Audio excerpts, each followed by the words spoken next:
Hello everybody and welcome at the 8th round of Prague International Chess Festival. We are about 10 minutes to start the round and we have a lot of guests in the playing venue and I will try to show and introduce them to you. So what is the current situation? I think for last 3 rounds nothing really much changed. In the Master segment we do have Van Forest from Netherlands leading the tournament with a half a point ahead of local David Navara and Uzbekistan Nodirbek Abdusattorov. Then we do have in the challengers Finek, the local 16 years old, leading the competition with 1 point ahead. Of course we have the tournament of the challengers as well and we're going to know more details about that. Now I'm going to try to walk a little bit in the playing venue. So usually I'm on the other side of the venue where you can see that we have this kind of fence and the players are inside together with the journalists. We have special guests, arbiters, and on the other side we have parents, coaches and spectators. So I'm gonna try to ask some questions. Hello, if you can introduce yourself. Yeah, my name is Randy Hurd. And where are you from? Yeah, I'm from America, but I moved to Prague about 4.5 months ago. Oh wow, and you came here for the chess tournament. Who are you supporting? Yeah, so obviously watching Hans Niemann has been so fun, but the local guy, David Navara, Grandmaster David Navara has been very fun to watch, and Gukesh, obviously watching the world champ play has been fun too. Are you playing yourself too? I do play, but I'm like an intermediate, like 1200, so I play for fun. Okay, and how do you like this tournament? There's so many people. Do you enjoy? Yeah, no, it's been great. I've been here every day and watching chess. I've never lived close enough to a major chess tournament, so I'm taking all advantage of it. So. Yeah. You're coming here every day. I think your rating will grow like 100 points. No. Maybe. Yeah. To be in the presence of so many top grandmasters. Yeah. I wish there was an issue because I would have already like 3,000 rating point if that's the case. But it's not, sadly. So enjoy. Thank you.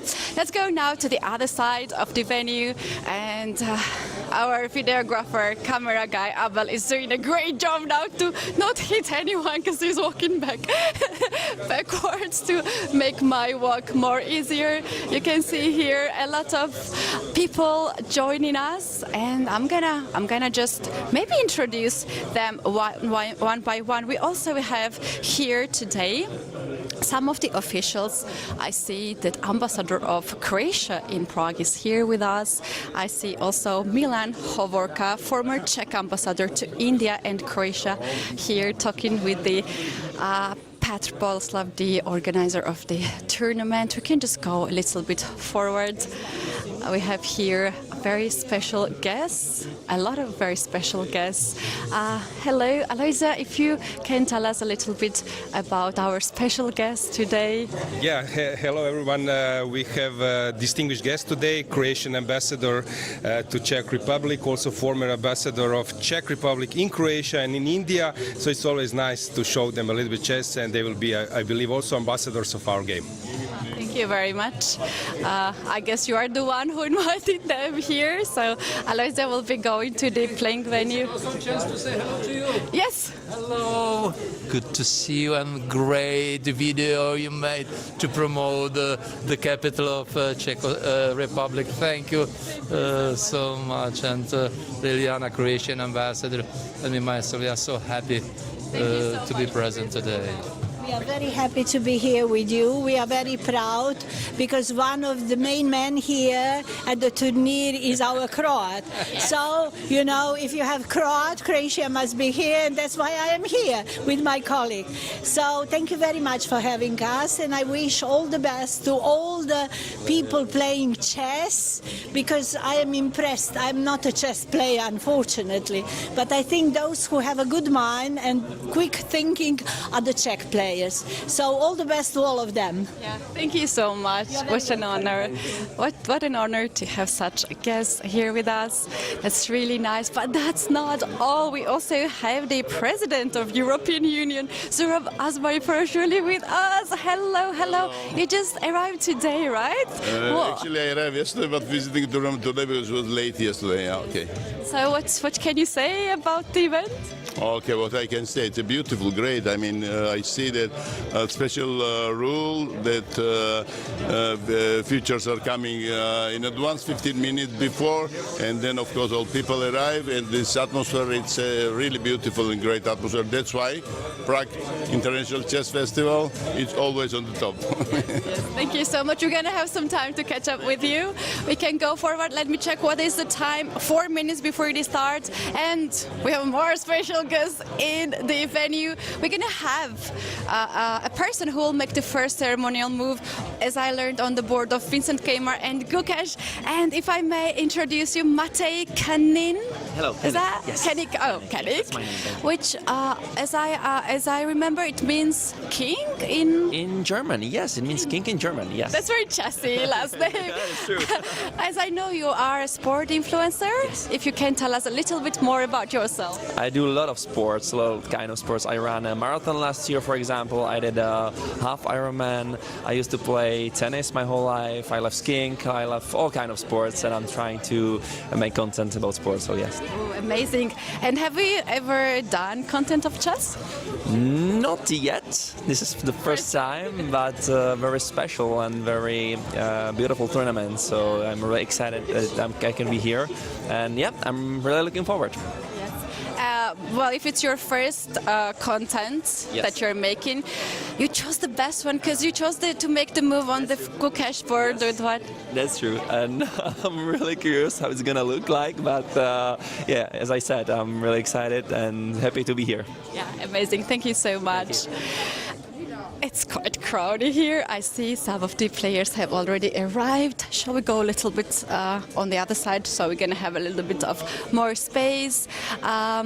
One thing that I wanted to show you guys that we were often mentioning during our streams, what you can do to be part of the tournament besides watching the commentary. You can also vote for the best game. So this is very simple. You just need to Google the Prague Chess Festival website. This is how it looks. It is quite easy. You can see all the informations here in every group, the pairings, photos, even live. And here I want to show you this voting system. You can just click vote, and then in each round you can choose the best player in Masters, Challengers, and the Futures as well. You can see here we have already the results of the 6 rounds. Today they will award the best player of the round 7. I don't know who it will be.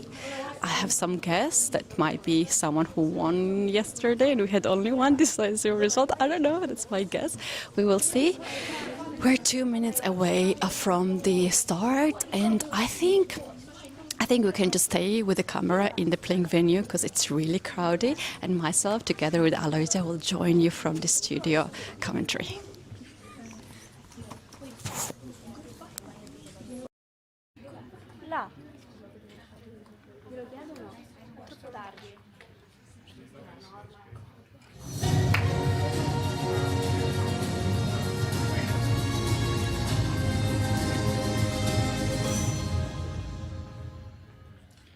Dámy a pánové, dobré odpoledne.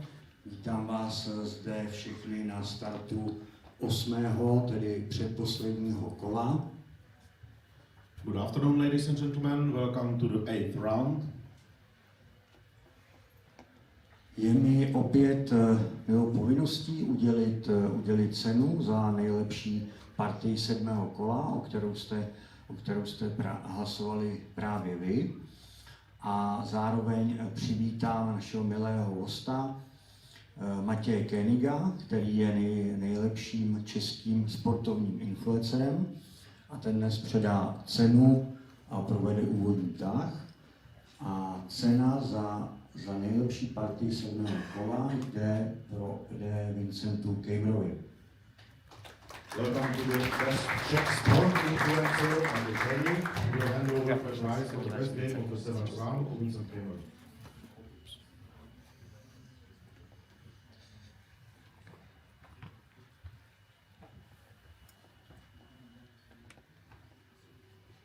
Děkuji a zároveň tě tedy prosím, aby zahájil dnešní kolo prvním tahem právě na šachovnici, kde hraje úřadující mistr světa Gukesh proti Keymerovi.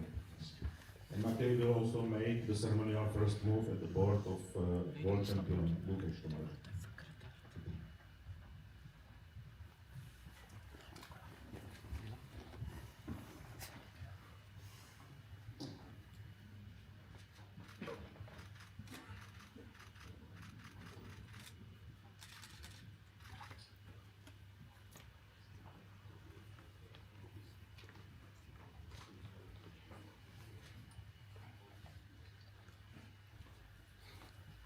Thank you very much. You can start the round.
Hello everyone, welcome to the penultimate round of this beautiful event, Prague Chess Festival. We are following and witnessing one of the best tournaments in history in terms of competitive level. So many decisive games, players are fighting really hard. How strong is the tournament? Someone can make a funny remark that the world champion is actually the one being last, but of course Gukesh Domaraju is bringing really additional value to this event. I advise you to check out his interview with our dear co-commentator Keti Tsatsalashvili. So many nice actually details were revealed in that interview, so big kudos to Gukesh. I was mentioning this many times that he's really the one who is standing in front of the cameras, even being in a bad shape, actually apologizing to fans about his play and maybe that he cannot always fulfill all those wishes. Also, if you haven't checked yet, take a look of yesterday's super painful moment of Aravind versus Yakuboev. You see him on the camera. He was totally winning, made a big mistake, and in complete despair, sitting there for 15 minutes, realizing that his win has slipped away. So once again, greetings from Prague. Sunny Prague, I can say today. I'm Grandmaster Alojzije Jankovic, and as always, Keti Tsatsalashvili. Sometimes I, Keti, feel a little bit even bad because I'm presenting you while everyone knows you in chess society. Oh, that's a very nice compliment. Thank you so much, Alojzije. For the day we have here, it is true that one of the painful moments I have seen was Arvind's lost yesterday. We have seen a lot. throughout all these years, but somehow we could feel his heartbeat. Today is another day. We hope he has been recovered, although he's facing Jordan Van Forest, who clearly says that this is his good tournament, lucky we can call, as he did. But, well, in my opinion, to be lucky is another type of strength and is part of also the chess. It's not something bad to have. You need to have a luck You to need win to the invite tournament. luck to come. Yes. That Kaisa comes.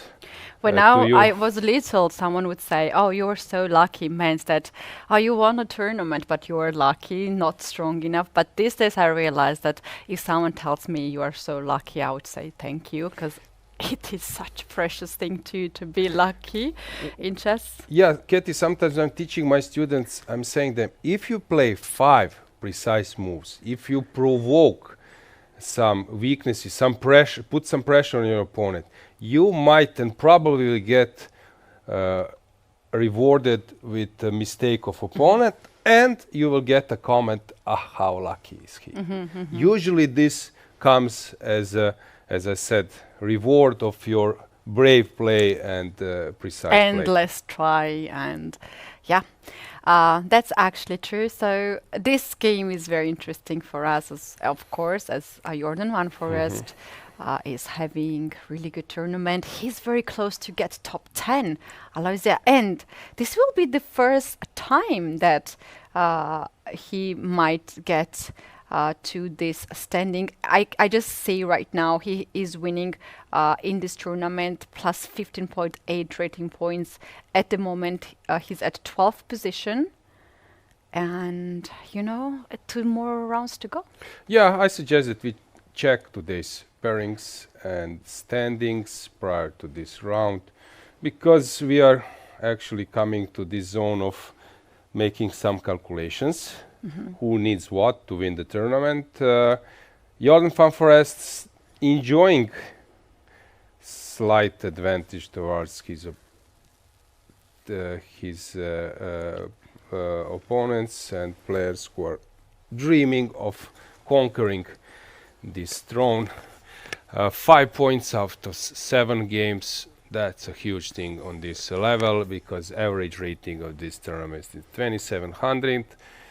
As mentioned, we expect more from Gukesh. Hans Niemann is also not having a great tournament, but he's playing super interesting chess. Aravind, last year winner. With a win yesterday, he would have made it to 4th place, which of course would be nice. You see, one mistake, one blunder completely changed in round robin your situation, now being 8th. Yeah, you can see pairings. Regarding clashes, I believe that we have quite a good matchups.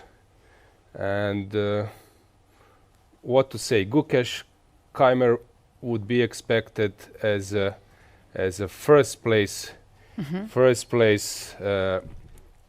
I like board fight. 2. Board 2, look at this. Navarra against Abdusattorov. These 2 players are now sharing 2nd and the 3rd places. Very important game for them going to the last round. And Alojzije, what we had recently was all the 3 leaders facing each other for last 3 rounds. Jordan Van Forest first took David Navarra, made a draw. Then next day he took Nodirbek Abdusattorov, made a draw, and now Navarra and Abdusattorov facing each other. This board is something that I'm super excited to watch. We can see playing hall. At the playing hall, we could also greet our European Chess Union president, Zurab Azmepashvili. He also entered the studio together with Petr Pisk. Somehow I'm trying to find a role for Petr. He said that he is responsible for futures. Futures were supported by European Chess Union program, but Petr is always around also for other stuff.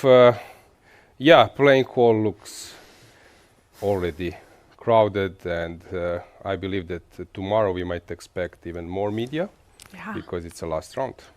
The last round, we are starting earlier, and we are inviting all of you guys, if you're somewhere close, make sure you join us. This is a lifetime opportunity to see all these top players. We have current world champion Gukesh, Domaraju, even though he has a tough tournament, he's still there for autographs and photos, and he's trying his best. On the background, you can see Hans Niemann, who also not having the best tournament, but he's also out there. We can see him walking. Vincent Keymer, entering into this tournament as world number 4, now as world number 5, because this guy here on the screen, Nadirbek Abdusattorov, is having a good tournament. I don't know, maybe because you played paddle with him and it boosts his energy, but he's now world number 4 by the rating. Yeah, Abdusattorov is doing very good in this tournament, and as I mentioned, London Classic, fabulous win, Vaikanzi, finally winning that tournament, so he's in a great shape, and of course I'm not surprised that he's sharing this second place, right? Yeah, that's right. He's in a good form. He wants to. He's very ambitious. We say very often he's hungry. This tournament chess that he wants to beat the current world champion. He wants to take over everyone and win as much tournaments as possible. Keti, so you were in the playing hall making this introduction video. We have now in our small studio, which will get packed a little bit later. Usually the program is after open tournament slowly starts to finish. People are coming to the studio, so we can greet our ambassadors, their excellencies, her excellency Ljiljana Pancirov, our ambassador, Croatian ambassador in Czechia or Czech Republic, also Milan Hovorka, Czech ambassador in India, in Croatia, yes. Formal. And a regular participant of my VIP chess tournaments. So everyone likes to see Milan there. Regarding this intro and playing, you got praise for your video from Milan. Yes, that's true. Thank you very much. I got a little bit blushed because I didn't know you watched it, but that's so nice to know. And this is one of the very important things, that we have this tournament in the heart of Europe, the historical city, and the players have this opportunity to go out before the game or even after the game. I saw, in fact, Vincent Keymer, the best German player, walking after the lunch outside in the streets to boost his energy before the round, to calm the thoughts down. So this location gives all, right? Yeah, exactly. I think that players cannot complain about the venue. That city is fabulous. Everyone likes Prague, and what we already have mentioned, that there is a huge heritage.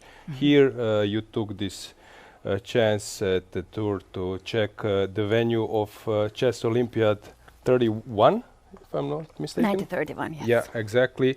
In the Prague city center, so there is a huge heritage here. So regarding the games, I think, and the openings, we cannot complain, since on board 1 we already have in Fun Forest versus Aravind, we have this Sicilian where Magnus Carlsen is a specialist, this structure of d6. Then we have martial attack in Gukesh versus Keymer. So Keymer is playing this stuff with, it's a little bit interesting. It's like martial attack compensation, but in a different way. Also Navarra versus Abdusattorov.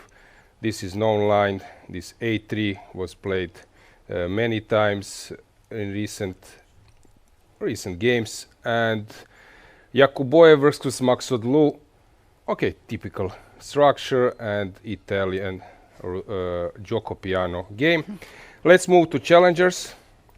So let's see what do we have there. As we were mentioning, Czech players are doing great in this event. Nemec, Hrbek and Finek, they are performing way above expected result. Ufa is playing something which is not so common. Let's provide you the games. So Finek versus Ganguly. Okay, typical stuff. Finjak likes to be safe, but he's also not hesitating to attack. Jufa versus Bjere, this b3 move, it's a little bit, it's a sideline, but these days you can mix it. I love Divya versus Nemec. We can also go with the camera there, since Divya is playing this isolated pawn structure with the knight on e2, which is not so common. Well, this board number 3, can be a fire of the round because Divya is the player who is quite sharp. She likes to complicate the position. She's also well prepared, as we can see. And Nemec, no matter how bad is his position, he can just pull it off and try his best to win the game. We remember starting from the first round, he was doing the magic on the board. Yeah, he's still very young, 17 years old, if I'm not mistaken. Maybe Pisk and Boleslav can help me. Nemec is 17 years old? Is Nemec 17 years old? 2008. 17 years old.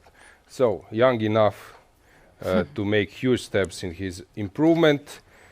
Gledura versus Herbeck, a normal game. And let's go to Zhuzhiner versus Thomas Bertsen. Zhuzhiner is having a tough tournament. Maybe it's a moment that we provide standings to the viewers and today's pairings. So, Finjak, a local player, is actually close to book his ticket at the next year's master section. That's gonna be really exciting for the organizers and the local fans. But what about himself? He's only 16 years old. He's improving so fast. He's a little bit shy, but well, it doesn't really bother him to lead the tournament for already 3 rounds in a row. He is shy, but he was quite open with an interview with you, Keti, so it's probably because of you. Yeah. Somehow people tend to be very relaxed. He promised me that he will come back at some point and also answers more questions, because this player is someone that we don't know as much as we know about Divya or as much as Zhuzhiner. Those are the players, the elite players that are already out there for years and years. Finjak has been leading the tournament with a point ahead of everyone already for last few rounds. Daniel Jufa is a player who is actually doing his best to enjoy the tournament and show his off. Nemec, look at him, not giving up the top position now. He is at the 3rd position, sharing the 2nd place is Benjamin Gledura, very experienced player. Okay, before digging into the games, maybe just a last greetings to our ambassadors. Once again, thanks for coming. And now you should be ambassadors also of our game, not just of our and your countries. Thank you so much. Thank you very much for having us. Bye-bye. Thank you. Bye-bye. Okay, dear viewers, let's check our master section with the 1-by-1 game. So Rossolimo Sicilian, but in this combination of 4 knights, how it actually started to be played on this level is that on Rossolimo bishop b5 I was mentioning that e6 was the main line before g6, also d6, and then people were sort of mixing, like getting into this line, dc6, but then realized that by playing bishop g4 you need to get rid of this bishop, while in the line, for example, if I start here with after bishop b5, if I play a6, you take dc, I can go bishop g4, and after h3, bishop h5, g4, I can keep my bishop alive. And that's how those a6, knight f6 stuff came with the idea of not playing g6 and coming out with the bishop, but this can also come out via this move order, and then after knight c3 we have more or less similar or the same position. I was also telling you that I like to avoid main lines. Knight a5 was something I even played, knight d4, but I like for blitz game this Kazakhstan variation, where there is an IM from Kazakhstan who is playing this g5 all the time. And he the opening was yeah, and he even did some chords, and you know how it goes. Some person starts to do it, and he was not the one naming his line, but since he is the main advocate, people tend to call it.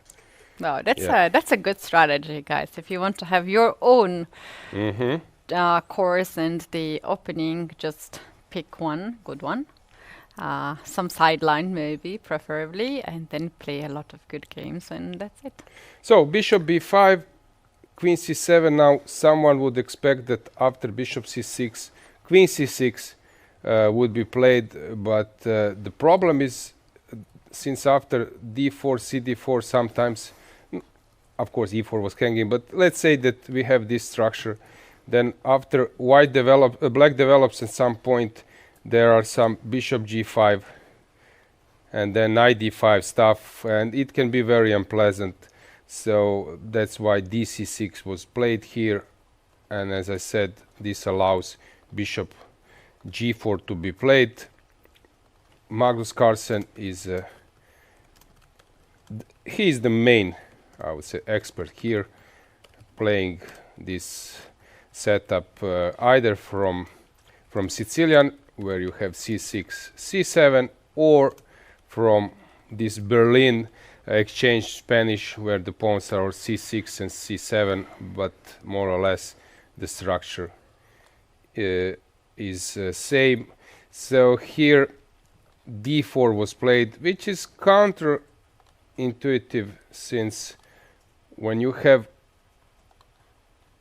two bishops, you expect your opponent, and double pawns, you expect your opponent to keep the position closed, especially when I got rid of this light square bishop, that I should keep my pawns on the light squares. So this is, you know, something where engines sort of break dogmas, and these days you cannot just put some kind of position in a box, in a bracket, and have this copy paste, since computers are treating positions sometimes in a unlogical way.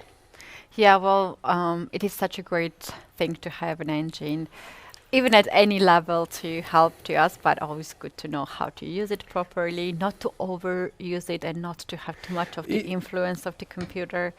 So also what I want to emphasize is that to become a grandmaster, how actually we made it, colleagues and me, the point is to collect and to find patterns, and knowing patterns allows you to decide when you want to be creative and break the patterns, break the principles, or when you want to stick to them. But problem with engine is that it's giving you the best move, but you're not creating patterns. So here pattern would be, I got rid of the light square bishop, then I should place my pawns on the light squares. And this is a pattern you develop, so you're playing a blitz game, you don't need to think, because pattern is created. If you play d4, you are not having a pattern, since you don't know what decides that now d4 is a good move. And you will get it in a different position, and you will play this d4, and you will not be able to realize that this d4 break is now not good. So it's very hard to create patterns. And as I said, being able to improve, you need to have them. So that's the king. But then they say, but Magnus Carlsen or I don't know, Jordan van Foreest played d4 in this position. Yes, after he has made it to 2700 and created so many patterns that he can afford himself to break it, because this won't affect his understanding and his knowledge one time try. So this is the important thing. So maybe better to play some weaker moves, or not the best move, but at least you're creating patterns for your next play. The tournaments like this, either that I'm commentating or just visiting and observing, makes me want to play chess as well, and to work and to have this kind of skills as the other players are having. Being so good at the openings is so important, and being so good at the calculation and end games. So I'm sure that a lot of people who are watching this would like to play more games. And you guys, if you're looking at tournaments here, we have also open tournaments. So it's not only the tournament for masters and the challengers or futures that you think that you don't fit in any of these categories, which most of us don't. I'm not, I don't mean you, Alojzije, but myself. I cannot fit in any of these categories. So there's a tournament as well that all of us can play, and this is the open tournament. It is for anyone, no rating barriers there. It is open for everyone, no age barrier as well. So if you're looking for the event, if this event makes you want to play more games, go ahead, take a look at more information of the event. You can just type in internet Prague Chess Festival, Prague International Chess Festival on Keti, social I need media. to interrupt you. Knowing how popular you are, I'm afraid that if people start coming and you start to invite them more often, that the organizer will have a huge issue where to host the open tournament next year. So maybe Gukesh will be free of the. Don't push too hard, because I think that the event is sort of getting to some maximum number of participants. In fact, as you're mentioning now, the maximum number, we do have 444 players in this event, 444. This is the total number of the open tournament. And it's not on the classical chess, but our participants have enjoyed the Fischer Random tournament, Blitz tournament, Rapid tournaments. There was a event for solving the puzzles, let's say, or studies. Solving tournament. Solving tournament. Yes, and a lot of fun stuff. And tomorrow we're gonna have actually the final day, closing ceremony and after party, which is gonna be also another cool event to attend. Very nice. Let's just check other games. So here in Jordan Forest tournament, Bishop G4 was played. In Abdusatorov, Navarra versus Abdusatorov, this popular line has been played. I was very impressed at, was it Khanty-Massisк Olympiad? I think that was the case. Was it Khanty? Yeah, where Queen D2 was launched, Bishop on C1 by Dingler, and sometimes it feels like dinosaurs years when we mentioned Dingler, but he was playing top level chess a year ago.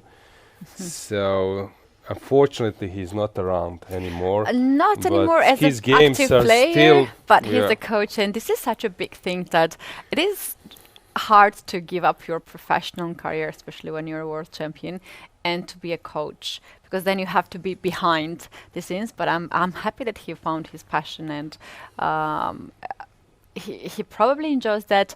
But how it works with the chess, some players just like to take a break and then come back again. So I really hope that we're going to have Dingler back to the chess world, because he's a unique player, he's a very strong player, and he's one of these few players who had the record strike of how many days not losing the game? How many games that he didn't like? Yeah, it was hundreds of games. It was hundreds, something like that. Yes. I think one Yue had more than 100. Magnus was also there, so it was a huge thing.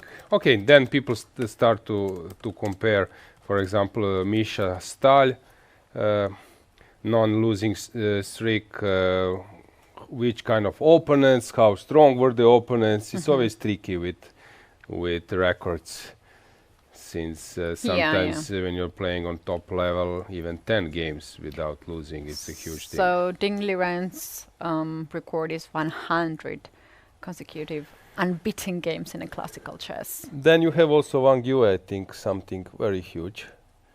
How about, can you show more? And Michal Tal was 95. But they said that was quite a strong one. Not many like easy games. MVL as well, right? No. he ended No, the but strike. can you check Wang Yue? If I'm not mistaken, he was close to 100 as well, or around. Wang He's not playing for a long, Wang Yue. You. I don't know how to spell. Why We'll U just do E? this Yeah. like this. Ah, okay. What was the 85? 85. Okay. Oof. But at that time, that was very, very high. 2008. Yeah. This was one of the first. What is your strike? Mine. I won 11 games in a row, and I think that I won something like. Hang on. I think once I won games with the black pieces, so I lost few with the white, but I had also like 11 wins in a row with the black pieces. So for me, it's more about wins, not about holding. So I lose one with white, then I win 5 with black, then again, yeah. Because I was pushing. Niemann, David Anton, this is an interesting game, and it shows how tough this tournament is. Yesterday you played versus Vincent Keymer, and today with the black pieces, and today you're playing versus Hans Niemann with the black pieces. 2 blacks in a row in a situation after you lost a very tough game, the longest from the master section, only decisive one. It was super strong, and Keti, you made an interview with Vincent. I think it's a good moment to show this interview to the viewers, to be better informed and to understand David Anton's situation, psychological situation now, but also Vincent Keymer, who is boosted, I would say.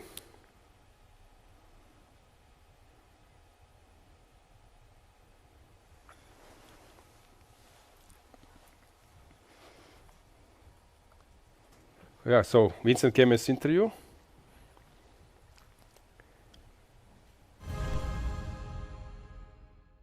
We have with us in the studio Grandmaster Vincent Keymer, who won his game against David Anton. Congratulations! That was really entertaining for us and for the viewers.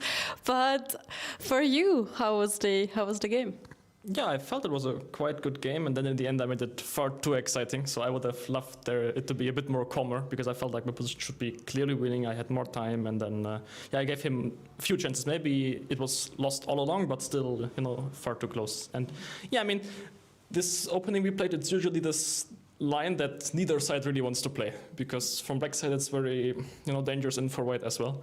So, but yeah, of course, starting with castle has some advantages for white, so sometimes people believe it's worth it to go for this. And yeah, of course, it's all engine based, and as usual, it shows zeros. But Vincent, if I may ask you, which side would you still prefer to play this position? Only from white side, which you did today, or you can also give a try with the black pieces? I mean, okay, I play bundle from both sides, so yeah, I don't know. It's basically whichever side is better prepared usually has advantage. And yeah, I mean, I knew quite a few lines, but the problem is that there are so many move orders.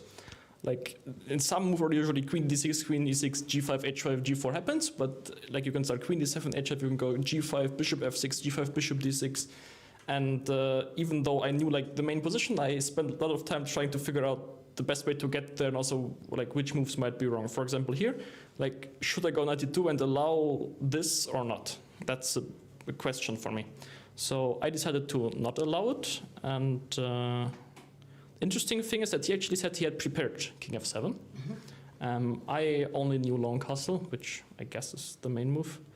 And yeah, I don't know. To me, king f7 felt a little weird, because I don't know, I didn't really see black's playing here. But anyway, it's usually the type of position that's so difficult to play that it's very easy to make quite mistakes from both sides. So I'm not sure about what any of us did here, but I think this was very strong. g3 followed by queen e7.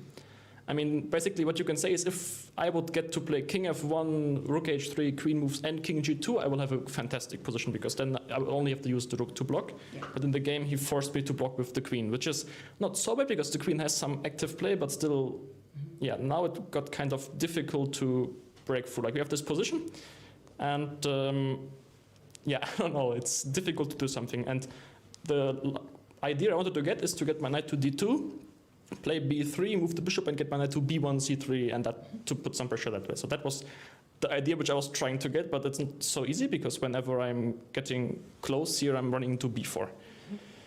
So yeah, rook d1, queen d6. At first I thought, okay, I have knight d2, but then I saw this c4. So then I thought, dc b4, not so good. So I went here, realized after queen 6, okay, it was stupid to go here, let's go back. And then I realized I have actually knight d2, c4, e4, d4, and then e5. So that was the idea, to break through. And here I was started to feel that my position should be good. Before, I had the feeling that my position should be better because I didn't see an idea for black, but still it was hard to break through. But here then, I mean, could be winning, but at least it should be better for me. Yeah, after move 40, I mean, this position, there's some work to do, but it really should be winning. And then, yeah, everything felt more or less normal here. I mean, the funny thing is that he can never do this, because then I go knight d7, rook d5, and I get to trade these rooks. And okay, the king is, there's no entry square. So yeah, rook g8, rook e2. Yeah, I'm not sure I had to play bishop, then probably just bishop c5 directly is easier, because as we saw in the game, well, that's like completely over. Okay, probably rook d2 is completely winning. I don't know, like rook d2 might have been easier, but I thought, okay, this is winning. And now suddenly after c6, there are lines to calculate. I mean, I still very much believe that there should be many ways winning here for white, because okay, it's a full piece after all. But also rook d2, maybe I should just take it and go for something like rook g2. But yeah, what I kind of missed is that, okay, actually, yeah, I can even win this rook, but now these pawns are, I mean, I can stop them, but it takes me a lot of time and material. So I will lose this one as well, and he'll get the bishop. And okay, again, I thought it might be a draw.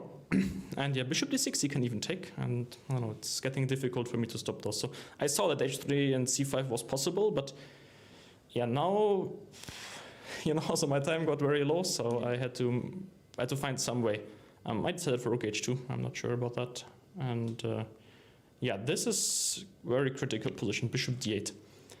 Of course, like the natural move would be to go knight d2 to stop that pawn, but then here, king e3, and I thought there's bishop g5. I mean, he can do this, but I was thinking that this should be lost for black. But again, no guarantee, it just was my feeling. But yeah, he had other ideas also, like going bishop g5, and then, I don't know, I have to evaluate such rook, and yes, my king is cut. And I don't know, I played like a few seconds on the clock, knight f5. The idea is that after rook f7, I always have king e4 and then d5. Yeah, rook g2. And again, I think d5, it looks very nice, but there's no reason to do it. I can just go king e4, knight e3, f4, and the bishop is completely cut out from the game. So that might have been easier, but yeah, I went here. And I guess this is winning, but you know, here I got a quick shock because there's bishop g1. Yeah. And I'm not sure whether I have some great move here. I mean, of course, I can take and go like this, but then we end up in this end game, which, I don't know, I guess with little time and my opponents are defended, I should be able to win it. But I'm not sure actually how do I get out of the perpetual, because this way I cannot run, queen b4 is there, so I have to go. Yeah, I'm not sure whether this is winning actually, might be a draw. I don't know, like that's, I didn't even have the time to calculate this, so yeah, I just started going here, and he didn't play bishop g1 luckily for me, and then, you know, it was satisfying to, and maybe I should show one more line, like if I promote here, then he promotes to knight, that's very important. And that's actually working fine for him. So, yeah, I don't know, this was, you know, I was still a bit scared here, but then, yeah, I mean, of course here, okay, he took e8 knight, then, okay, it's quite easy, yeah, 2 pieces up is too much, but yeah, it was a crazy game, not great conversion by me, but, you know, I managed to win that game, I'm happy, and yeah, now I'm hoping to continue playing better. Yeah, you looked very happy when the game finished, we saw that on the cameras, and we all have this question, why knight, why not queen? Why didn't you promote the queen on e8? Where? Oh. Okay, yeah, good question, I don't know. You know, my feeling it was always that rook e2 wins the queen, but yeah, it doesn't. Okay.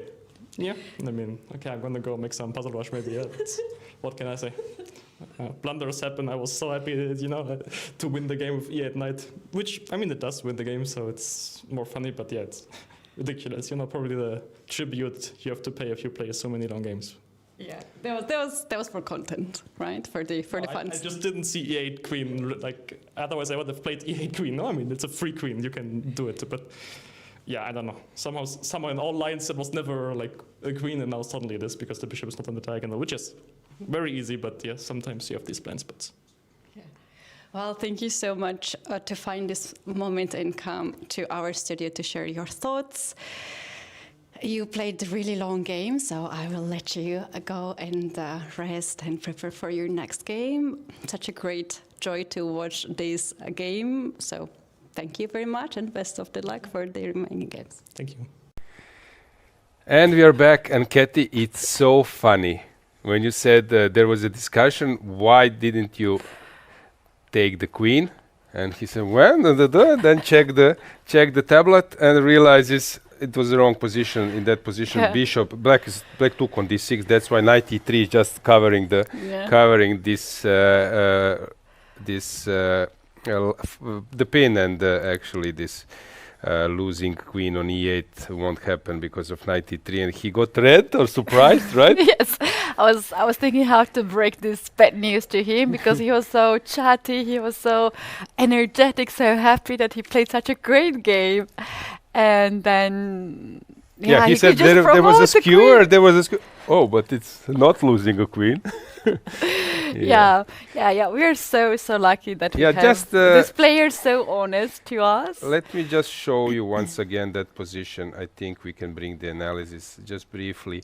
So that was the position, and here Vincent, if you haven't seen it before or yet, so bishop d6, and now he went with the knight.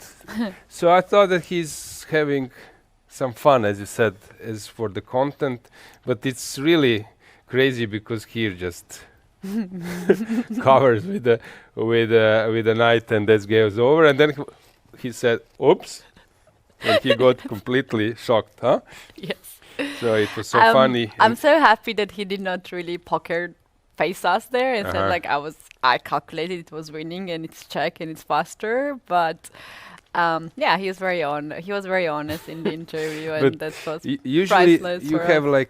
super subtle questions to chess grandmaster. So why this concept, why this move? And this was so funny.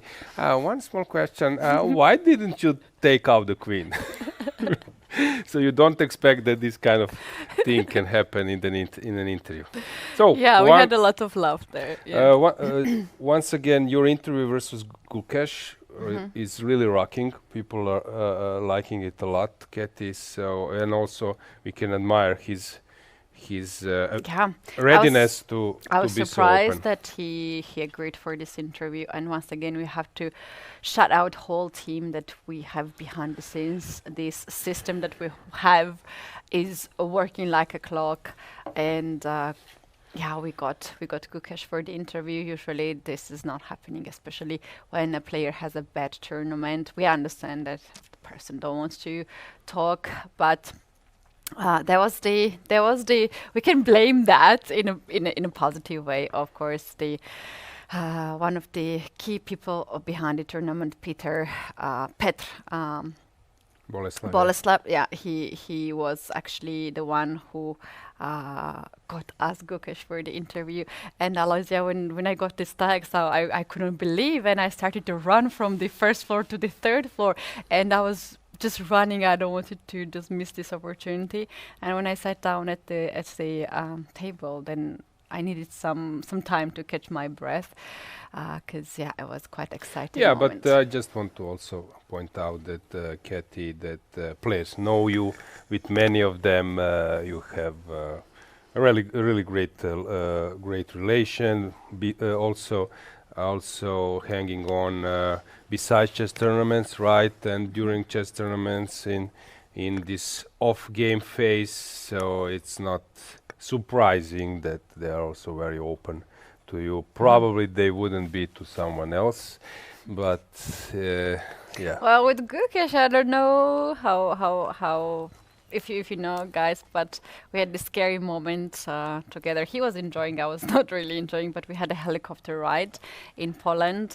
He was visiting Ustroniczes Festival, and one of the supporters of the tournament has a private helicopter, and Gukesh wanted to try.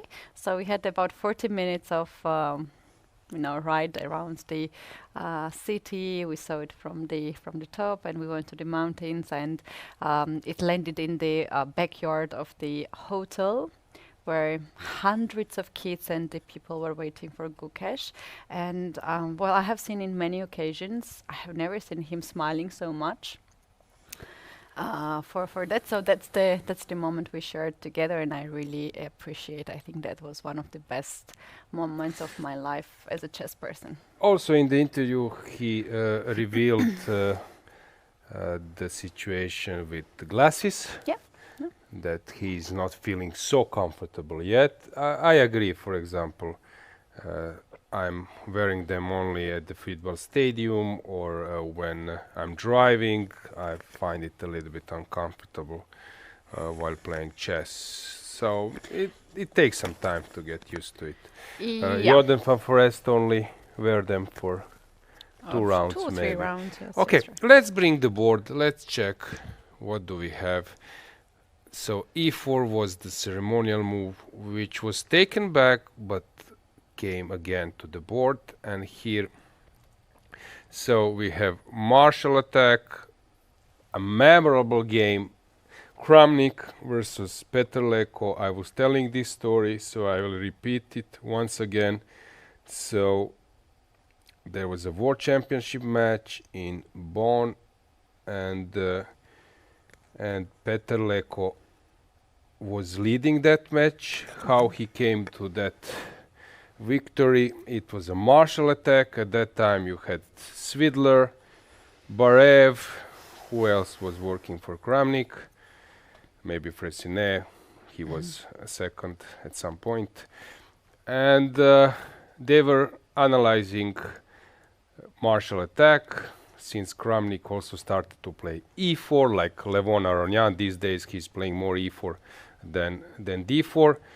And at that time engines could go to maybe depth of 23, 25. Sometimes it was not so simple to go to about 30. And they were checking so many lines. At some point Kramnik even said, I don't want to get any info about some new games because I cannot cover it. Yeah, before the match, because we have a hole here, we have an improvement there, we have an issue here, and you cannot bad information. Yeah, you cannot grasp it. But they were sort of preparing this martial attack, and Kramnik was going to the game, and Barev said, or who said at that time, there was this option that you push an A passer, black will attack you, but it's winning for white in this line. And the story goes that Kramnik left to the game, but he left through the elevator. And Barev suddenly got an info from the engine that, I don't know, depth 25, 26, that this position is actually lost for white. It completely turns the assessment after going to a higher depth. And he was running to say this to Kramnik, and the story goes that the elevator doors were starting to close, and he said, don't take the elevator doors closed. Kramnik went to the game. Leko was thinking. After 1 hour, took that sacrifice that night and delivered the checkmate. This is how he won that first round. So that's like a Hollywood movie. Yeah, scene, and I'm always joking. So if you're playing World Championship match, take stairs. Don't go by the elevator, because then sound can travel, and even like being on floor number 2, you might get info for a second. Don't take that pawn from 5th floor, you might get an info. Oh, well, about this World Championship matches and so on, like we know in the history that some of the players were, I want to be polite to use all these words, so we know a lot of history, how the World Championships, how tense it was. But when it came to the match of Dingliran and Nepomniachtchi, it was in Kazakhstan. At some point, everybody in the tournament in Hall Hotel had an information in which room Ding Liren was having the studies, because he liked to open the door of his room and open the window, and he was just sitting there, so anyone could go to his floor and check him out, what he was doing, how he was preparing. Cool. Yes. They're cool and funny. This Yes. is really Even I still unbelievable. I couldn't believe it This that is I saw it, unbelievable. but once you cross by his room, the doors were always open. So, once again, as I said, Petar Leko, he was an expert and still is in martial attack. Vincent Keymer, his student, of course, is following his footsteps. 25 years ago, maybe 30 years ago,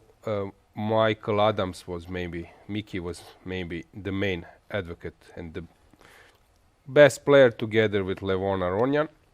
So Vincent is now the one who is playing martial attack. And in that match, Kramnik versus Leko, Kramnik won his last game against Karakanov, Petar, and according to the rules of former times, if you equalize as the champion, you keep your throne. So he was few moves away from his title. So d5, as I was joking a few days ago, that Nigel Short in bullet, he plays this e4 stuff because there are so many people who are pre-moving after knight d, so they already play e d5 and then pre-move knight d5, expecting knight d5, knight d5, the main line, and the move order which just has happened. But after e4, which is a normal line, if you take e takes f3, it's possible to play it. It's not bad, so bad. It's dubious, but it's not losing by force. It's not refuted, and you might get this knight e5, this bullet pre-move. So you might try it as well yourself. So knight d5. Can you please also tell us shortly what is this bullet pre-move? You mentioned this yesterday, Yeah, so but playing bullet is playing chess on 1 minute. There are many players who like to practice this. And in bullet, it's on online chess is about announcing your next move. And when are things obvious, for example, let's say that you will go d4, knight f6, knight f3, g6, g4. Now you might expect that your opponent will go, I don't know, bishop g7, bishop g2, and so on, so that your opponent will for sure after I don't know, let's say this position, after bishop g2, that your opponent will go bishop g2 and you will go bishop g7. This is totally normal. And you might get this as a forced sequence, and you just pre-move your next move. You just play it, and then engine or computer immediately makes it on the board. But to save some time. But the problem is that sometimes it's not totally forced, and you might get tricks like this. And then you pre-move bishop g7, and you will drop your piece. So there are some players who are gambles, but here it's not about real gamble, as I said, because you have way out if your opponent don't play knight e5. Don't pre-move this, since it's a normal theory. Knight e5, knight e5, I was showing this. Marshall Capablanca, 1920, famous tournament in New York, 1927, if I'm not mistaken. So it went this way, and actually it's also a reasonable alternative, but c6 is the main move, and now d4 and d3 is something we see. yeah, another thing that I have to just point it out, what I really love when I'm doing this commentary with you, is that you're mentioning these tournaments from like 90 something, and some people might say like, why, it's like 2000. With all these parties, we have here 10 players, right? All of them, I can guarantee they have studied the classics. And this, you are mentioning about the classics, right? That all the professional chess players are going through. and in fact memorizing even by the dates as well. So this is what makes them We professional just had players. one of the representative of one of the sponsors check-in hotels. So greetings to Mr. Jaroslav Svoboda. And regarding your question, Keti, people were actually mentioning how Magnus can name all those games, but it's also an important advantage of him, since by knowing, as I said, knowing those historical stuff, of course there were many weaknesses. I was deeply impressed by, I know, Ruben Fine book about the end games, and then I started to check them with table bases, so many mistakes. But as I said, it's not about exact truth, it's about patterns. So you might find some patterns which will be useful for you. It's not playing chess is not scientific work. It is in some way, but you need to have practical play. You need to have something which will help you. There was a book of John Nunn, Practical Play, which helps you. There is also some chapter with the end games. So knowing all those patterns and those historical games, actually you are developing scenarios, and you know in that game white player won it because of that, and you start to avoid, or this is your goal, so you're setting up some concepts. Yeah. So as I said, without history, of course you can play chess these days just following computers, but you will have an issue in equal positions and in dry positions or in complicated positions where if you don't have this broad knowledge, you won't be so effective. Yeah, could not agree more. You guys, we have two boards on the screen. The small board right here is the live game, which is actually without the analysis, and big board right next to Alojzije is the board we're using for the analysis. So of course we're gonna make a lot of analysis on the board, and if you want to check the game, it's over here. The current position is quite crazy. Yeah, I just want to mention that this A5 is not something you will see very often here. So this whole concept, so around here C6 D3, it's a bit strategy. Usually they play now bishop D6, white can move rook to E2 or to E1, and then black goes sometimes bishop F5, because now it's a little bit different comparing to the main line of martial attack, which goes this way, which was shown many times as a main line, and actually the one mostly players were playing, queen F1, queen H5, whatever. So here this A5 came as a new approach in this position. A3, maybe it can remind you to Niemann versus Keymer, since we had this pawn on A3 in that game. So rook E1, B4, this is super subtle, and it's not simple to explain it at all. So targeting this B2 came. D4 to the board, just to mention once again that Gukesh Domaraju has many seconds, many supporters, Hare Krishna if I'm not mistaken, and one being in this hotel is Gajewski, working for like last Grzegorz, right? years, And he was the one who was playing those martial attack sacrifices, pawn sacrifices in different concept, and there is even a line of Gajewski, which actually shows his huge contribution to chess theory. So I believe that he has great knowledge of those setups, together with Petr Leko, who is Vincent Keymer's now it somehow became not only game of the top players, but also their coaches and the seconds. On the one hand, we know Vincent Keymer is coached by Peter Lacko, and we have Gukesh and Gajewski, two great grandmasters. Yeah, Peter Leko being higher class, but Gajewski, very known theoretician, fighter. Oh, he's profound. so dedicated. Yeah. Wherever Gukesh goes, he's always there.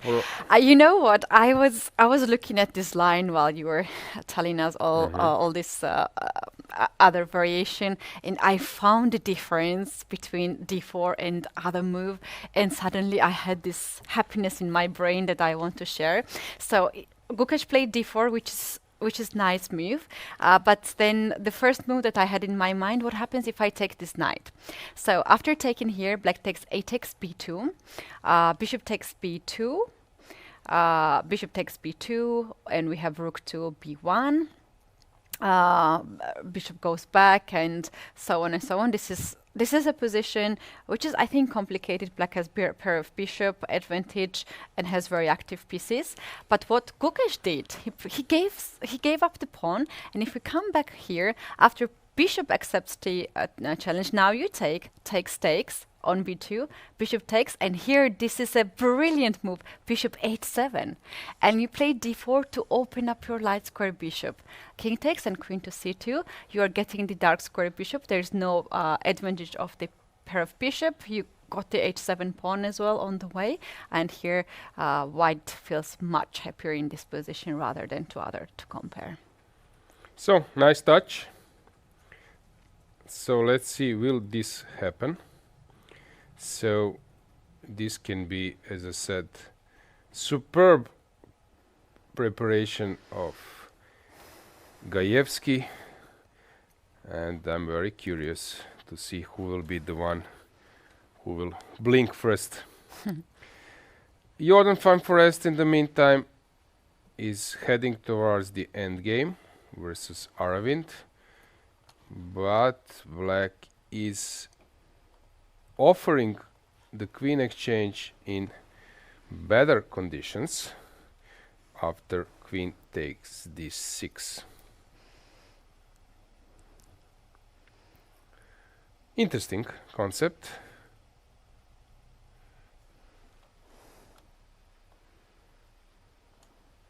So what do you think? Will we see queen's exchange?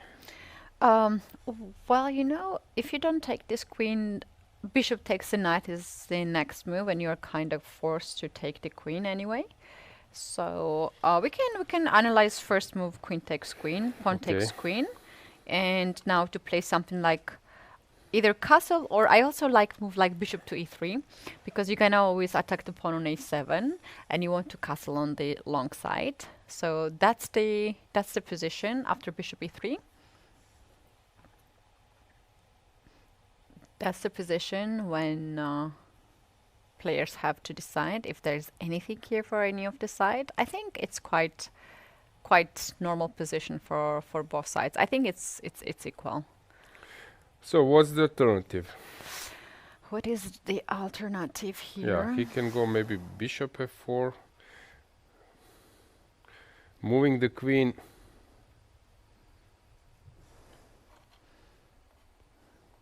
I don't know, somewhere, but don't know where.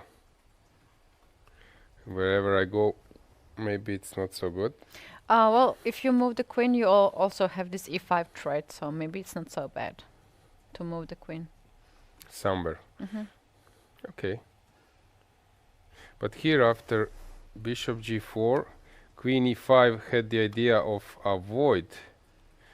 to avoid this exchange.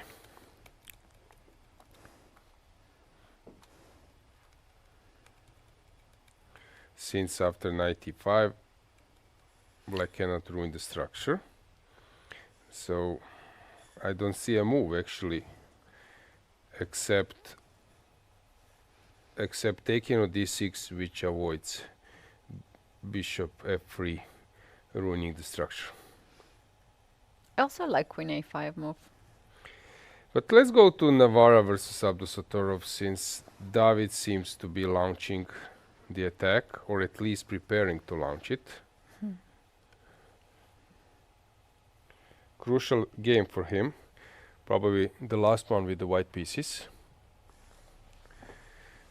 So he probably needs to give it a try if he wants to win the tournament.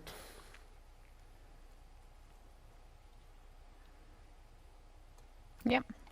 So Navarra and Van Forest will have black pieces in the last round. Abdusatro has another white together with Keymer.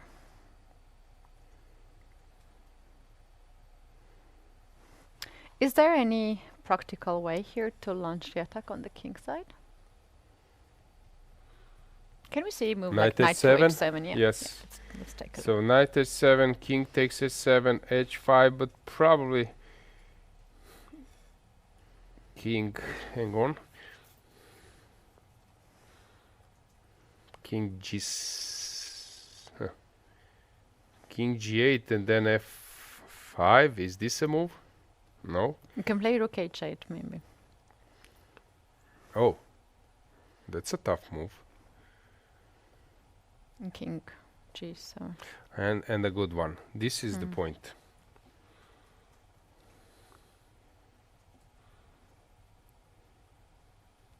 I recently sacrificed a piece on h7 and my opponent did that.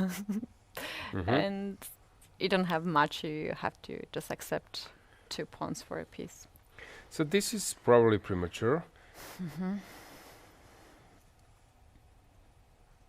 F4 with the idea of h5 is probably too slow. So how do you... How about knight e4? With idea of bishop to g5, knight f6. Okay. Can be an option, but bishop e4 will be played. Now black will start doing something with c5, maybe even immediately. In Yakuboyev versus Maksudlu, this e6 g6 setup has been With bishop played. f5, Yeah. wow. That's a brave one. Okay, doesn't mean that you lose the bishop, so he can push the pawns. But why black plays g6 and e6? Usually you play g6 to fianchetto the bishop, but in this case black wanted to develop the light square bishop. That's why it was played. Maybe you can show a little Yeah, bit. so it was a Kero. When I'm advising total beginners or people who are starting to play chess, then I have my own system. For example, e5 is forbidden for my students. Also, e6 is forbidden. You can only play against e4. You can play c5 and c6. These are two moves. e5 is also forbidden?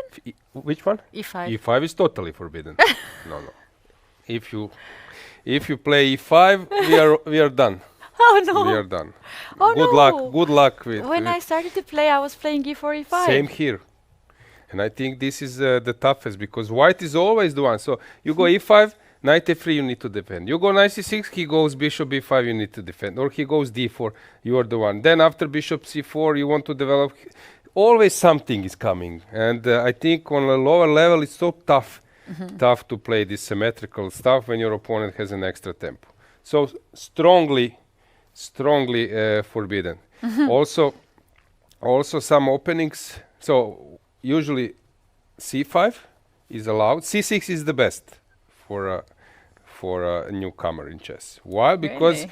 so how c6 happened.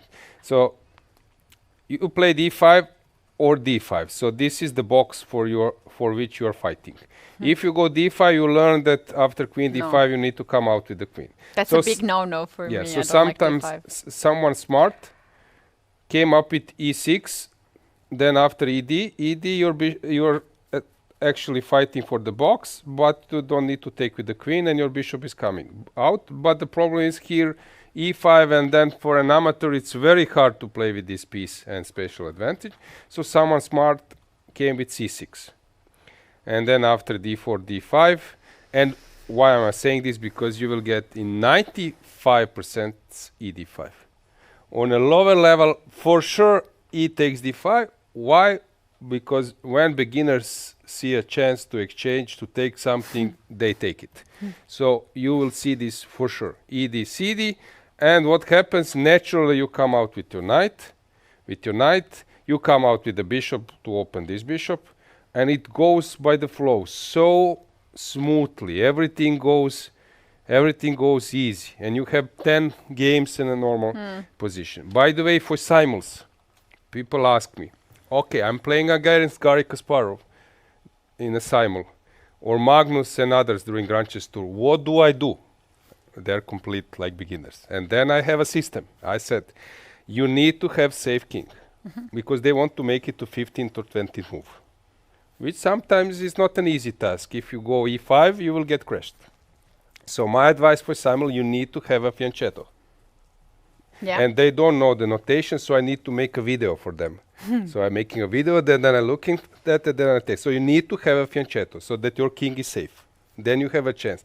But how to come to fianchetto? Because if you go d6 or g6, they attack you. So you cannot get it into the fianchetto. They start playing f4, e5, and usually it's 15 moves maximum, maybe sometimes 12. So I have a system. You go d5. They take. Also, I actually invented this because there was one student who was at some European or World Championship under 10. She always got mated. And then her father or mother asked, how can she not get mated? And then I gave this system. You play d5, you take on d5, you go back, and you play knight f6, g6. And usually what happens in simuls, those guys play this. And I just told them, after knight g5, you can castle, but even e6. And this is what they get. And here, you can, for sure, 10 more moves you can play. And they are so happy. Then they are watching to the other boards, and they see massacre in 12 moves, and then they're watching. They're like smart. Everybody wants to stay longer. Of course, at for the them, it's simul, the most yeah. important thing in their life. And they are so proud. They're watching, like, king is safe. And then watching to the guy who is sweating and his king is like awfully weak. So this is the system. This is the opening at the simul. If you want to. If you want to stay more than 12 or 15 moves, this is the opening. Wow, that's great. Okay. And please, I'm waiting for your feedback after the simuls. How many moves you survived? But against me, I have a cure for that system, but I won't tell you.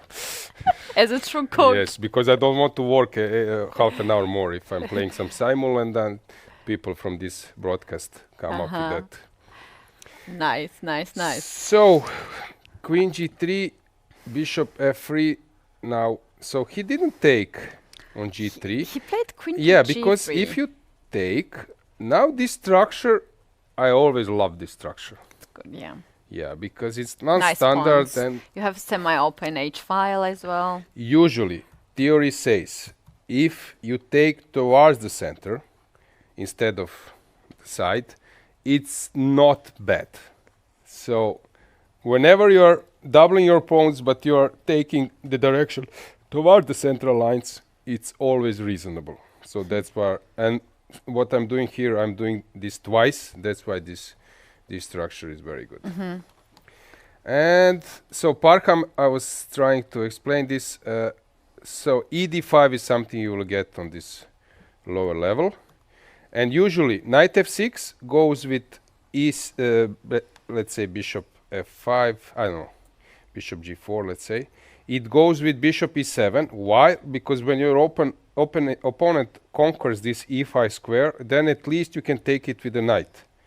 While having a bishop on d6 is always annoying because taking with a knight means that you will get forked.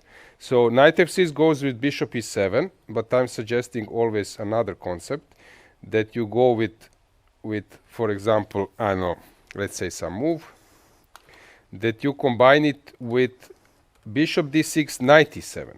This is more promising setup, and it's known for some other like stuff and line. This is very promising setup. You are ready to kick your opponent's knight with f6 when it lands on f6. On e5, you can go knight g6. From g6, you can launch the attack. You can go to knight e5. It's very promising setup. So I prefer even I'm this gonna one. play this myself. Yeah, so here,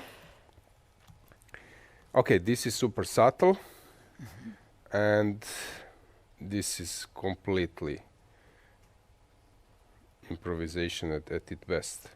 I haven't seen this position. Usually Jobava likes to play, your compatriot likes to play this g6, e6 stuff.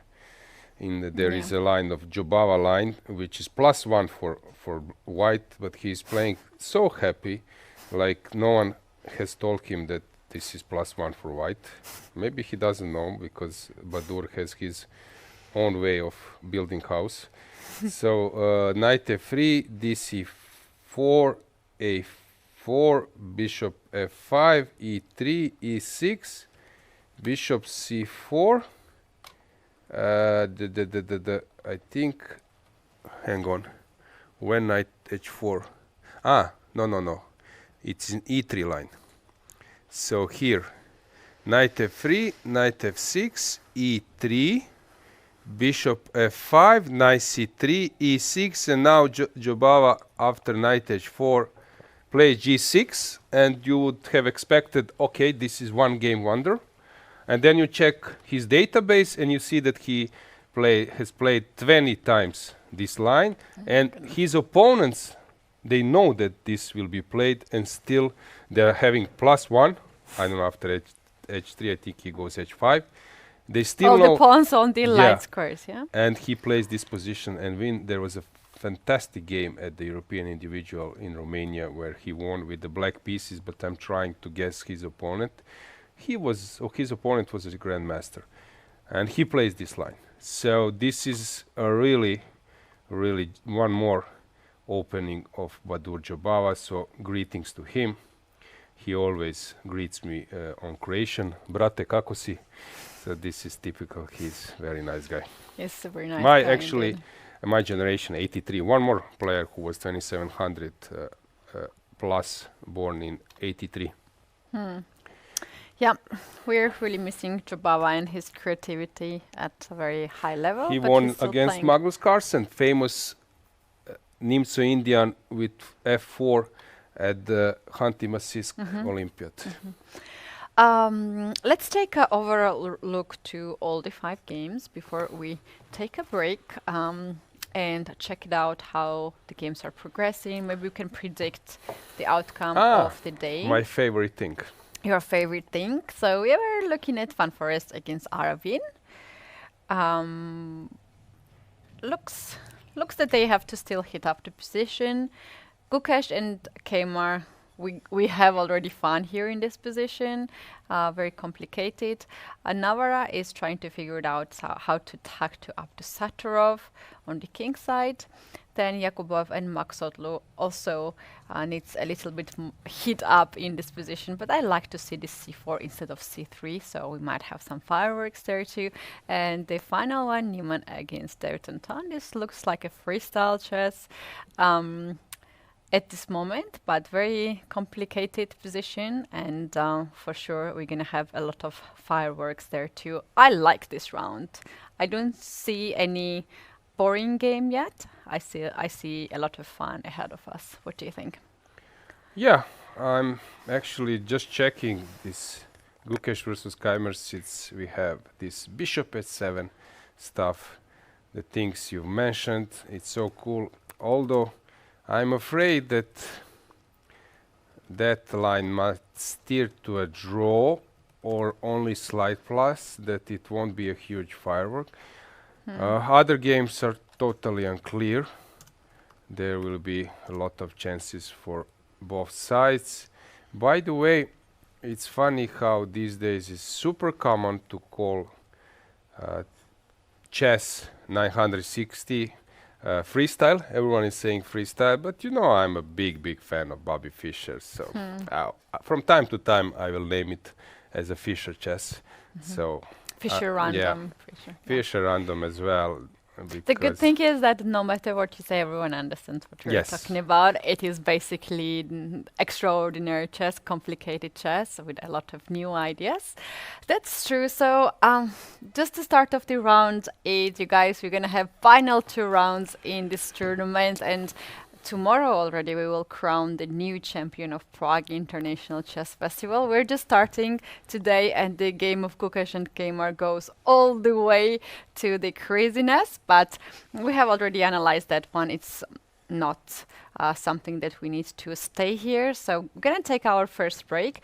You guys can see the video that we prepared for you, and you can just check it out, what you can see in Prague, in the city, if you visit this tournament.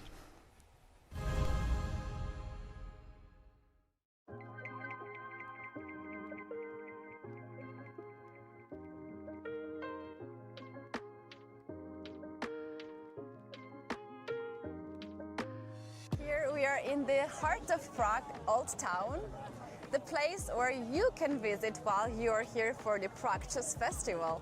This city is one of the beautiful cities in Europe and also historical place. Today I'm joined by Thomas, who will show us around. Thomas, please tell us where we are and what is this place? As you can see around, this is the main square. It's called Old Town Square, and we have oldest astronomical clock in the world. It's 600 years old, and it counts time the old way. So you count time only from morning to evening. That's a little bit difficult, so that's why a lot of people want to know the reason for that. And as you can see, it also has a few statues on it, and they make interesting show every hour.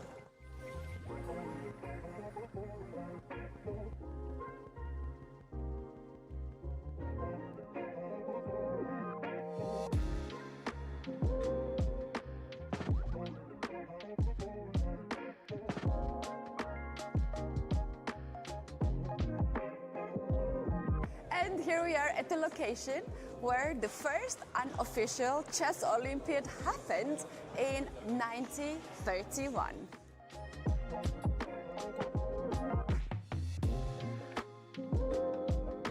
Thomas, could you please tell us a little bit about the building, the history, and what is happening today? The building was always used as a place for culture, so it was natural they made this chess championship. As you can see, now they have a premiere of some new series. It's used as a ballroom, they have cinema, they have cafes, so it's been always a place for culture in Prague.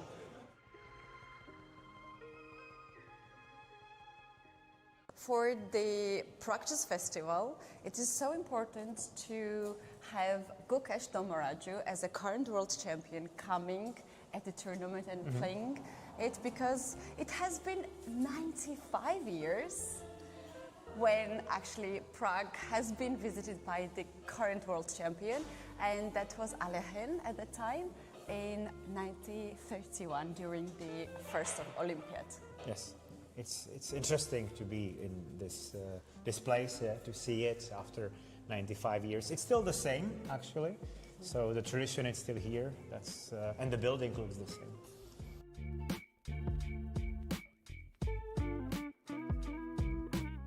And here we are at the location where the first unofficial chess Olympiad has happened in 1931, and this is the building.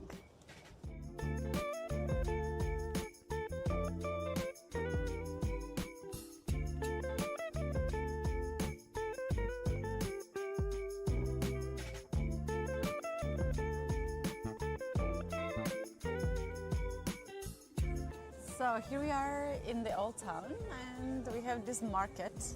Is this market every day or some certain days during the week? This is interesting. It's everyday market. Now it's only for souvenirs, but it has 800 years tradition. So always here was a market where people were buying food, drinks, fruits. Now it's mainly for tourism, but as you can see, still it works.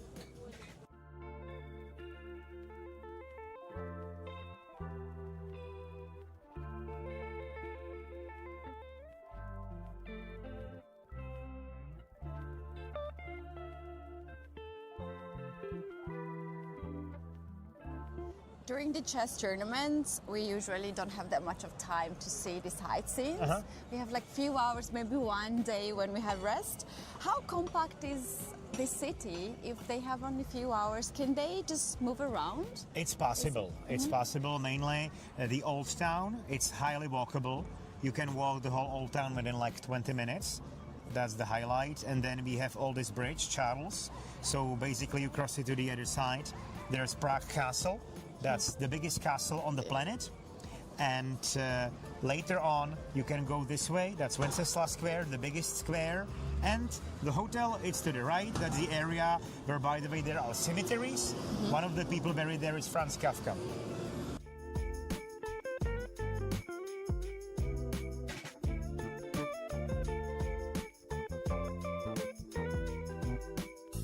This is such a beautiful place, and we also have a lovely weather to enjoy walking. Can you please tell us what we have here? So this is Charles Bridge. It's one of oldest preserved bridges in Europe. It's 700 years old. And if you look to the right on the top of the hill, we have Prague Castle. That's the biggest castle on the planet. It has a cathedral and all of the palaces which served for the king originally. And this is our river, Vltava. It goes to North Sea.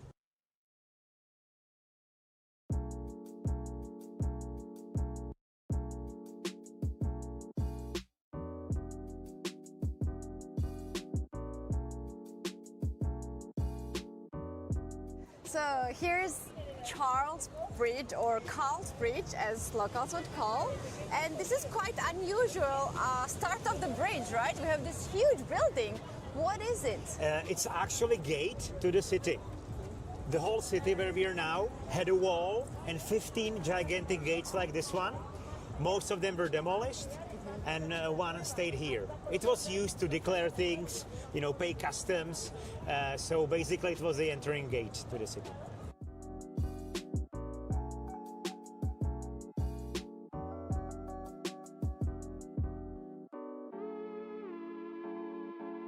Usually the bridge is full of tourists. Yes. I was here, usually when I guide around Christmas, that's the sort of peak of the tourist season. It's so crowded, it looks like rush hour at a train station in the morning. Wow. There will be 7 other people here.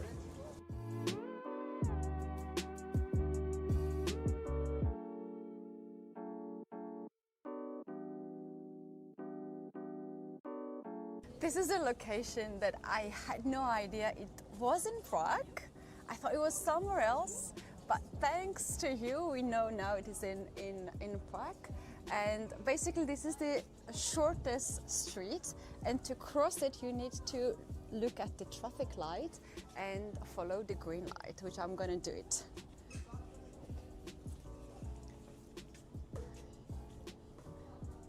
It is really small. And this is our final destination. We have to end this tour with local food that locals love to eat and tourists love to eat. Thomas, we came here in this area and we need your help to tell us what is local, what people likes to eat. So as you can see, the most common here is the sausage. You have all variations. And then some types of meat, usually fried or roasted. So you can see Czech people are actually meat lovers. That's a common thing. And potatoes. I see a lot of potatoes. It's potatoes with a little bit of onions and some vegetables on it. Nice. And maybe we can see on some other, it's a famous dish. It's potato gnocchi with sheep cheese and bacon. We call it halušky. We have also touched the point of beer, because this is so iconic, the Czech beer. And besides that, what is other drink that is popular here? Really popular during winter times when it's cold. As you can see here, it's hot wine. Different types of wine with different flavors. They add some spices, sugar. You can see like a cherry honey wine or blueberry honey wine. They have also non-alcoholic versions, so everybody can drink that. And if we go a little bit further, you can see some new additions to Czech food, like this one. I really like it. It's sweet. It's chimney cake. Originally, it was sold plain, but now they're adding different toppings to it. It has cinnamon, almonds, vanilla, so it's Ice cream. yeah, ice cream inside. Yeah, I really love this one.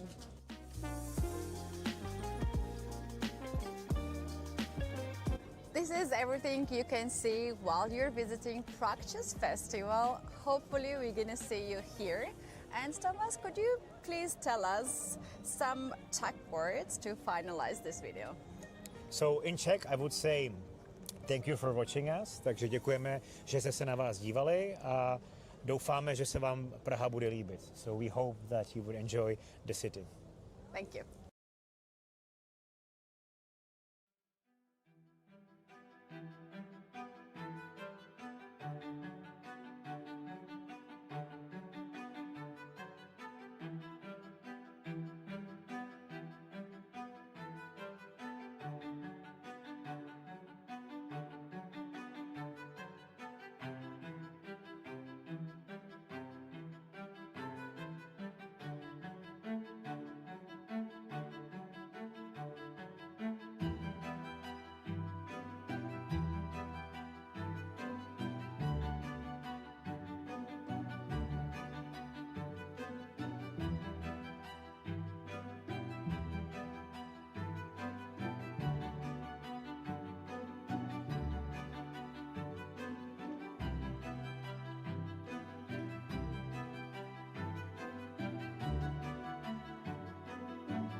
Welcome back. This is round 8 at Prague International Chess Festival. In the studio, Grandmaster Alojzije Jankovic and myself, woman Grandmaster Keti Tsatsalashvili, will be here whole day to see all the actions on the board. Tomorrow, the round will start early, so you guys make sure you join us as well, because we're gonna crown the new champion of the this year's edition.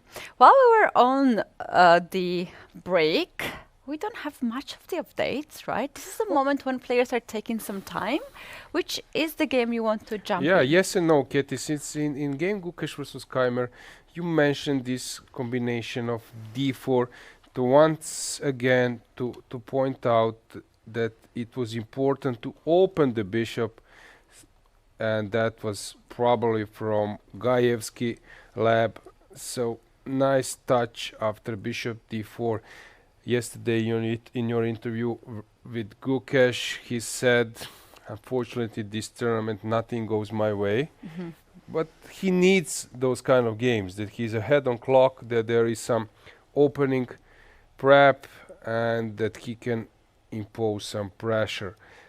As I said, in top level chess, sometimes you are lucky with your opponent's choices, and sometimes you have 4 out of 5 nice prep weapons, and your opponents are playing that 5th one where you are not so comfortable. And sometimes everything goes your way. So c5 was played, which is not an easy move. Let's try to dig a bit. What's the point after queen d5? Is white coming with something super subtle? I don't get it. So rook e5 is doubling the rook, and maybe some rook g5 coming. Maybe there is some storm. So that's why c5 I like rook e5, rook g5 was played, and now knight c4, bishop a6. It's a plus for white, and Gukesh has plenty of time to dig into details. Will he go knight e3 with ID knight f5, or what's the reaction now? Knight e3, completely reasonable move. Knight e5 drops the pawn, so I don't believe this is the main thing here. It's possible, however. Bishop e3 has just been played to give us an answer. Open position, but king safety must be the... King safety, and white has a plan, right? To play knight f5, to play rook e3, rook g3, somewhere h4, h5.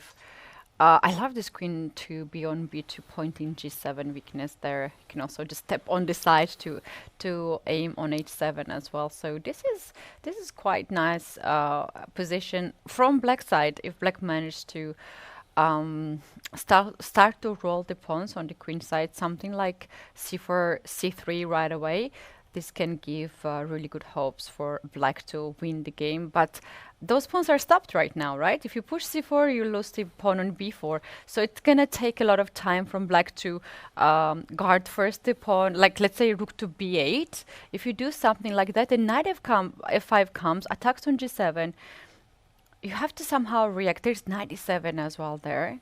Oof, I don't know. It's calm position, but more you dive into all these weaknesses in the black side, maybe you will like white's position more. How about queen g5?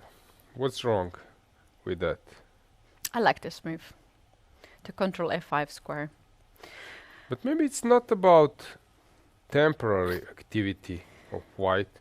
Maybe long term white has just more chances that this setup is very prominent. And as you said, we're gonna see will black be able to what push. I also like is this move somewhere to play a3 to also break down this pawn chain and bring the rook from the but a-file. I think we should also mention one small detail, that white is a pawn up.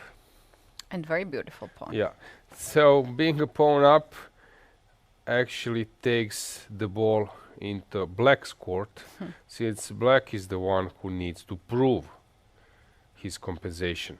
So white can also just stabilize for a while and then start rolling his pawns and use them.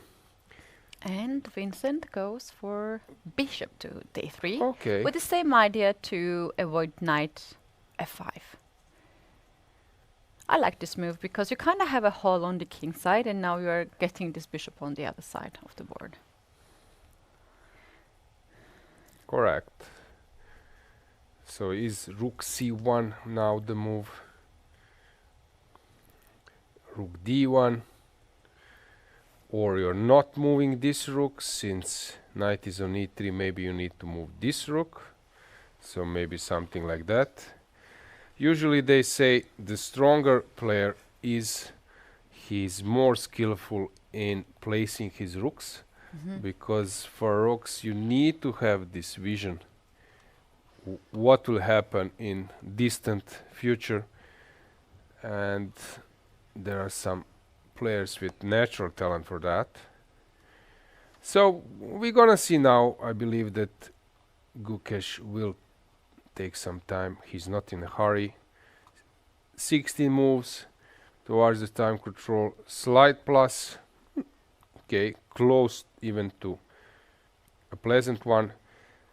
But Keti, speaking about his best results and his shape, these are the situation we were expecting at first rounds. He was twice white in first two rounds, and these kind of things you expect, but it's not easy to achieve it on top level chess, that you are almost an hour ahead, you are having small advantage, and you will be far away from time trouble. This is how you would shows expect. a good, good war champion. preparation. But Gukesh had several times something very similar. Good time, showing it is his home preparation, very good position, and then something changing. For instance, against Abdusatro, we had this scenario, right?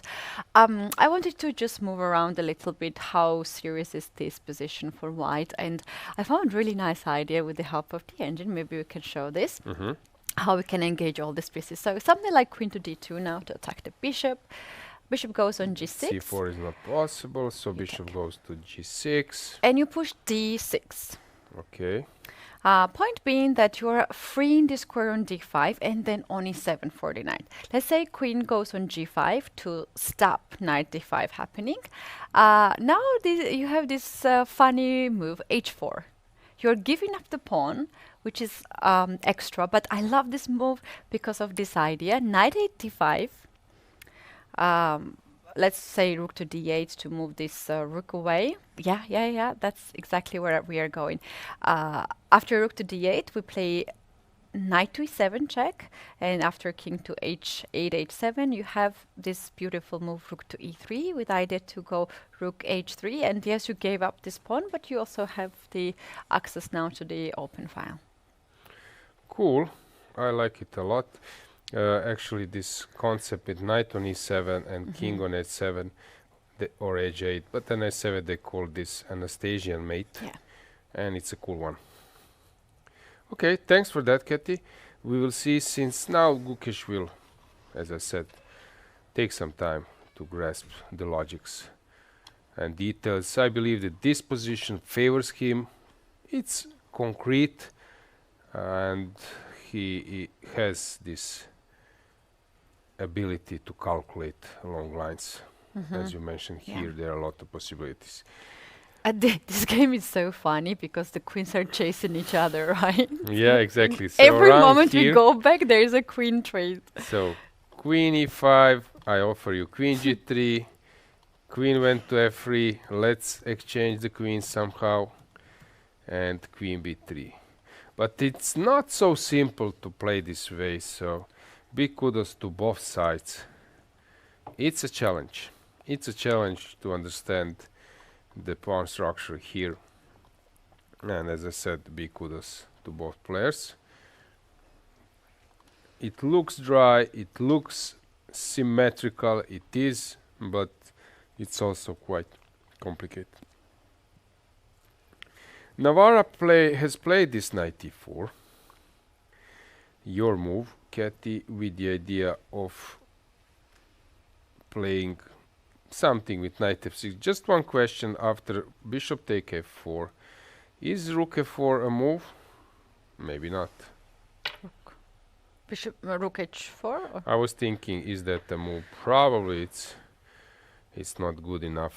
I don't know, something like that, and then castling and trying to deliver a checkmate. So here after bishop h4, you can start with with g3 castle. or castle maybe. Yeah.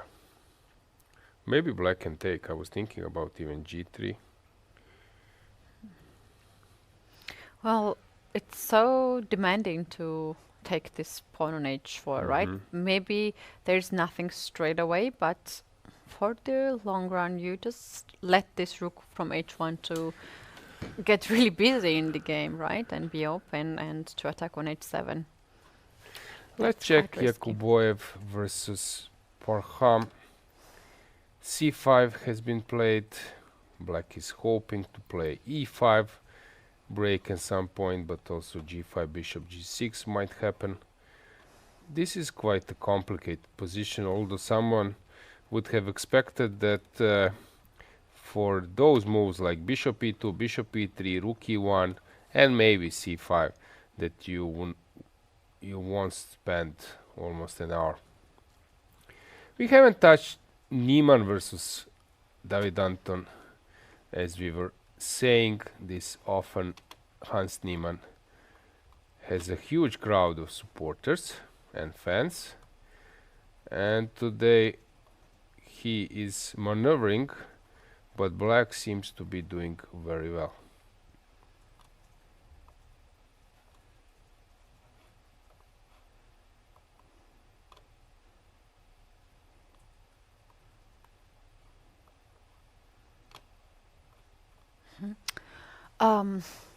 I have a very cool game to suggest, but this is in the challengers. Maybe we can take a look at that. Okay. The game between Zhujiner and Thomas Bertson. Black made this b5 move, pawn sacrifice, pawn from b7 wants to b5. Quite unusual, to be honest. I have not seen this kind of sacrifice. And I was wondering why I just cannot take the pawn on d4, because it's hanging, right? In the current position. Yeah, probably here cd. I was thinking cd. First e3. First E3. I was thinking about this, but what am I missing? g5? G5 is coming. Maybe queen h5 or something, but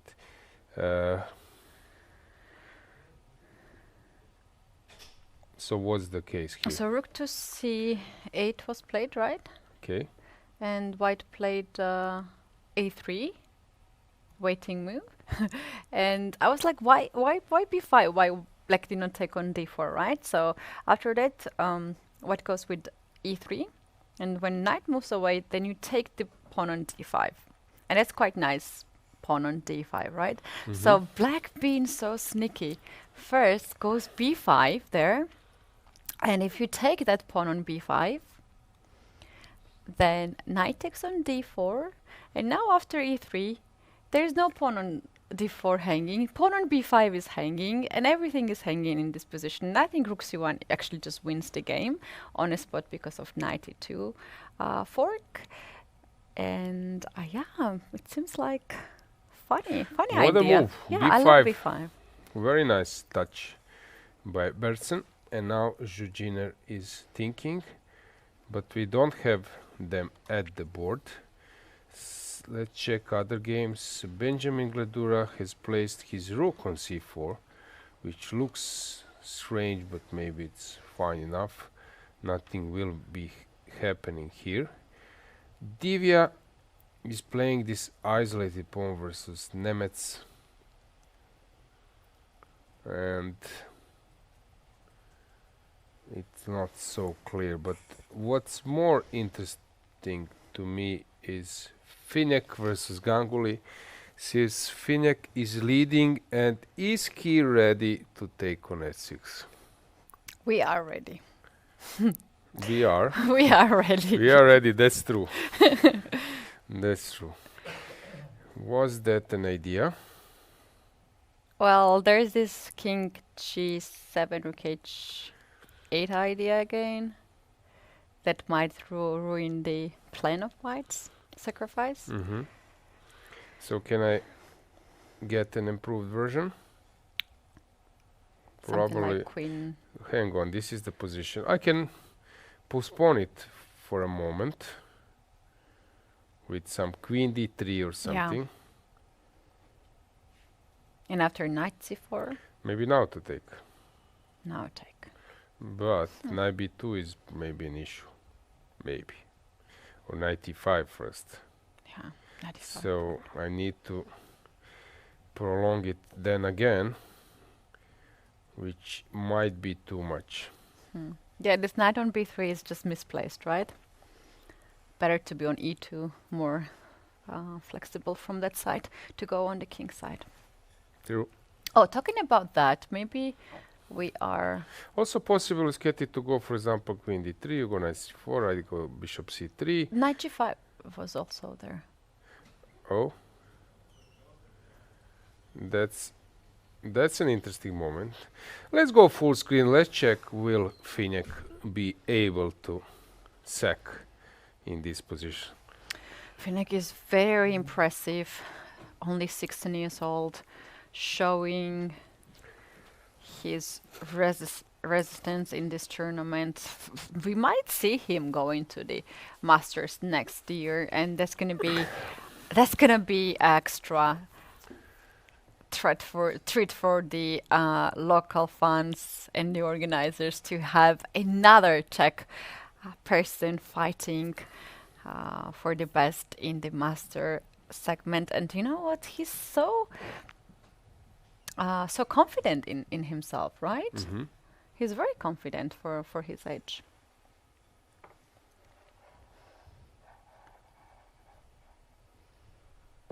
He's thinking and hesitating, which is logical. I would say that he will play this queen d3, bishop c3, or queen d3, knight g5, something from that arsenal. And Keti, I have one conclusion.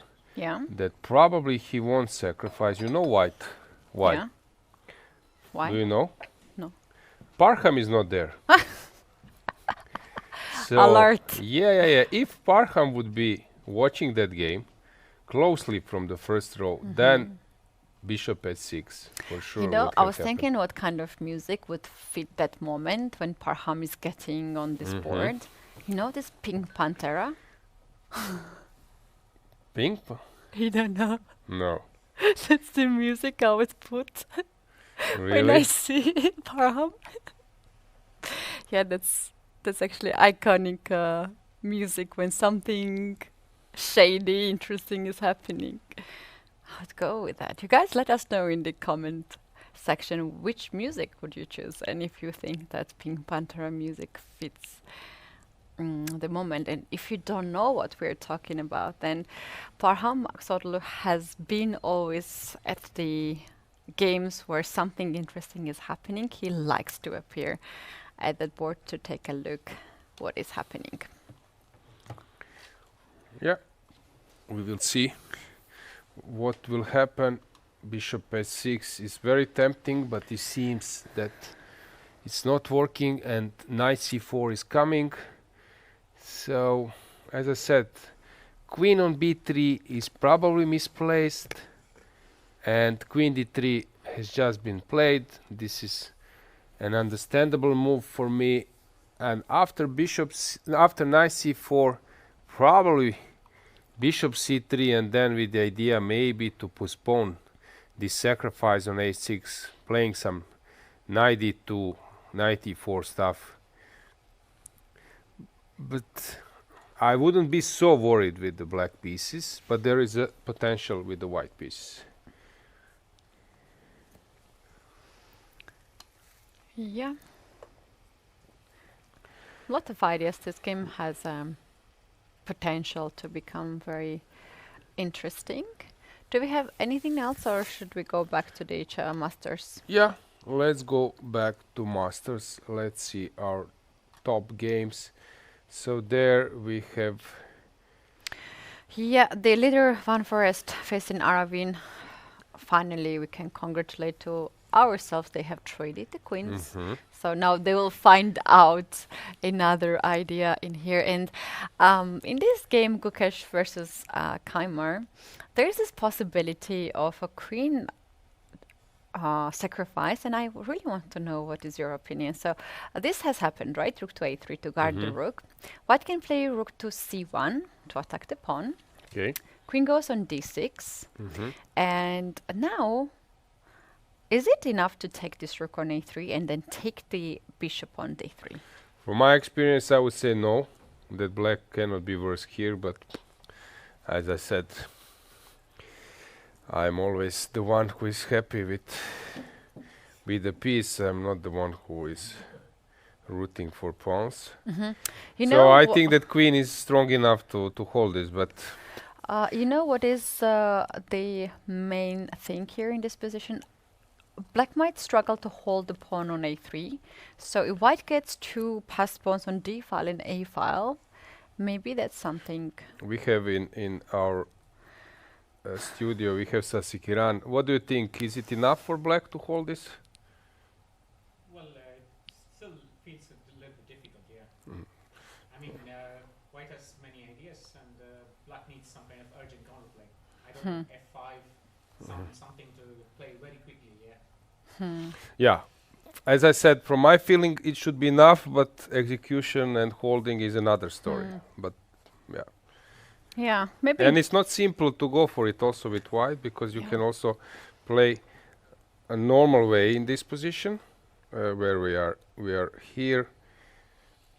Yeah, there are a lot of potential in other ways. So Yeah, not- d6 actually. yeah, you're very not nice forced to go there, so it's not so simple not to play this position being a pawn up. Okay, now he played d6. move. Now he's sacrificing, but this is very sneaky move, because if you take Knight f. queen d6, they're nice for pin, Yeah. and you win the exchange. Yeah, and to go for that position without a queen, and you can play this position, I would rather stick to this. Because Makes this is sense. not simple for black at all.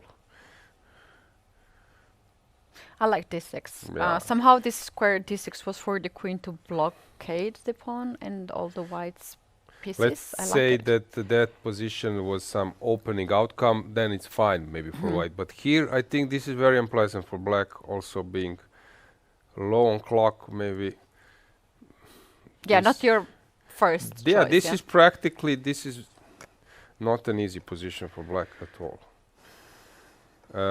My point is that 23 engine minutes. here says is 0.4, but it's not easy to keep this engine bar closer to the equalization. And what about the time? It is move 26. Vincent just made a move, and they have to make 14 more moves. In Vincent having 24 minutes, do you think in this position some heavy time pressure for him? I think it's the issue is not about reaching 40th move, but an issue that you might think for 5-10 minutes for some move which you cannot afford any longer. It's harmony is not Wait, an Parham is there. Look. yeah. Uh-oh. Yeah. Harmony is not so natural. Okay, but white also needs to come up with something. I'm more like speaking philosophically, than throwing the analysis. White has like more natural harmony, but also it's very concrete. Will white keep his pressure? Do you know this? Of course. Pink Yeah, Panther, you know yeah. this music? Like Yeah, this most yeah, iconic yeah. music when he's Yes. stealing the pink diamond? Yes, This of music is something that every time I see Parham, it comes to my head. course. So he is the messenger, right? Yeah. Okay, so what white plays here? Hang on, let me think. So possible options are to open the king, rook c1. What else?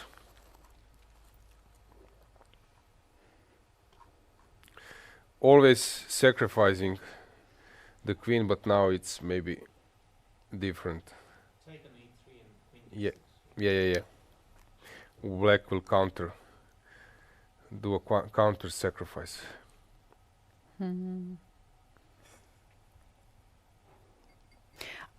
Shall we? So let's say that I open the king, so rook e3.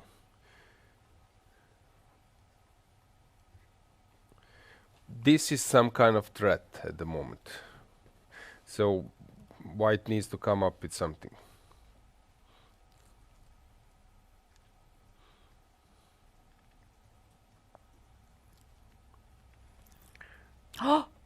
He queen sacrificed the queen.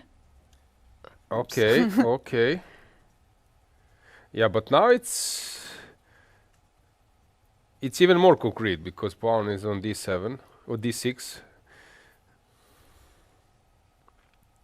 Again, I have a feeling it's holdable, but No, the pawn on d6, it's already not holdable. Not home. It's probably leaning forward, yeah. it should be winning, huh? Wow. Okay, we will see. Wow, that makes such a big difference, right? In the previous line, we had queen on d6 and black was holding it. But here, yeah, it limits queen. And queen is the worst blocker, right?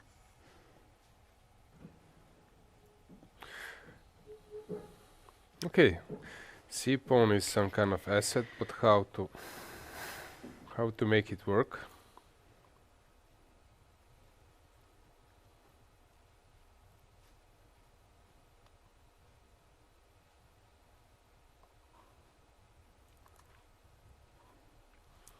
So rook c1 or rook d1 next move.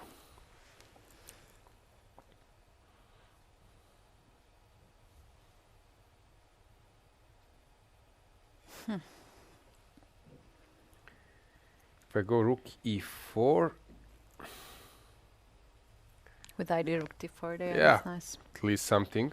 But also there will be tactics with knight f5, rook c8 later. So if I go rook e4, probably rook c1 is enough.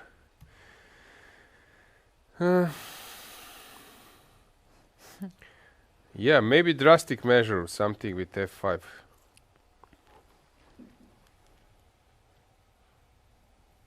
But then d7.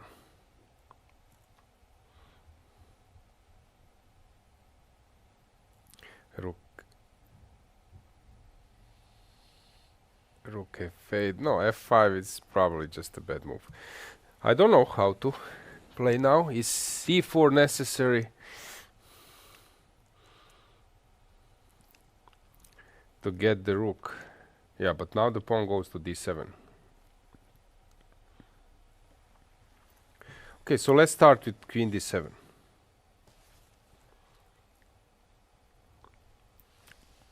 So rook c1 or rook d1 or knight c4. We can try both of them. Let's just try one by one maybe. Okay, let's say rook c1. Okay. Okay, my rook is now free to queen f6. Queen f6. Okay. Okay. Yeah, the fact that Vincent played so fast on this move means that he was considering queen sacrifice for some time. Perhaps. Can we have a full screen of the video?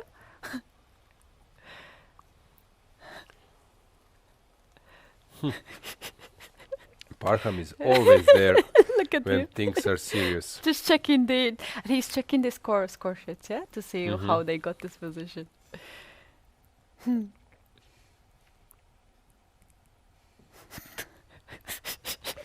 Yeah. Can you imagine? Synchronizing. Parham would be a very good team captain. You know, Yeah, some yeah, Olympiad or something behind his players, Yeah. putting pressure putting pressure. I'm sure. I see him in this role actually. Yeah. So let's get back to the position. So after queen f6, so he wants to go to b2 if you go rook c1. So rook d1, let's say. And then He wants to go rook d8, yeah, and then somehow give the rook for this pawn, and then try to take on e2 and somehow survive this position. Couldn't be too. so this is the plan. Can I go rook d2 95? Yeah. No. There's this move knight f5, knight e7, knight c6, yeah? Which one? Something to d2? get knight on c6, yeah. Okay, but this game is this setup is actually the most logical to block with the rook and to try playing around with the queen. Rook d1.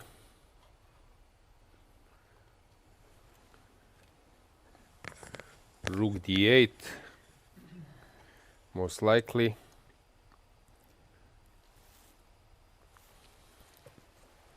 Okay, he can also maybe start.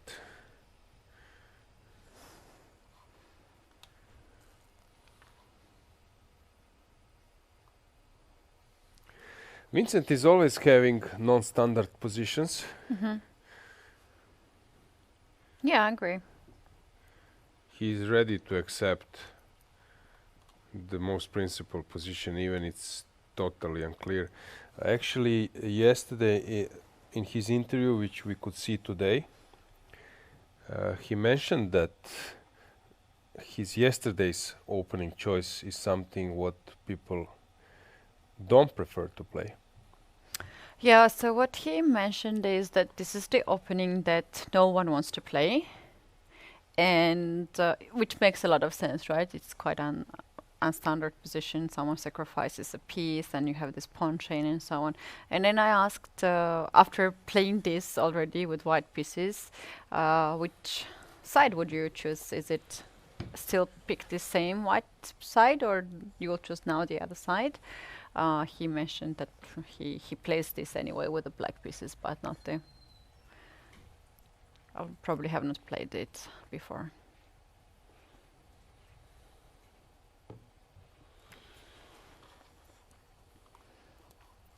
So rook d8 or immediately queen b2 or pushing or coming with the king, or I don't know. Goes queen to b2. Okay. Normal way.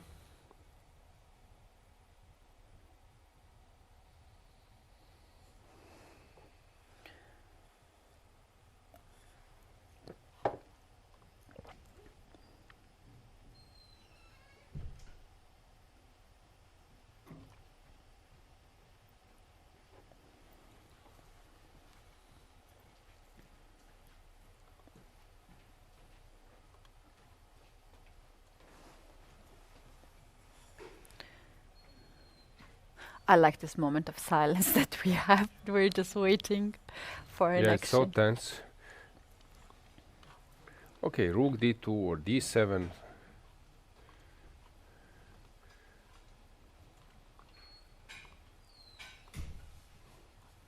By the way, in Navarra versus Abdusattorov, there were a lot of events at the moment we left. So 94, king f1, and 2 pawns down for black, but a huge activity. You're getting 1 pawn back if you now trade the queens. Yeah, but somehow But you're still not down trading 1 the pawn. queens seems to be a more natural way. Can also go queen to d5, maybe, to hit both pawns. Queen d4 is also there. Queen f4, queen d4.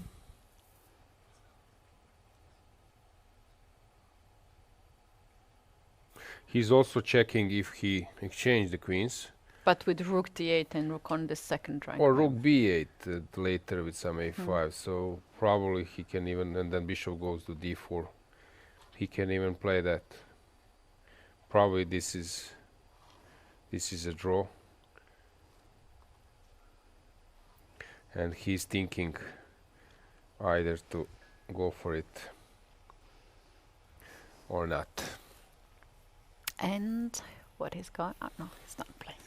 He has plenty of time to figure it out. Another very interesting position, Niemann against David Anton. That's also quite complicated. You can take a look at that.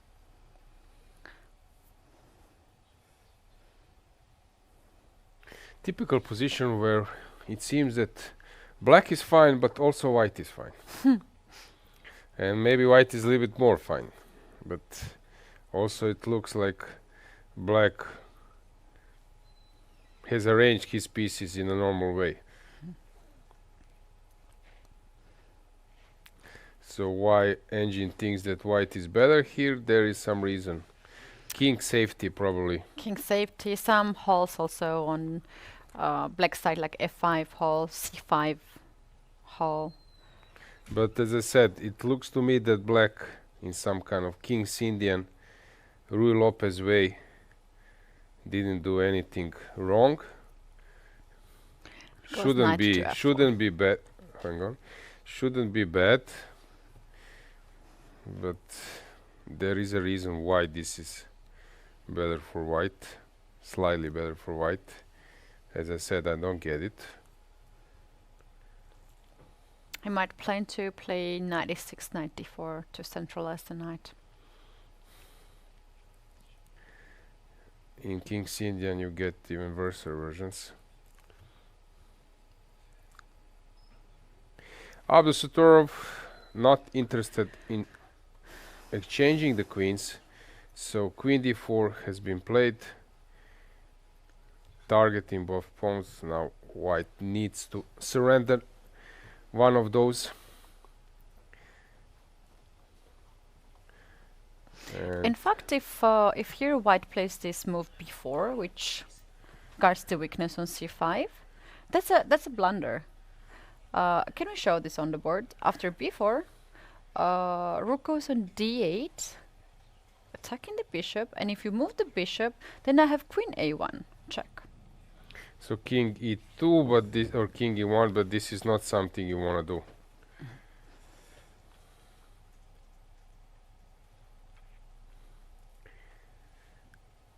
So, just to recheck other games. So in Jordan Faforest versus Aravind, it's normal game, slightly better for white. Here Gukesh is pressing a bit. Navarra versus Abdusatorov in a comfortable situation. That still might be in a drawing margin. Here, far away. And this one looks normal. Yeah, well, as the positions are heating up right now and the time is getting low on the clock, we are lucky to have with us Grandmaster Sasi Kurian, and he can just join us, our commentary, and give his insights of the game. So we're gonna take a short technical break and come back in a few seconds.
So, as announced, Krishnan Sasikiran is back with us.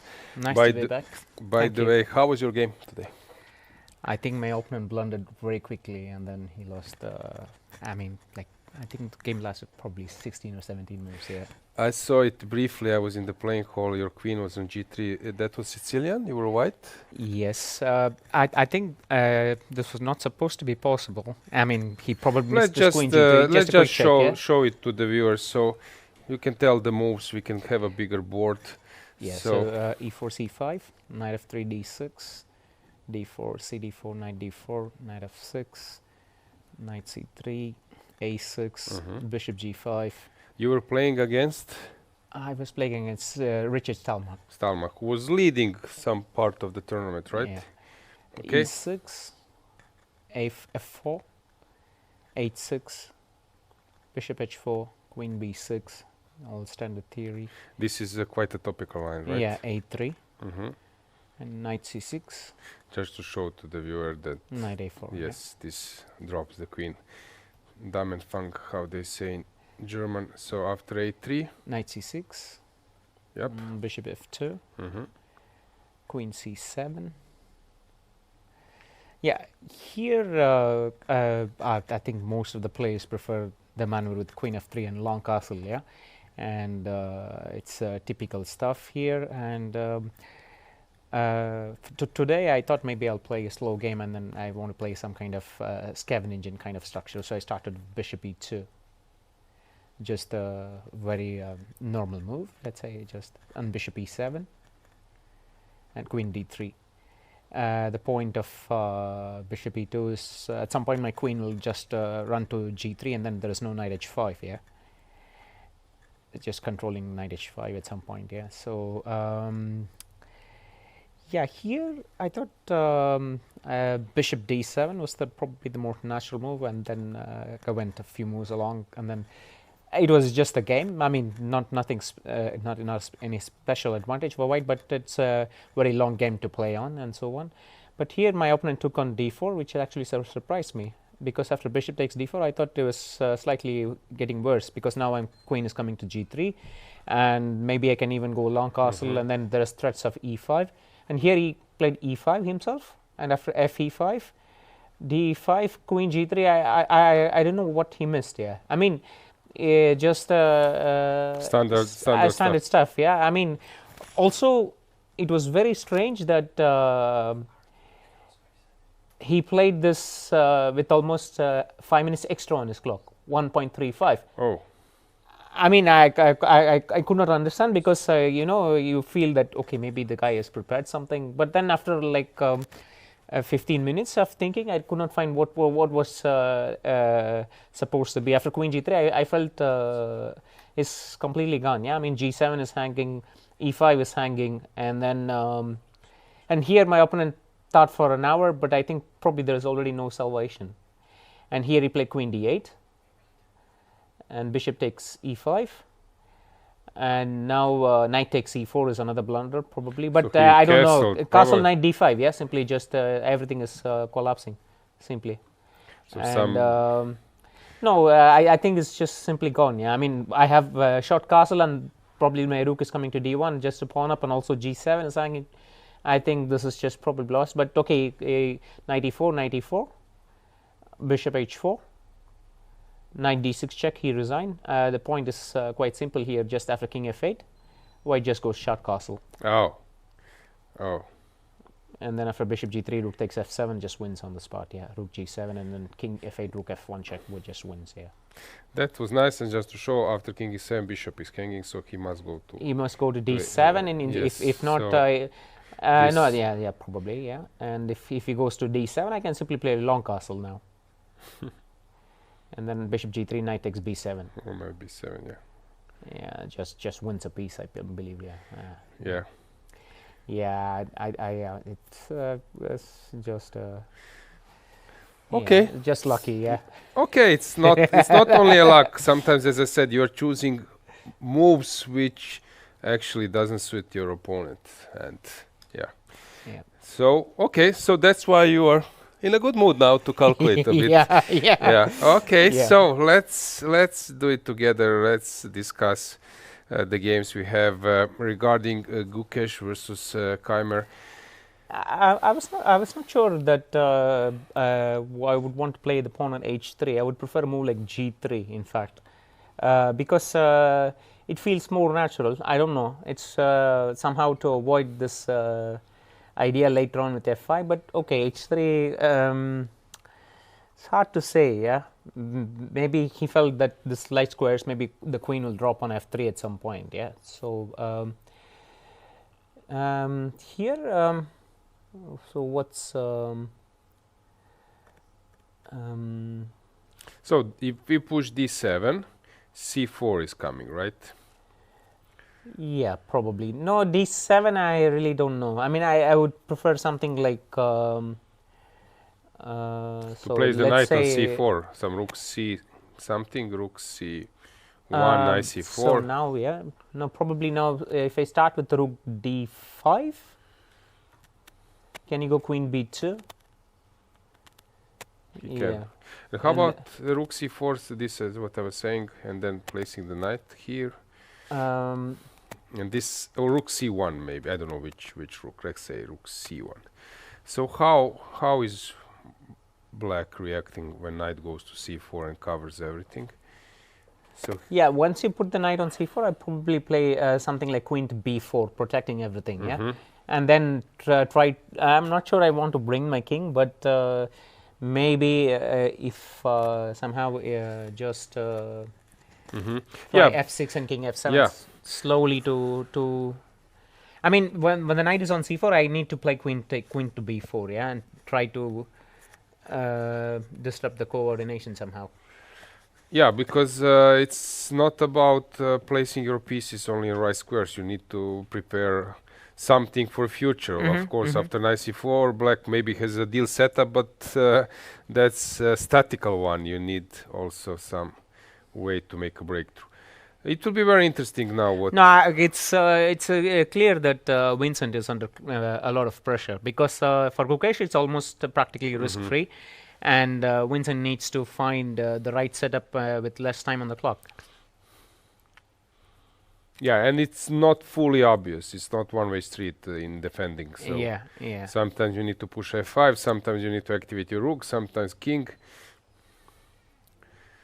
To annoy with queen, maybe also to stay put for a while. Okay, now I think that Gukesh will spend some time. How about Navarra versus Abdusattorov? Non-standard position, and of course with opposite cards, bishop and heavy pieces on the board, there is a chance to create some mess. He's targeting bishop d1 when bishop moved, queen a1 as we were mentioning. Can I just go c7? He wants to go what? c7 is a cool move because your point is if takes, then rook e2 wins, king e2 wins, because there is no way to stop the promotion. So after c7 he needs to go rook c8, yeah, or rook c8 probably. Yeah, but then now he's just taking e5 and c7, yeah, probably. There's no way White is able to defend this pawn, and then he continues to play for a while because the pawn on h4 is a little bit weak, and maybe he can target these pawns. So it's a fighting game, yeah. It's not so easy for David to... But I think probably he needs to, because now the bishop is hanging, and then if I move the bishop, probably queen a1 check is just winning on the spot, yeah. So, but is it anything dangerous for White? Let's say c7, you go rook c8, also g3 or bishop f3 first. No, I need to play g3 maybe first. Okay, let's say g3. Will you play queen d5 or not? Will you disturb me a bit more or?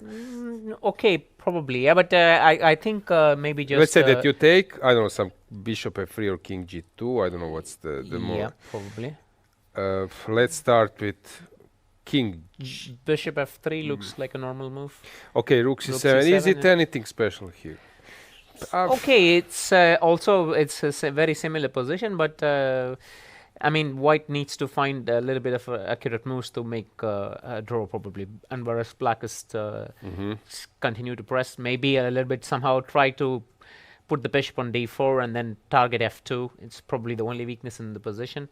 And also the problem is white is not able to move the queenside pawns, yeah? So it's... yeah. It should be draw, but it's still unpleasant, yeah, somehow. There are a lot of ideas for black. Yeah. And now you have a lot of ways to be close to equal, but probably nowhere totally equal. Yeah, So I he's guess thinking, he's thinking what's the best route. This might be a position which doesn't suit David so much, but he's also able to calculate a lot. So we will see. Will he find? Is there a way I can just somehow play bishop f3, but it's not coming. Yeah? Queen a1 checking e2, queen takes h1.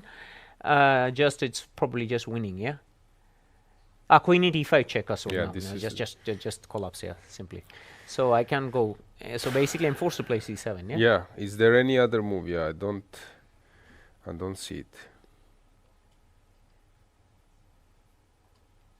No. No. Yeah. So c7, rook c8. Is there any way to get out somehow? I don't know. Rook h3 is a move here, probably. Rook Rook c7, rook d3. Rook d3. Yeah, this is queen e5. This it sounds to me like a yeah, but it has still h4 is hanging, maybe, yeah. Yeah, some queen e5, right? Or yeah, maybe not rook d3. Just to show to the viewers that this is the point. Yeah, so now queen d3, maybe. I don't know.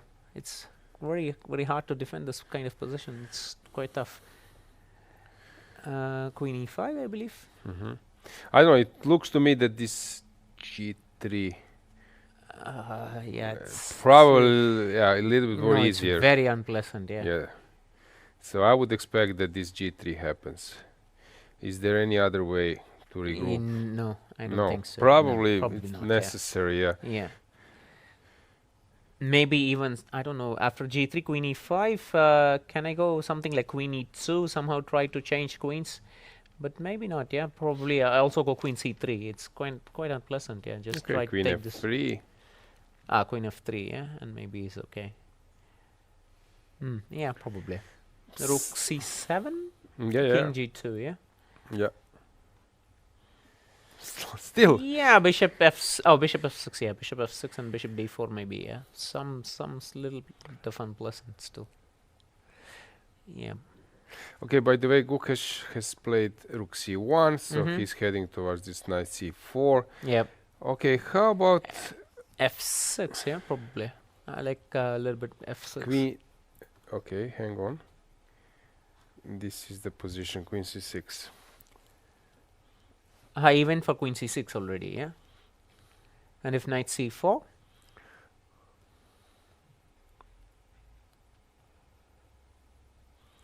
Don't know really.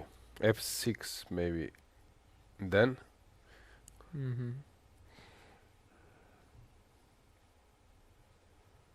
It's actually the reason I wanted to play g3 and in that position, but still maybe it's not so simple. Maybe he'll probably, if I play rook c3, he'll still go queen e4. So so if knight c4, then probably f6, let's say.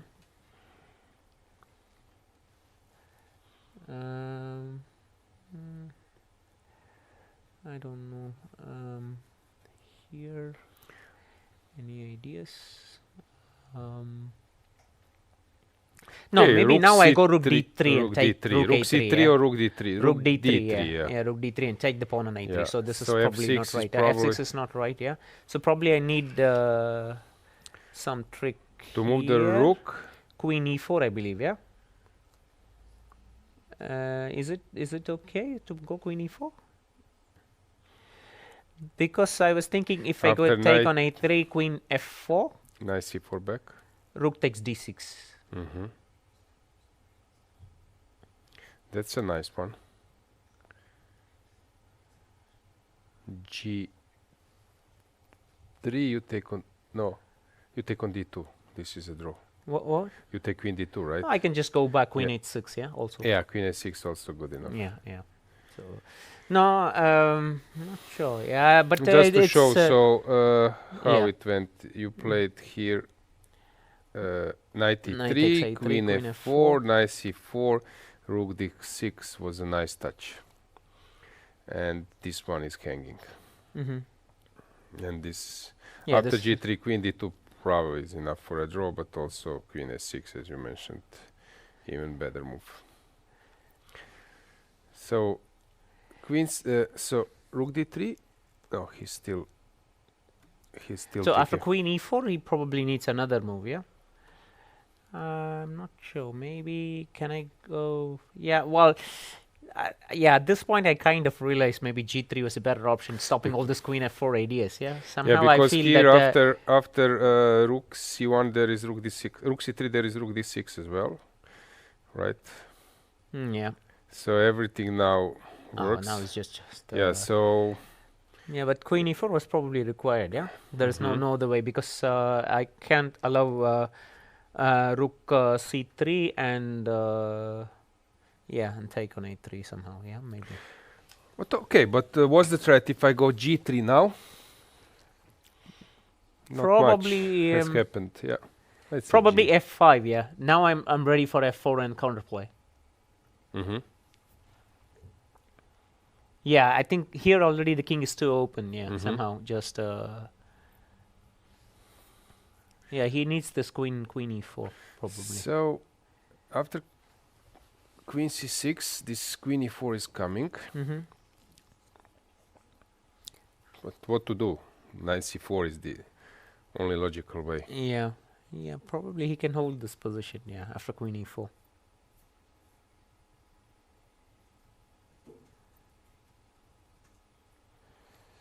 Not very obvious, but he might just hold this. By the way, David made this g3, and we have this. Mm, Yeah, yeah, it looks to yeah. me the Yeah, most it's logical probably way. most. Okay, But it'll be a long game. Yeah, I'm sure it's still a tough defense for white. Yeah, here in Jordan favor. probably. Yeah, it's but Probably. okay. I don't know. I mean, it's probably a draw, but somehow I feel that the black king on e7 is a little bit better off. Yeah, I mean, just in case. I mean, okay, probably white is going to come with king f1, king e2, and it's probably should be dead equal. But if it's black to move now, maybe I can play knight c5, yeah, and I don't know, put Transfer the on knight e6. e6. Yeah. By the way, Aravind again got Philidor style position. the what and did it they came start from with? it was Sicilian. It was Sicilian, but he's getting you. I would like bet on it that it was Philidor or something with DE, and take a look. It was Sicilian.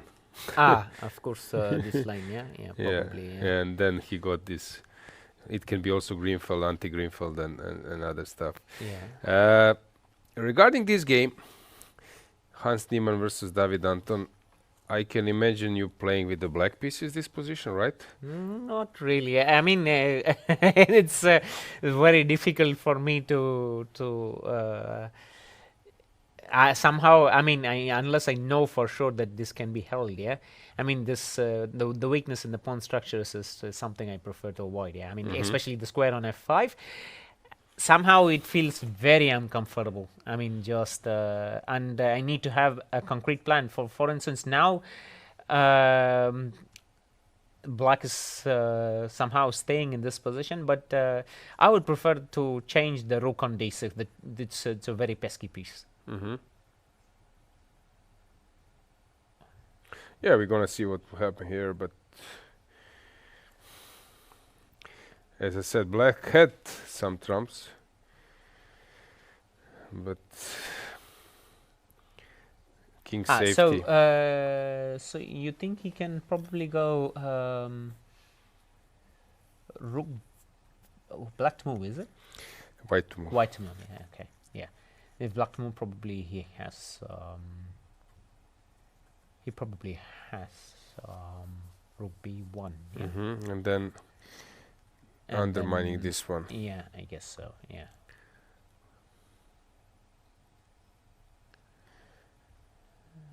But it's not entirely clear. Yeah, is it? Yeah, probably not. Yeah. Okay, but what's white doing now? Taking on f4. This knight on d3. I don't know. Is on I the like way. I like a move like, say, if I can manage without any trouble, something like h4. Yeah, somehow to try to weaken the position of the kings. Yeah, just if it works. Yeah, but I still need to be a little bit extra careful. Probably can we make this move on the board, whether just to see whether this works. Okay, it's not bad. It's a practical chance. By the way, Keymer has just played queen e4 according to the conclusion, and here h4 is, of course. And I was thinking maybe rook b1, just to find this. Maybe now just takes, and if queen c7, maybe I have something here. Yeah. Maybe. No, here this one is. Queen c7. What was the trick here? Probably just rook d b6 simply. Quite simple trick. And then rook b7, knight f5. Yeah. So maybe I cannot go rook b1 at this point. So after h4, what's black going to do? Queen c7. Can I go immediately?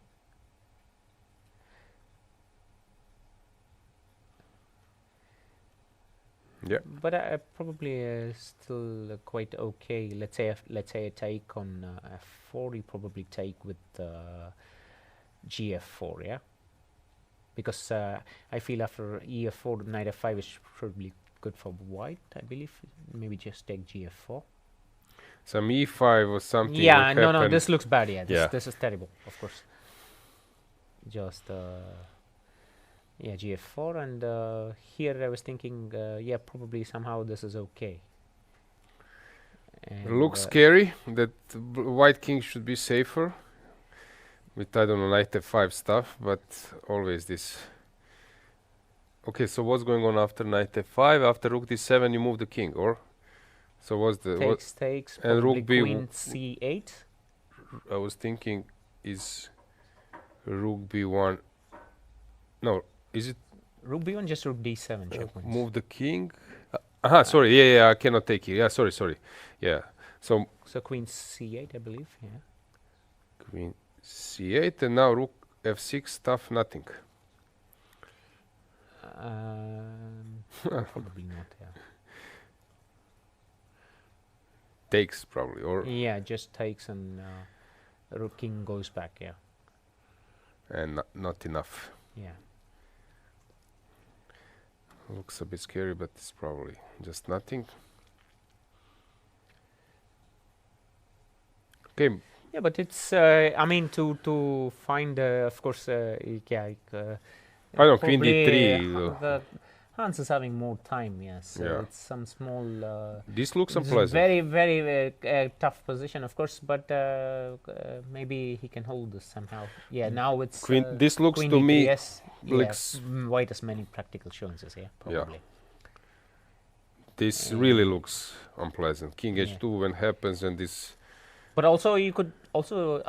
Can you play something like rook e6 at this point, or not? Or was it too much? Also, is possible. And then try to improve the queen somehow. Somehow. Okay. Yeah. So we will follow this one, and we haven't touched this one.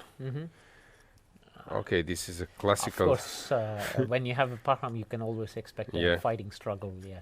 But I like the way how he. Is this arranged. Karakon, yeah, but how he arranged his pieces. This looks probably the best way, huh? Everything is on the right place. Yeah.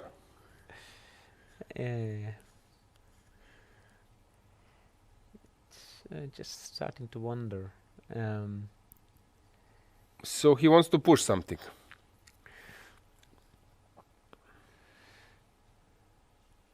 Yeah, probably.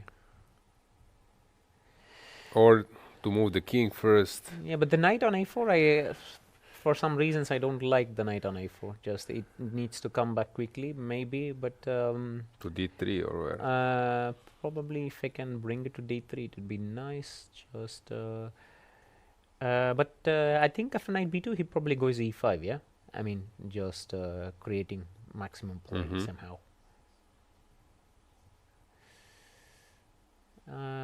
Can I somehow try to hold that position? Just let's say after knight b2, he's just going e5. Yeah. No, okay, black is on the move. Yeah. Let's say that. Black is on the move as well. Yeah. So it's not an easy position after all. Actually, I mean, I would want to do something like f6 and e5 and somehow press, but maybe it's I can probably stop f5.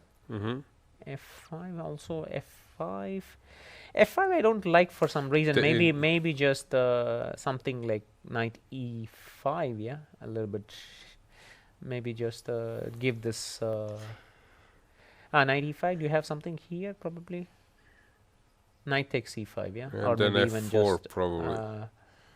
Yeah, probably knight e5 and maybe d4. Should take on e8. Bishop e8. There is some tactics or not? No, there's too much tactics. Bishop e8 and d4. Yeah, just too much tactics. Yeah, here. I mean, and it's all in black's favor. Maybe no need even. Maybe just bishop e5 and bishop this e5, looks total domination. Yeah, probably. Yeah, this looks. Or even maybe take with the queen. But this looks scary. Yeah, no. Maybe, why not? Yeah, no, this everything will happen here and now. Too many good pieces. Yeah. So no, f5. Yeah, probably. F5, I'm thinking about this is typical, but that when he goes to f4, then it's f5. Can I go knight c3, or is it just too much? Queen a5. Yeah, probably. Also, it's very difficult for white to play this kind of position. I was thinking some stuff here, but okay, there is no tactics yet. Yeah, but queen a5 is probably almost like queen a5. I was thinking permanent advantage. Probably just improving black's structure basically. Yeah, queen a5 probably just improves the structure, but maybe or to take first even. Who knows? Yeah. Or can I go f4 at this point? f4, bishop d2, and probably knight d4, sacrificing exchange. Maybe not. Takes. Maybe this is too much. On. And I don't know, stuff like bishop h5. No, e4 is probably. So knight d4 does not work. Yeah, so probably because I take on e8. Yeah.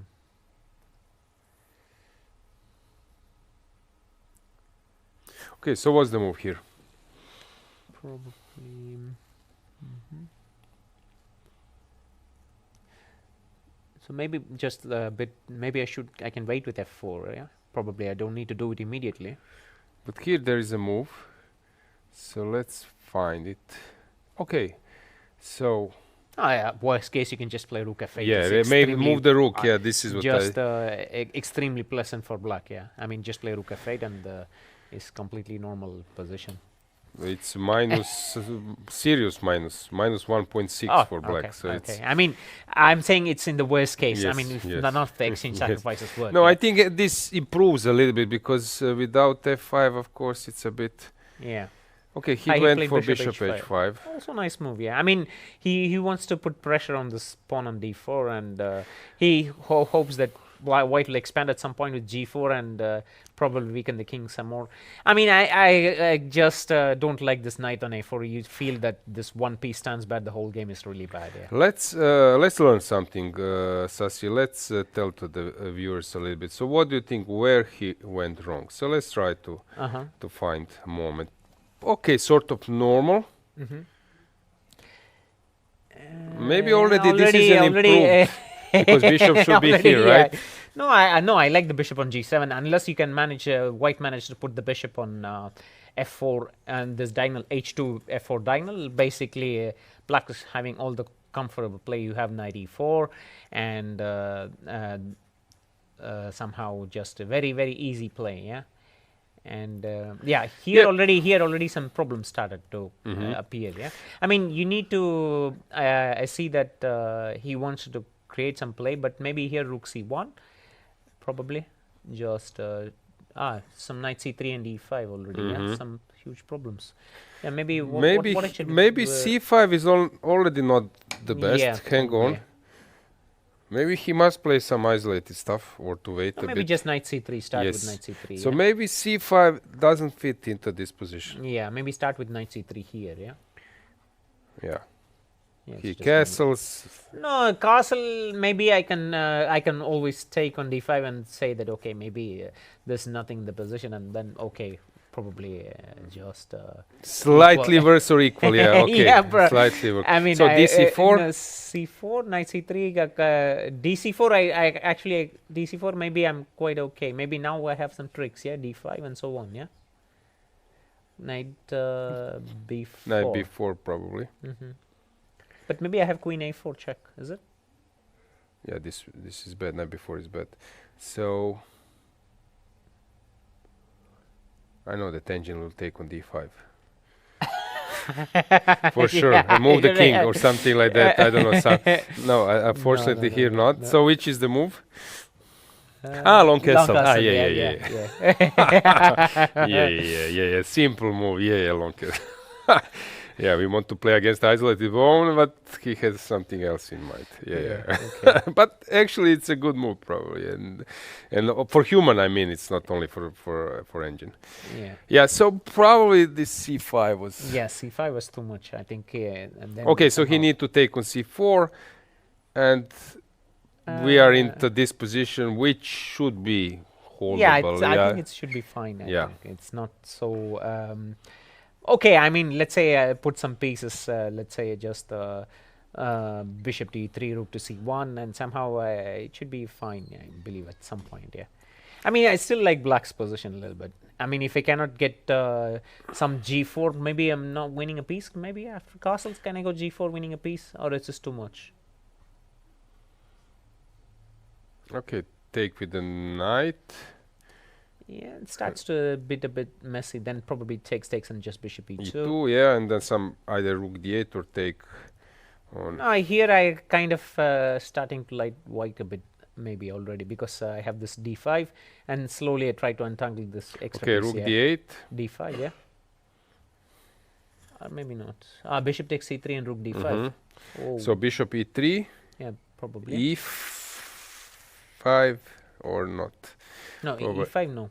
e5 just I go d5, yeah. This is the position actually I want to get, yeah. Maybe just bishop f3 and just take the pawn, yes. 3 pawns already. It's also five for black, 5 for white. Typical, yeah. So in the meantime, Gukesh versus Keymer. He managed to eliminate this pawn on a3. So queen. Yeah, here he did not go. He went queen f4, and now what did he do? And so there was no way. But this is probably good enough. So c4, queen a3, or what? c4, yeah. What else? Knight c3, queen b4, b4 or a3. I don't know. Let's say b4. Yeah. Knight d5. Queen d6. There is knight f6. So this is the point, or somewhere, whatever. So queen a3. Yeah. Yeah. No, maybe here I was thinking if somehow you have c3 at the end. Yeah. So that's the problem now. For instance, now knight e7 check, let's say, and then king f8, and if knight c6, then c3, just and they should be fine for black, I believe. Yeah. Because your point was after d7 there is knight e5. Yeah. Okay. Niemann got What? it. Hang on. G4. He went g4. Yeah. It was not so easy to. Yeah, but here already white is just winning because the g file is too open, and then the king is just coming. Yeah, I mean rook g1 is coming, so you just collapse. Okay, g4 is a fabulous move. But why not? Why H4. couldn't he take on g4? It was too risky, was it? Knight takes g4. Yeah, probably. Or no, maybe first knight f4 and then knight g4. Yeah. Now it's just winning. Yeah, knight f6 is coming here, probably rook So g1. probably the best is to wait for a moment, but h4, you mean? I was thinking h4, at least to get some concept later, but Here I'm always probably taking on f4, yeah? And if ef4, probably... I was thinking maybe some knight d5, just to get an extra pass pawn. Yeah, g4 was not so easy to...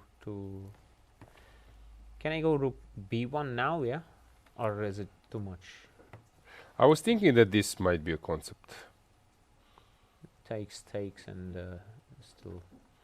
Yeah, but probably g4 does not change much for white, yeah. So g4 you probably need to find something else.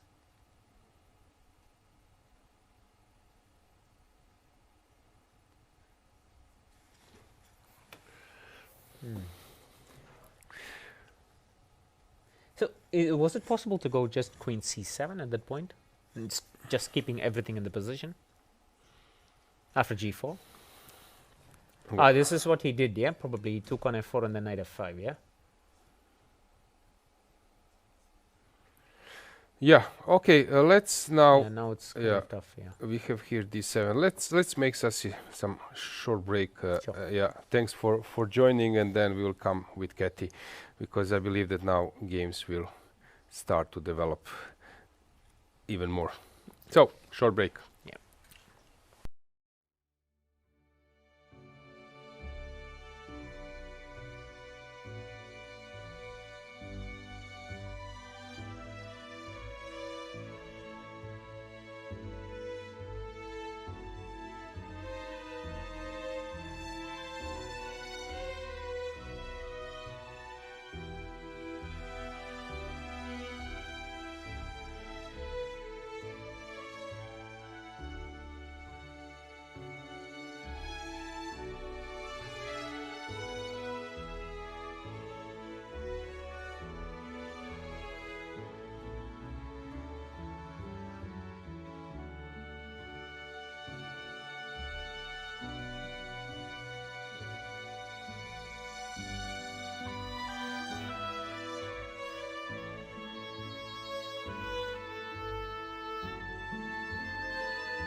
coming back. This is round 8 at the Prague International Chess Festival. In the studio, Grandmaster Alojzije Jankovic and myself, women Grandmaster Keti Tsatsalashvili Alojzije. We had a break, but the players don't have a break here. They have to keep it going, and every board is still in action, and we have a lot of to cover.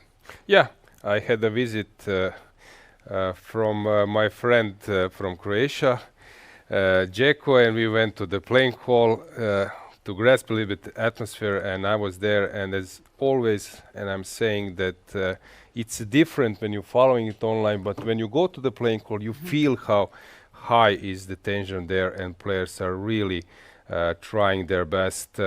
As we can see, only Niemann, David Anton, that game looks like a closer to some decisive result. All others are still far from clear. Engine bar says that around equal or slight plus for some players. Yeah, that's right. And if you guys want to feel the experience and see what is happening, we are encouraging you to visit us. Tomorrow is our last day. The game starts in the morning, and if you cannot do that, then you can mark in your calendar. This festival happens every year this time, and we also have open tournaments where you can actually be a participant yourself. Yeah, it's quite crowded these days. In the studio we even have friends from Chess Base who came from Germany and enjoying this beautiful tournament. Let's see the games. Let's start with something. As I'm always saying when I'm commentating and when I'm teaching my students, when the pawn is only one step away from the promotional square, miracles can happen.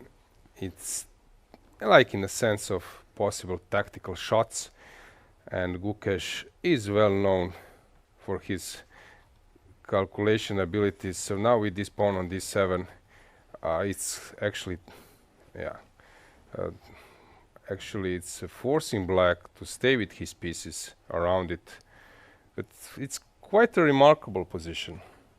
Yeah, nothing usual that Not we at all. are familiar, or the probably chess players are also not played this position.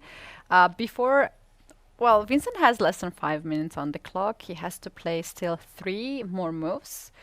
I don't really see here that's an issue for him. He seems to be relaxed. I think he even left the board at some point to walk around and now I regret that we are using this engine bar a bit, since without it I would like range from +5 for white to maybe -1 to black. Yeah, it's so crazy, so complicated. Because this knight on b1 is not doing anything. There is a c pawn coming. The pawn has been blocked, but also white can count off. For example, if I now double my rooks, let's say rook d7 is not working because of this checkmating motive. So there are a lot of tactical shots around, and Gukesh is now thinking, but today we can say that this is a profile of the game we would expect from world champion. So he is pressing, he's slightly better for much of the game, and he's trying to find a way how to increase his advantage. At the moment is equal, but we feel that black is on defending side here. yeah, I agree with that. Seems like these two players have full control. We need to check out how the leader of the tournament, Van Forest, is doing in his game. This can be very important round for him. If he managed to win the game, he can be far ahead to other players, Navara and Abdusatrov, as they are facing each other. Let's check it out, what's happening. Yeah, regarding this position, what is known that in the opening phase we should keep our king away from the action, while in the end game you should come closer, because in end games a king is also important. It can cover some space, it can support your passers, it can defend. And here this king on e6 is very well placed, but there is one small detail that presence of two rooks, of pair of rooks, increase chances for some tactical shot and some blunder. So now black would be very happy to exchange one pair of rooks, because that means that the chances for tactics significantly drops, because it's not so easy to create some attack. So only question here, is this king safe enough, since there is an X-ray from the rook? And if a king is safe, the king is safe enough, then I would rather be black in this position, because what can we say? Black didn't do anything wrong. His pawn structure is very fine. He has central pawns, piece activity, and I'm not surprised that now Jordan is a bit worried, maybe not too much with the white pieces. Usually white plays f3 here, also come out with his king as well, but this, as I said, is something which is fine for black. But let's keep in mind that yesterday Aravind suffered this painful, we cannot call it defeat, but it was, for him it was almost a defeat, when totally winning position he managed to let it slip and made a draw in the end. So he's a little bit distracted. We can probably expect that today he's affected, maybe even sleepless night. It's not so easy to get over it. Yeah, that's right. Sometimes this, like the past round, hits at the player the wrong moment. Maybe right now he's focused on this game because he has several issues to solve, but the moment you think about other things, that can be something that Aravind is facing.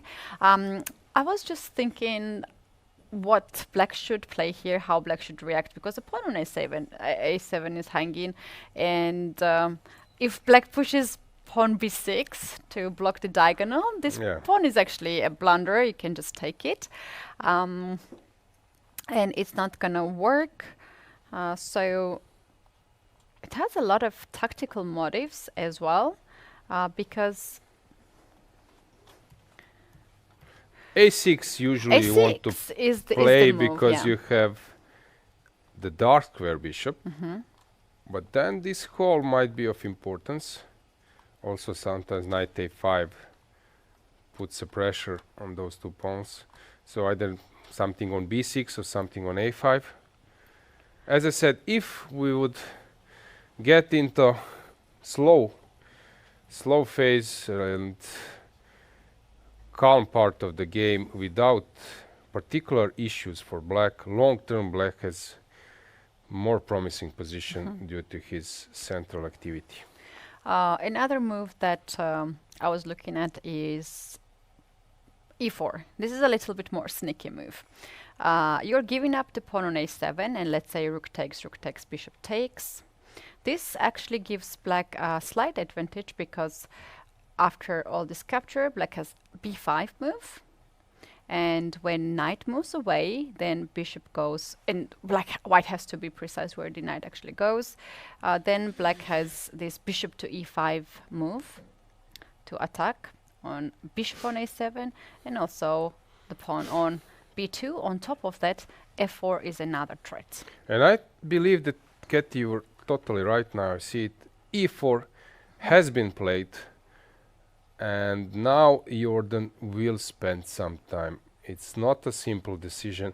Usually what I'm teaching my students, when your opponent attacks you somewhere, you can do three things. You can defend, which basically 90% of people do. You can counterattack, which might be some skill for beginners and non-average players, but top players, they have in mind third option, which is ignoring. And this e4 is sort of ignoring the threat, and this has the biggest effect on your opponent, since it's also connected with his plans, his ego, so you ignore his threats. And believe me, when I was playing versus top players, that was the worst feeling, when you target something, you attack it, and they just ignore it. And second thing is when I love this move, bishop to b6. Look at that little trap out there. If you take this bishop, I'll jump knight b6, and that's the fork, and you will lose the So everything is exchange. connected with this x-ray and undefended rook on a8. So after bishop takes, knight b6, nice fork, since the piece is untouchable. Rook takes a8. Well, the position, as we just are analyzing deeper and deeper, we can find it out more and more complicated. Both players have around 5-6 minutes average, and they have made move 28 now with white, so they have 12 more moves before the time control. I see here heavy time pressure for both players. Yeah, now Aravind will spend some time. Let's just briefly go back to Gukesh versus Keymer, since something is going on. Around here we left rook d4, queen took the pawn, white played rook h8 to provoke rook retreat, and then king retreat, then knight c3, and this is very sharp. So there are a lot of threats. For example, rook e1, you will never be able to take on d7, because this will be a checkmate. For example, let's say like this, and when you take the pawn, rook e8 is a nice checkmate, since this rook covers the escaping route. So there are a lot of tactics. Keymer is on 1 minute. He needs to play few more moves. So, oh no, it is the last move. He needs to play one more move, right? Yeah, it is 40th move, so he needs to play the last move, and he will get a half an hour afterwards, since it's 40. Let me tell you something. There's only one move which keeps the position alive. Other moves are really bad. Which one is that? It is queen to a7. Okay. You need to attack on this 7 pawn. Any other move by queen, only it's move. bad. Only move to stay in the game. Everything else loses. And And queen he is a7, doing the it. best move. Only Yeah. move.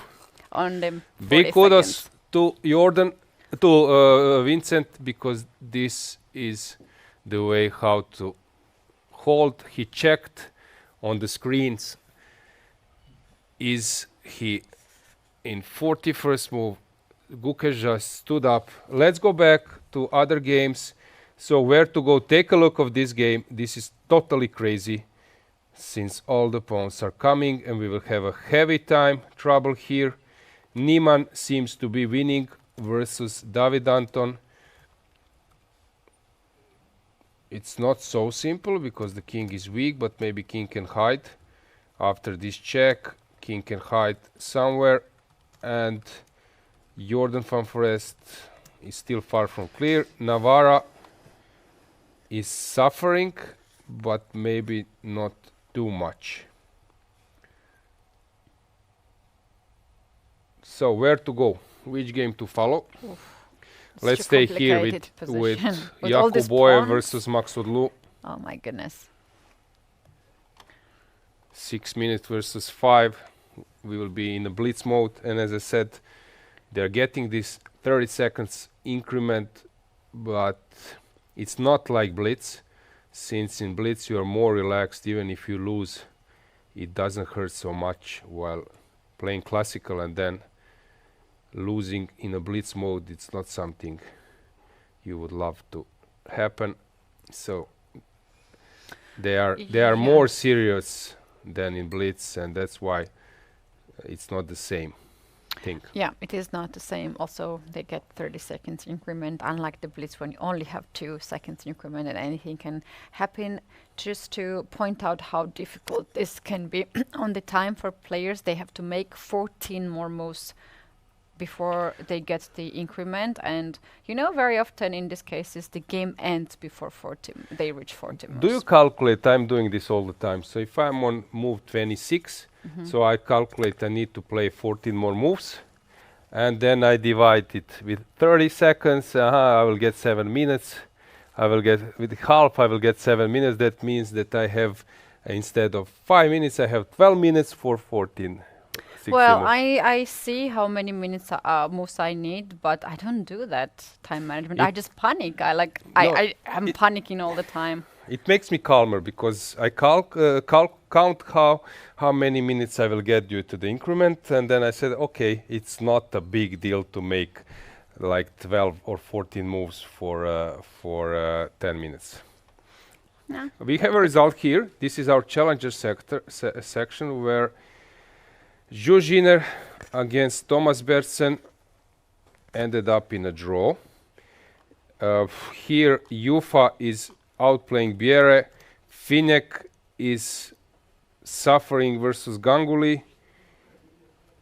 Nemec is having a complicated position, and Herbeck is super long time. This is a mess, but let's go back to our master section. Let's stay with the boards there.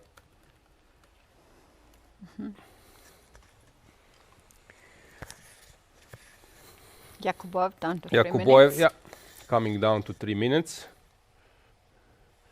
Parham is, I would say, very positive about his. Hang on. This was played. G takes F5.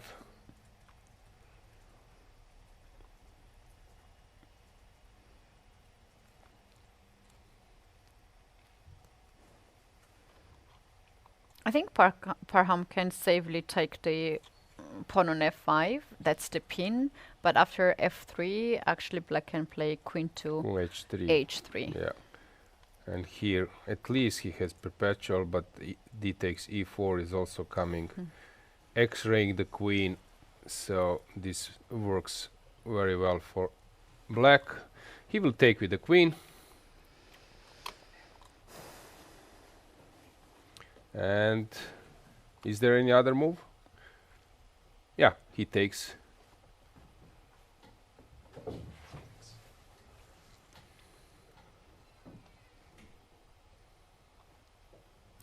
Yakuboev having tough games.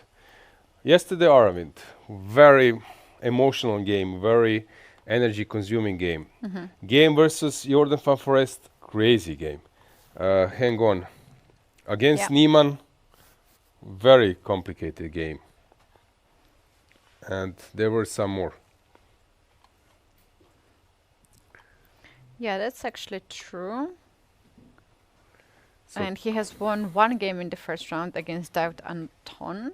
Then he made 2 draws. Then he lost 2 games against Van Forest and Navarra. And then he made 2 draws again. And he has another. Yeah, a lot of ups and downs in his tournament. I think he was very confident at the first half, but now he lost it completely today. I have a feeling that he was not at his best. Also yesterday, and Queen G4 was played. He offers Queen's exchange, and now Parham needs to decide how to move on.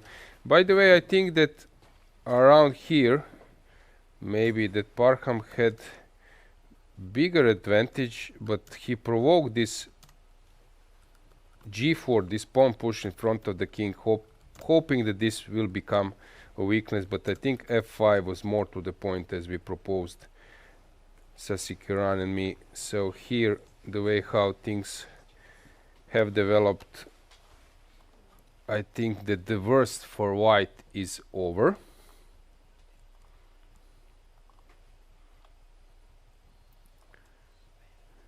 In the meantime, Abdusattorov is pressing a bit versus Navarra. Hans Niemann is converting versus David Anton, and in Fun Forest and Aravind it's a mess. Yeah, we have to pick one game, yeah? Yeah. Which it can be. All of them are so tempting to check. And yeah, Niemann against Anton, they don't have time pressure. They have already reached 40 moves. Gukesh Keymer as well. Maybe we should stick on either first board or fourth board. Those are the time pressure. So here we have 11 moves for black, and here we have 8 moves or 9 moves. So okay, this one is also complicated enough, since at the moment black is a pawn up. But the pawn is hanging on e4, yeah. And this should we knight play is knight king e5 to guard the pawn? Yeah, but is g4 coming? I'm not sure what's the next move. So king e5, yeah, to defend the pawn. It's completely understandable move. Okay, rook e1 can be played, and this pawn will fall anyway.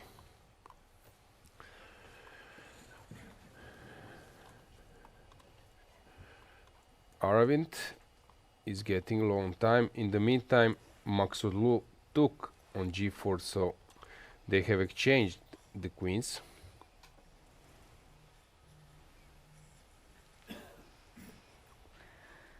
Two minutes.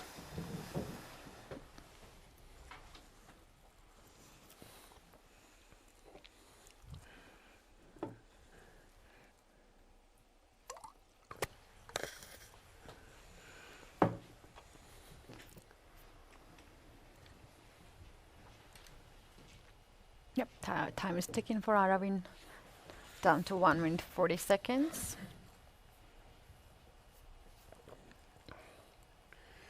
Jordan seems to be fully focused, not moving at all. Not blinking.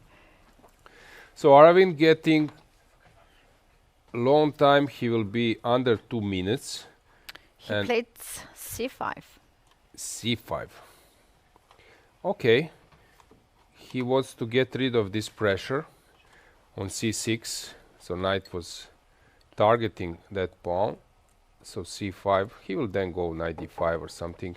And if you take on e4, I believe that f4 will be played or something like that to stop this pressure.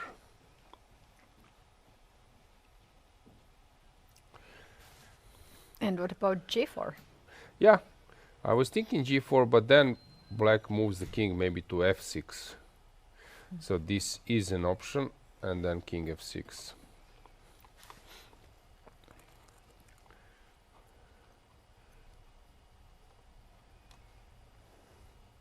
With knights always it's much harder to calculate. As I said, with bishops it's more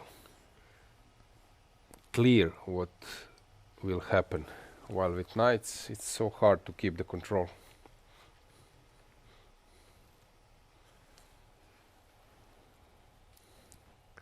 And we He have took on e4. capture. I would be surprised if anything then f4 happens. Yes. He plays in a second. Yeah, f4. And now black king is very safe. The structure is not so good. It's equal at the moment, 5 versus 5 pawns. But king, if king lands on e5,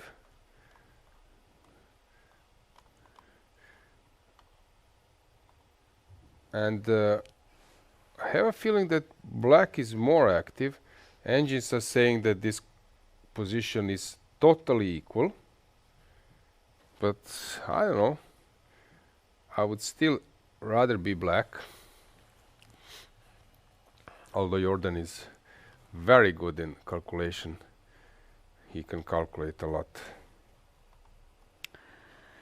Yeah, very complicated position actually. I agree with this fact that I probably going to also choose black pieces because of this king activity, but this king can also become a target if you are not careful, because rooks are still on the board. Knight is also a sneaky piece, we know. And the time is not the friend of none of the players, so yeah. This few moves are just crucial for them. But let's remind our viewers that Jordan van Forest is current European Blitz champion. So he feels confident being long time. Knight b3, which has some sense to open the A file, that the rook is active, and this knight was not doing something special, as they like to say, knight on a rim is a dim, so you should move it from the A5 square to B3, at least now to attack something. Rook D8. I'm actually quite surprised that white didn't play rook to D1 to control the D file, right? Because now it's black who's controlling D file. Or rook D2 was also a possibility.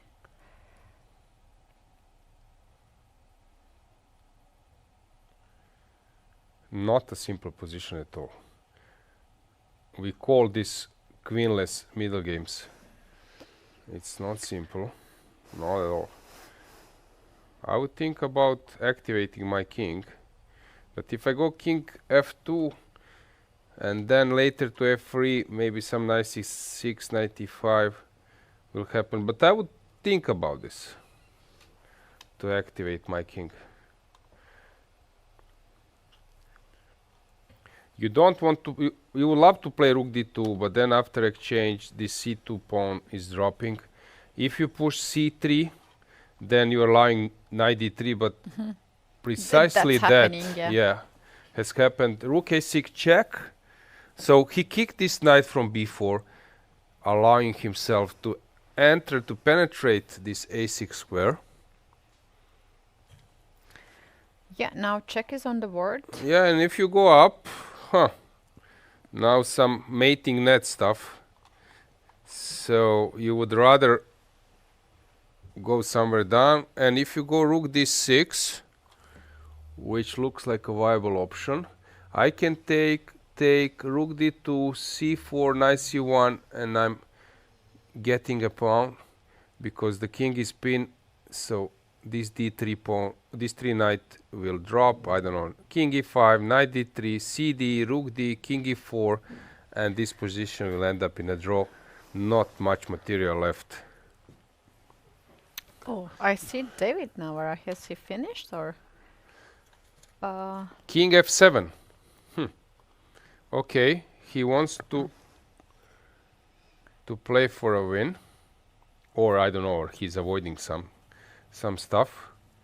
King f6, king f7, moving away from the d file. Since now, if you go rook d2, sorry, e5. So if you go rook d2, c4, that's a mess, but this is a very strong outpost. e5,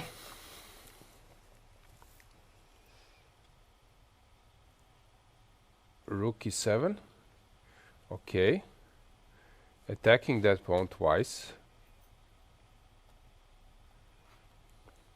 e6.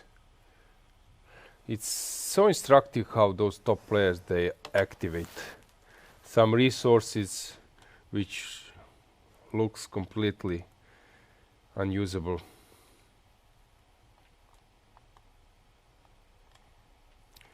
So king f6, yeah, up you should go with your pieces, and 2 more moves before the time control.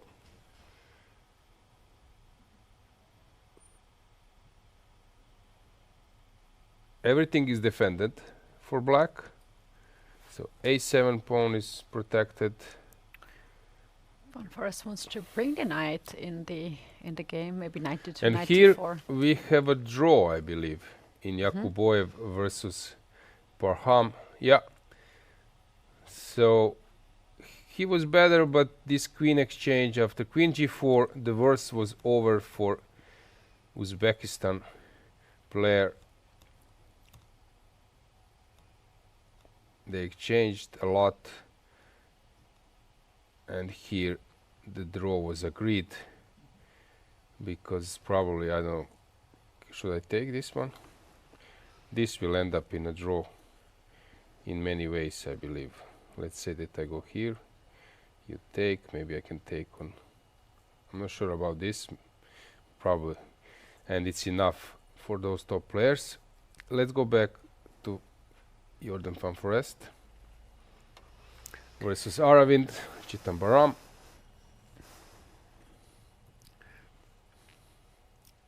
He wanted to play knight, but then somehow he decided not to rush, and he is taking more time.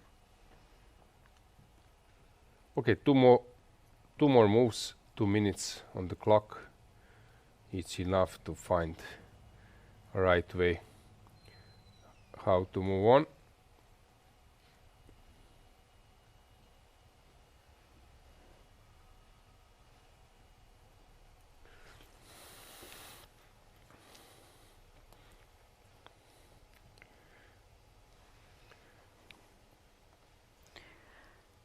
He can, I don't know, push maybe even this one or that one, or try to bring the king. There are several options now. But maybe c4, knight c5, is that a threat? Probably not. Or c4, b4. 1 more minute for 2 moves.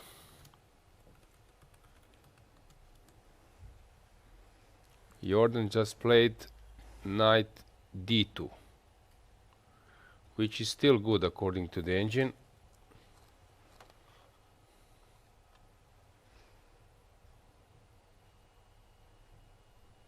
So what's the after knight c1? Knight e4 check, probably. This is the point. Yeah, I have also rook f2, right? Yeah, rook f2, rook e6. That was my point. If you go rook f2, rook e6, is this... Everything is equal now.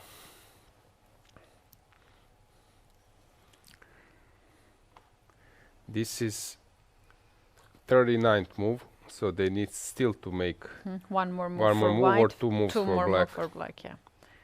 But the pawn on b2 is not really hanging, because after knight e4, this rook is attacking the knight.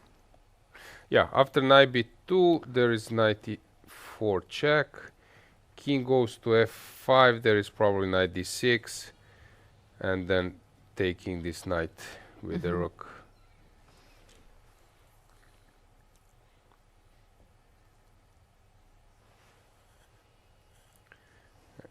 So what will Aravind do? Take on e6. Makes sense. Knight c1.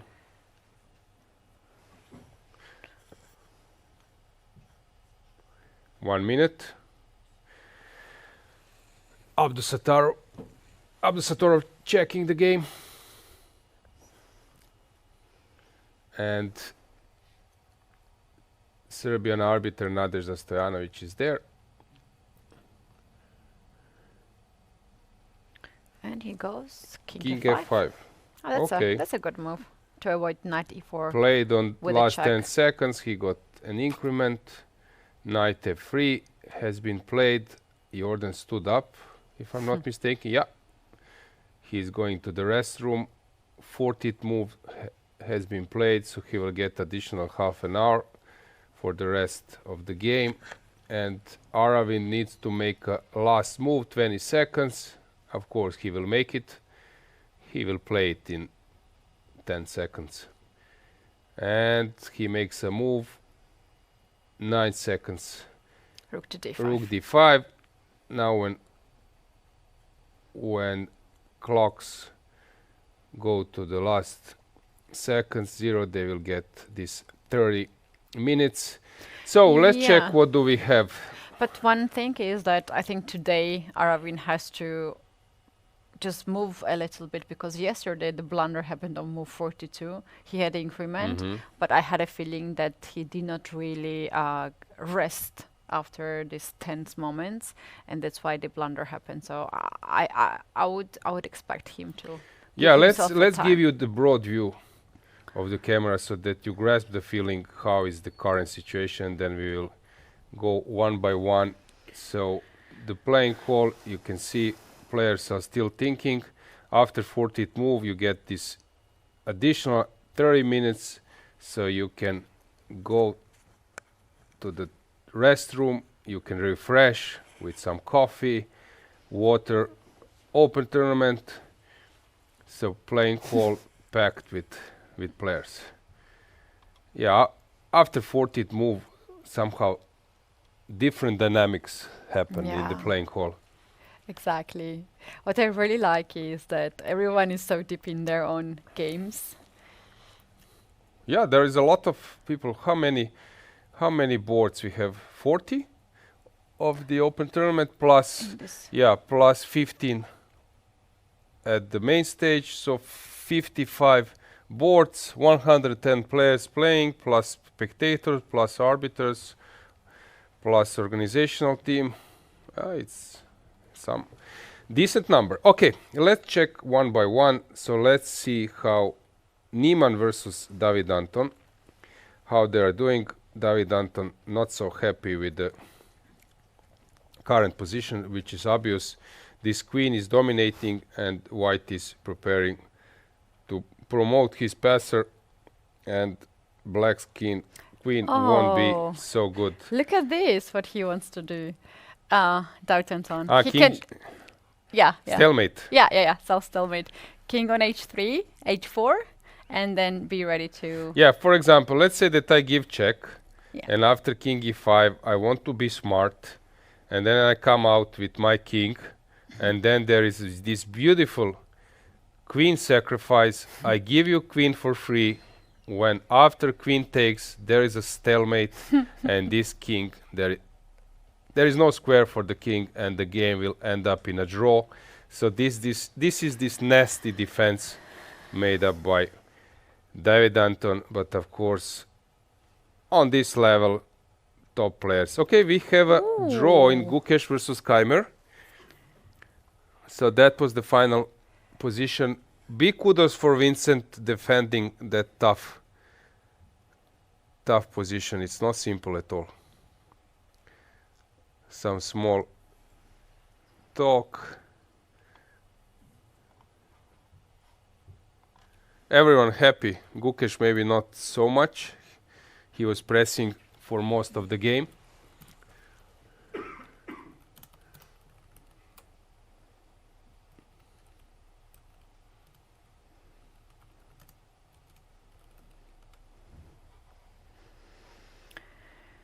By the way, Vincent Keymer was working for Gukesh at the last World Championship match. They were in Spain.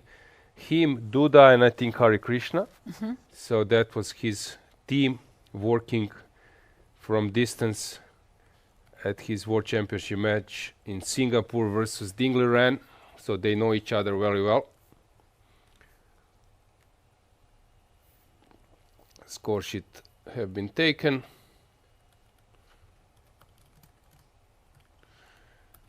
And David Navara versus Abdusatorov. Nodirbek is pressing. Let's bring the board. This is an unpleasant position. Equal material, opposite colors bishops. Now if we would exchange the rooks, it would be dead draw, but presence of the rook helps black a lot, and black can impose some pressure. So here Abdusatorov for sure is in driving seat, so he is the one pressing. In Jordan van Forest versus Aravind, the position is still far from clear. Now it's Aravind's turn to think what to do. I love the way how Jordan rerouted his knight. It was misplaced on a5 and then went to b3, d2, and landed on f3. As I'm always saying, knights, they need outposts, they need squares from which they cannot be kicked by opponents' pawns, and here this is a safe haven on f3. Yeah, as we're talking about safe haven for this night, we do have Vincent Keymer waiting for us for the interview, so I'm gonna go there and ask him some questions. Okay. Good luck with that. Very interesting game. So Keti will go for an interview to the interview area, and then we will show you that interview later. In the meantime, let's check the challengers section. In that group we have a draw in Zhuzhiner versus Bertsen. That game was very interesting. There was this trick with b5 move, which was a nice touch by Bertsen, and there were some exchanges. Okay, black was doing fine, but white managed to hold.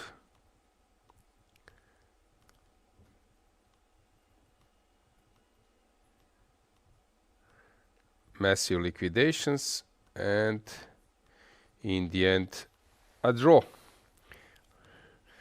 3 against 3 on the side, and on this level this is an obvious draw. In Gledura versus Herbeck,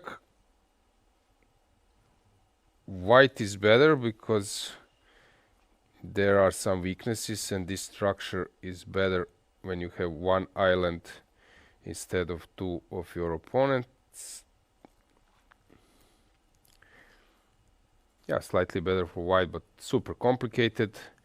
So Herbeck is under pressure. In Divya versus Nemec, another Czech player who is playing great in this event. Now black is doing great. I wouldn't be surprised that black manages to win this game. That Divya Deshmukh needs to defend very carefully to hold this one.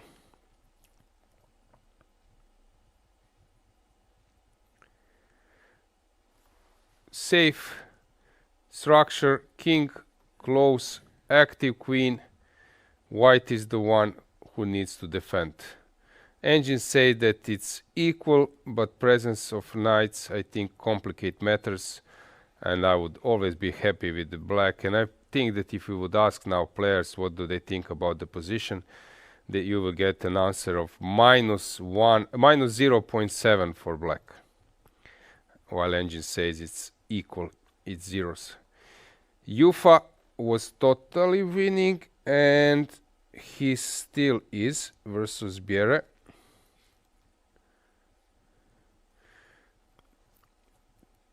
Two pawns up,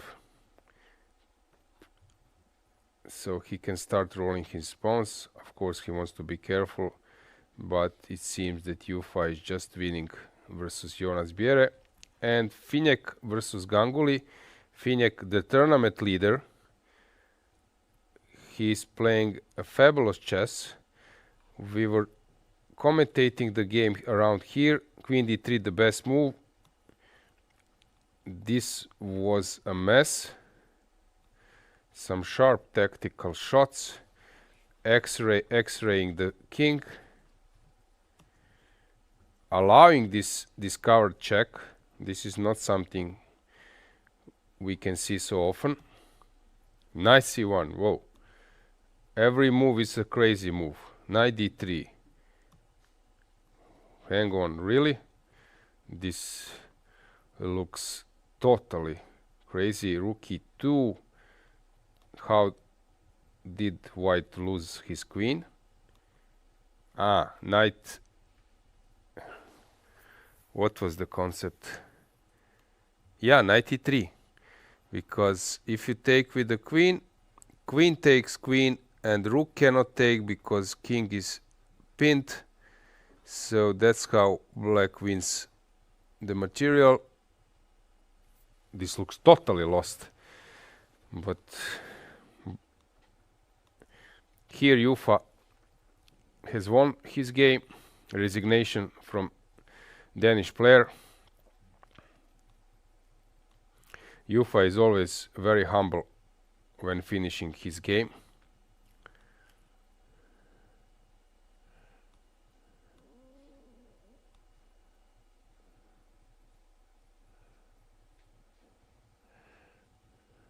Maybe we should change the camera. So, queen and 2 pawns. Queen is 9 plus 2 pawns. It's 11. 11 versus 5, 6, 5, 3, 3. It's 11 versus 11. But the point is who have more weaknesses. Black is better here, but it's not so simple to win. And Herbeck and Finjak is kind of player who can defend for a long. I witnessed that at the European Team Championship in Georgia, Batumi, where he was representing Czech Republic. He made a debut for his national team, and some games he was defending for 100 moves. So he has energy to hold. This one is very unpleasant, but he is well determined, and yeah, who knows what will happen here.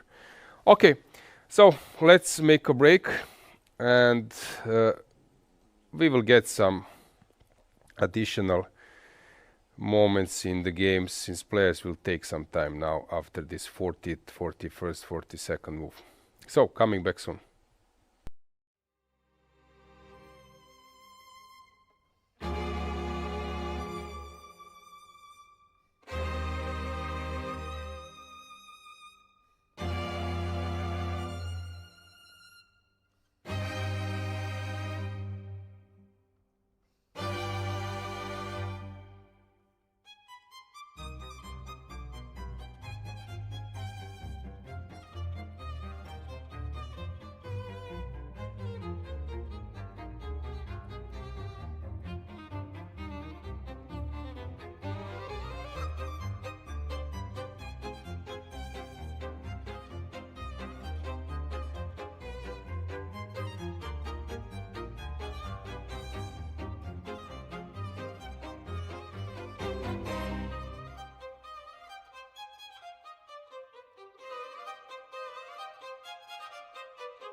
Check-in hotels. Vždy s pocitem hvězdy navíc.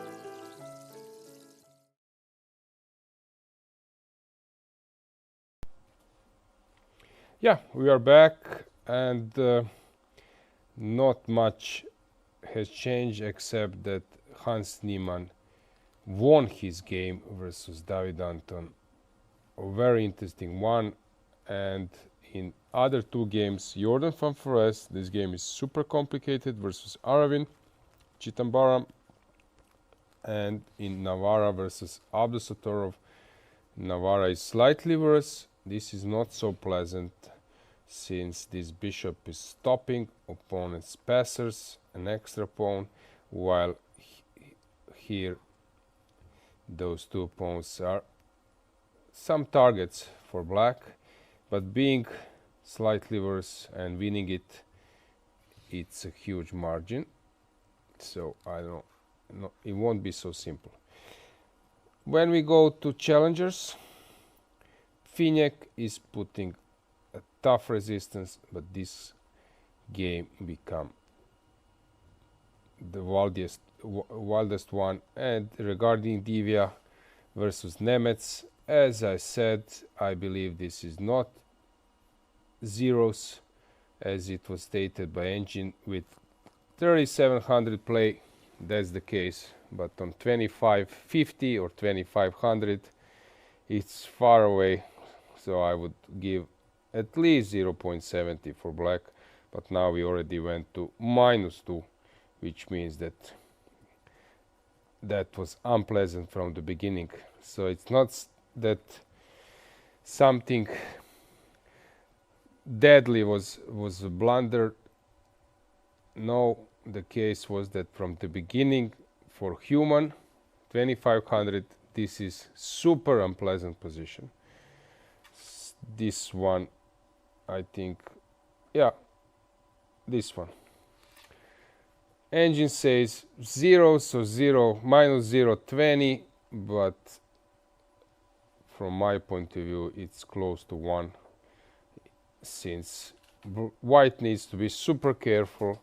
And as I said, I'm not surprised that she started to play badly, since it's very, very unpleasant.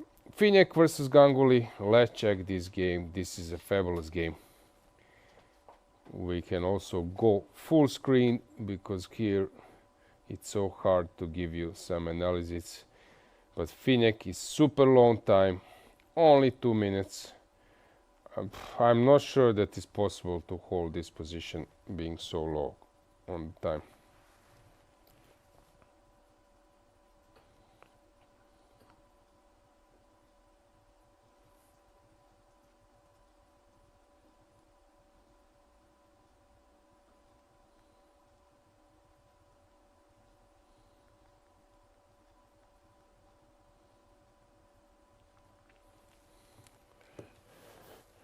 Nemets very happy, enjoying his -2 advantage,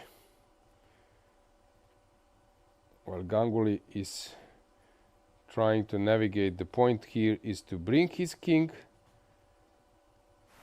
that somehow king starts to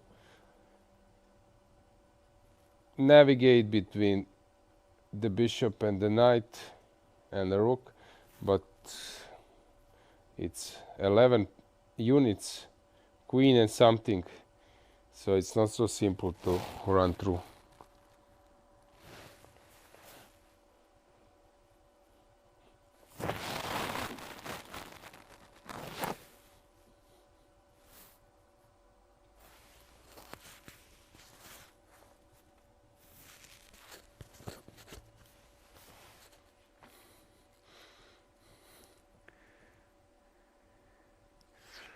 So, what's the case here? This bishop on d5 in combination with the rook on g3, they are stopping this pawn from b4 to advance. It seems like the best setup for white, but now as I said, black needs to penetrate with his king, but now when I'm going a little bit deeper, it feels to me that this is not so simple for black to penetrate at all.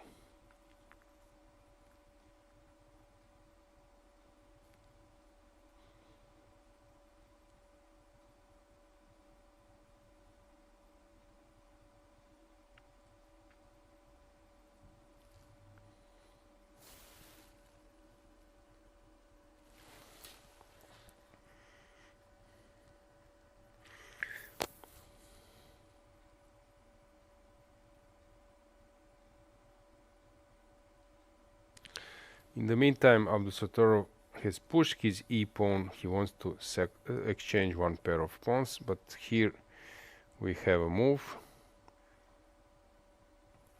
Queen h2 has been played. Finek 2 minutes.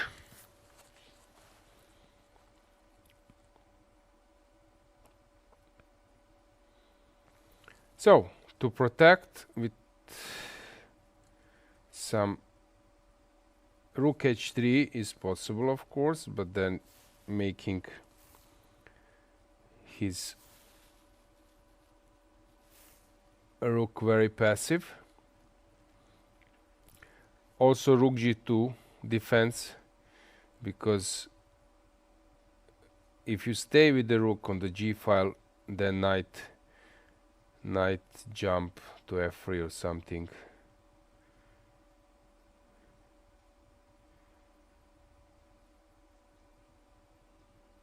Actually indirectly defends this pawn on h4.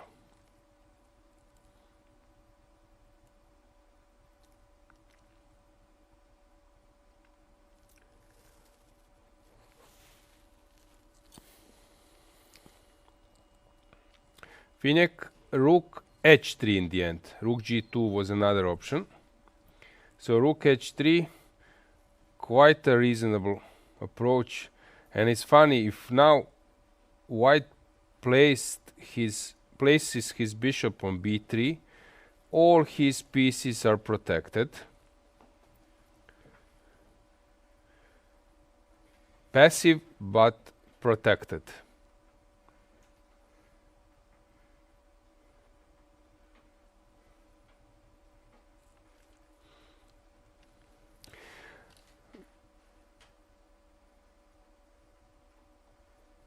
In the meantime, Gledura versus Herbeck.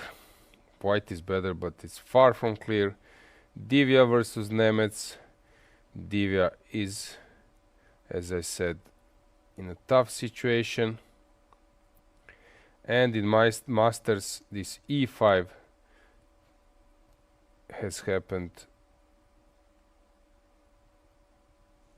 Now black has chances to push his pawns. It looks quite drawish. And in Jordan van Forest versus Aravind Chittambaram, so complicated to understand. Is this a weakness on e6 or a strong pawn?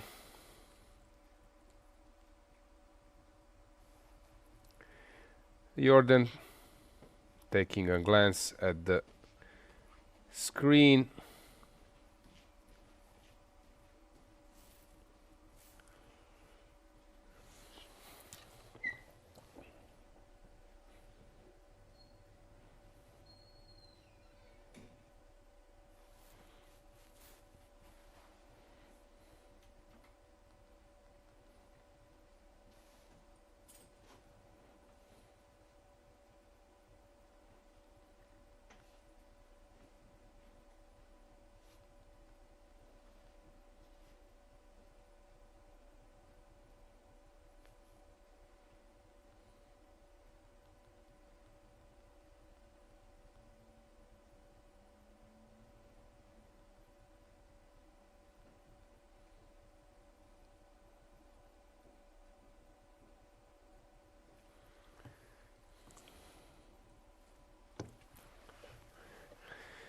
Aravind thinking. I believe that he can force a draw, but in getting something tangible, it's hard to figure it out.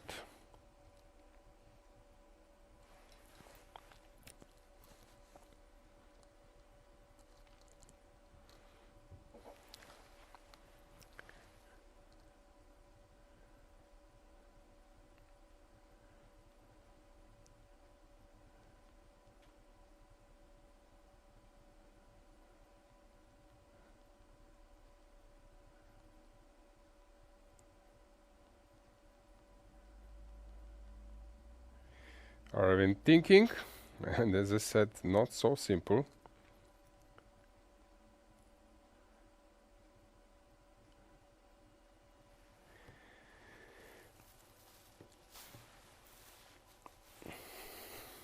And b4, finally some complicated move.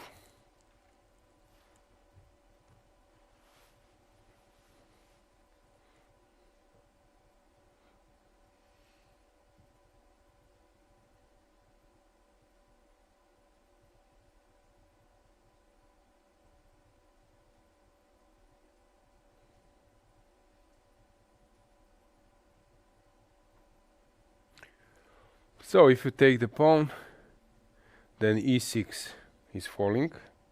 So basically this b4 deflects this rook on a6.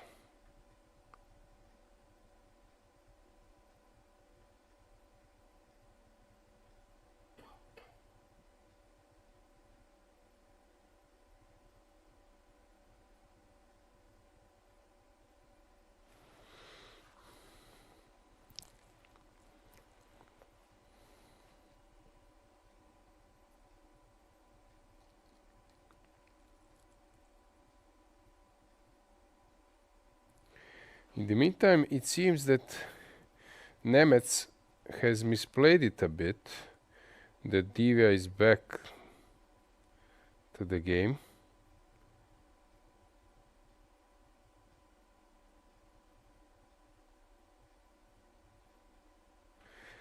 And let's go to Gledura versus Herbeck, because there was a nice tactical shot.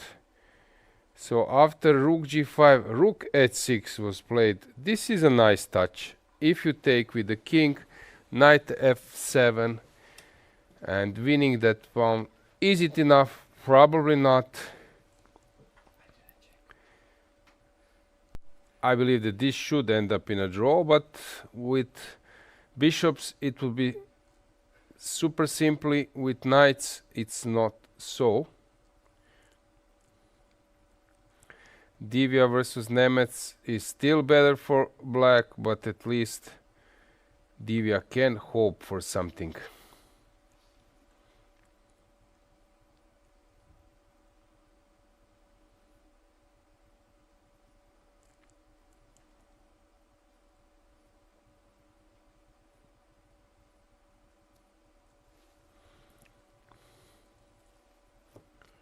Yeah, this is not so simple.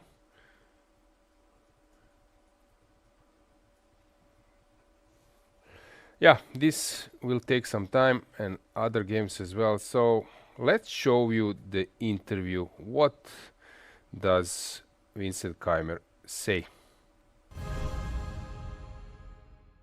We have Grandmaster Vincent Keymer with us in the studio. He finished his game with a draw against Gukesh Tomaraju. Vincent, your game was really entertaining for the viewers and for us. If you please take us through the key moments. Yeah, so he played Marshall, which is always kind of a surprise because, I mean, if black knows what he's doing, it's supposed to be a draw. But yeah, today I didn't know what I was doing. I mean, I know I had quite a few games like this, which is the main line. And I mean, there are many lines here for black, which should be fine. And I decided that I look at this a5 move, and I'm pretty sure it's also a very decent move. And here, yeah, I mean, you need the file. It's the typical position that if I had checked it for 5 minutes, I would have made a very easy draw. But if I don't, there are so many options, it's kind of difficult for me to figure out what the right way is.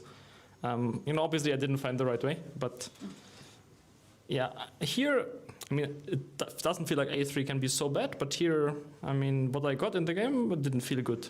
Like, he played d4, which, yes, unpleasant. And then this all seemed kind of forcing. I do have bishop f5, but I don't think it helps me so much, because now I'm in rook e5, which is also sort of a problem. And of course, I completely missed knight c4, which is ridiculous.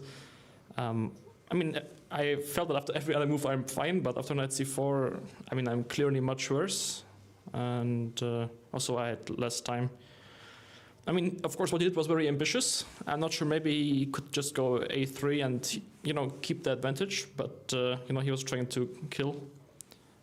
And yeah, I mean, the nice thing is that if he plays something like rook c1, now already I will give the exchange and take on d6, and that would be like my dream, finally getting some, nice position. But I mean, it's in a way similar to what we had in Vike, but this is clearly worse for me than this version was. Again, I'm not sure, also, if someone showed me this position, I would feel like, okay, white is doing so well, but nowadays, engines always claim that this queen is so strong, and also, when you calculate the lines, you feel that it's really, really powerful, and I'm not sure where he went wrong.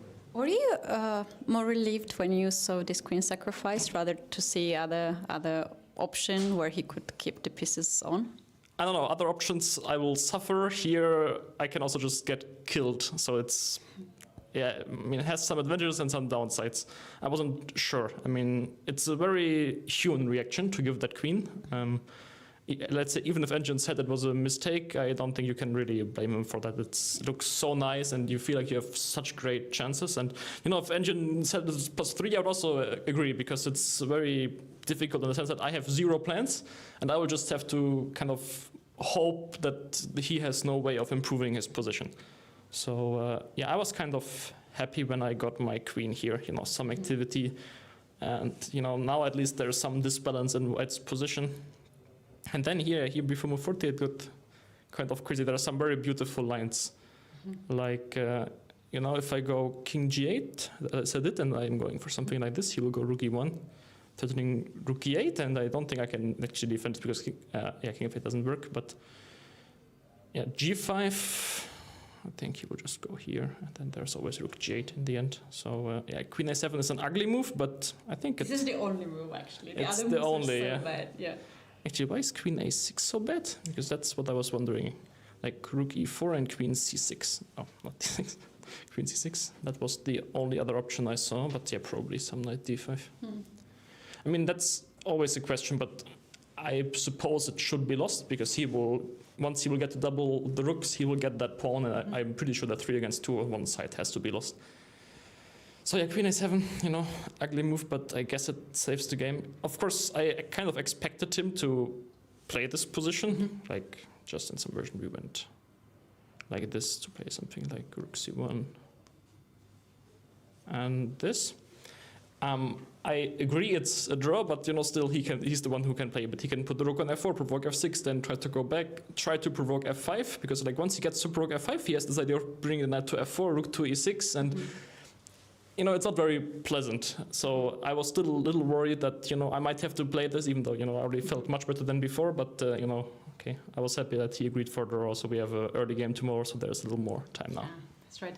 Was there any moment the time any issue for you? Because Gukesh had quite a lot of extra time in the opening, and you were using most of the time, or it has never really been a big problem? I mean, I feel like I made my mistakes when I had a lot of time. So it's fine. I mean, usually it doesn't matter too much how much time the opponent has, rather if I'm fine with my amount of time. And here in this game it was the case, but of course it can be an issue. Just here I think it was fine.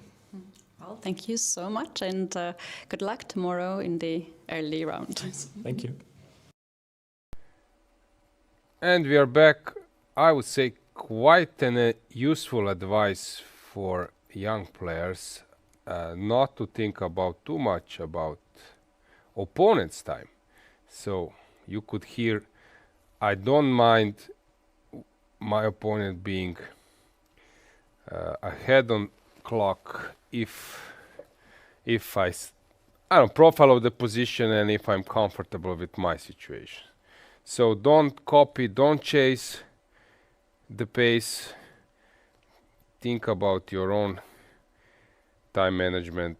Quite an useful advice. Let's bring the board here, since it seems that this game will end up in a draw. We can go full screen with the board aside.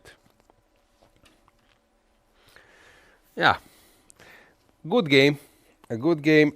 There were some hidden things and some issues just around the time control, but actually quite a good game from both players.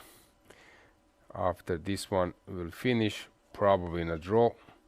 We will get into Navarro Abdusattorov game, which will take really long time, since Abdusattorov will try to put the pressure over David Navarro with maybe his great physical shape.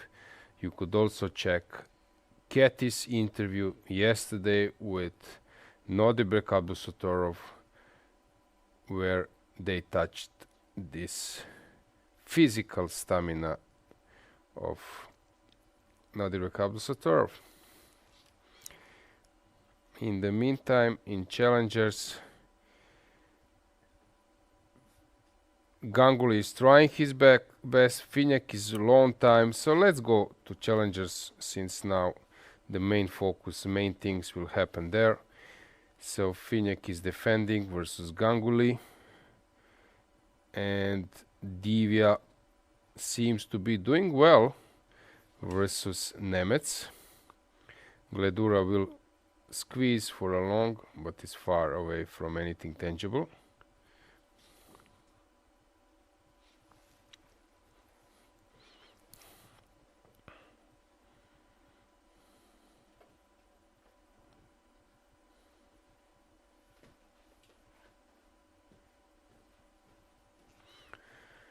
Queen is very active, but as I said, this is one of the best setups where white is having bishop on b3, knight is protected by the pawn, and rook will get protected by the knight. I believe it's a fortress, and frankly speaking, haven't seen this kind for a while, so it worth praising this position. And Finyak's setup, it's not so easy to achieve. Perfect harmony, perfect cooperation, so all the pieces are defended and there is no way to break through.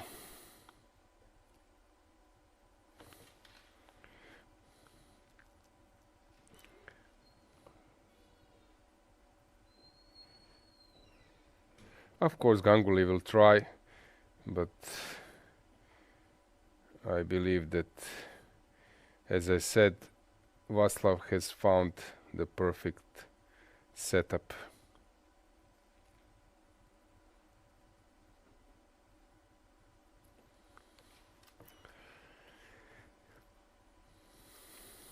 Okay, let's go to Divya versus Nemec. So let's see what's the issue there. Now white got active, and according to the engine this is not worse at all.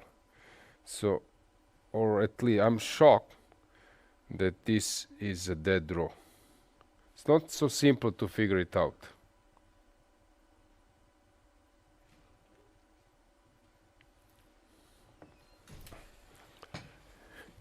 We can go full screen.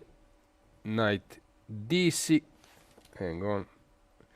Knight d6 has happened.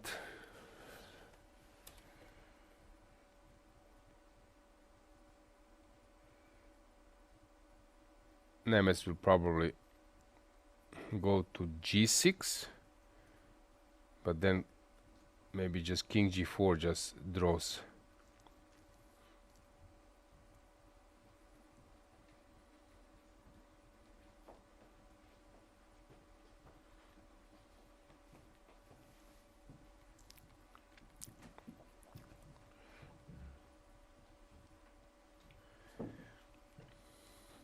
Because if you go to e6, then you are far away from this edge passer.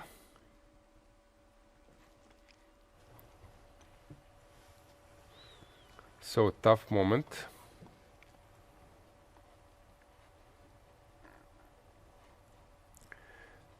For Nemeth, I believe that he has misplayed it a bit.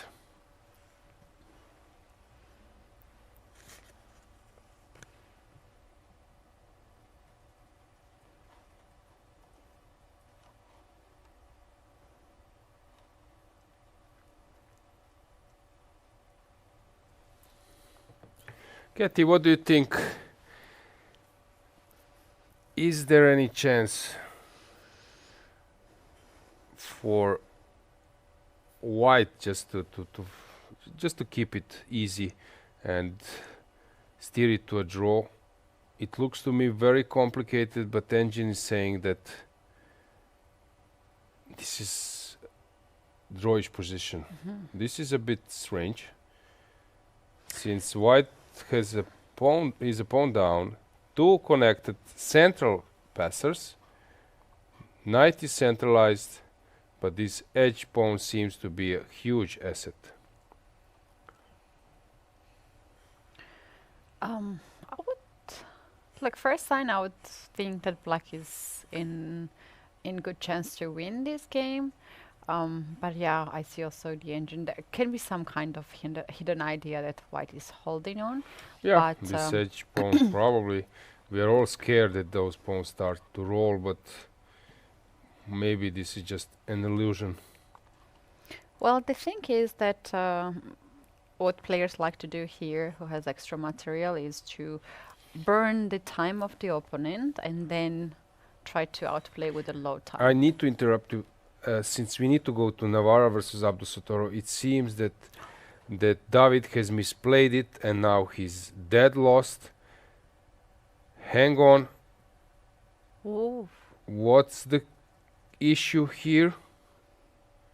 Let me try to figure it out. King d5 was played. And what's the point here if you play rook c6? Is this f pawn coming? Why this is totally lost? I don't get it. Ah, bishop c5. So rook c6, wow. Bishop c5. Now I got it. So this wins on spot. And what if you go to c3? He blundered a piece. Ooh, ooh, David is devastated. Bishop d4, and after rook c6 again, bishop c5. What a painful blunder. So g4 was drawn, the position was drawn, some king d5, king f3 probably or something, king f1. Huge mistake by Nodirbek and by David, and fabulous pressure by Nodirbek. I was mentioning your interview where he actually explained how important it is to be in a good shape, also physically, not just mentally.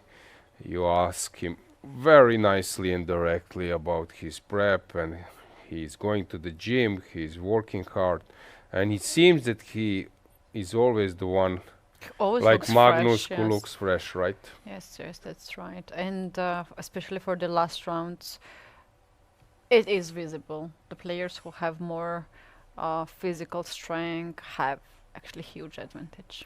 And once again, as I'm always saying, endgames, endgames, they don't mean that there are no tactics. So you should be careful till the end. It doesn't mean that queens are off the board and you can relax and it's more about strategy and more about some maneuvering. No, no, no. Always it's about tactics and putting a pressure.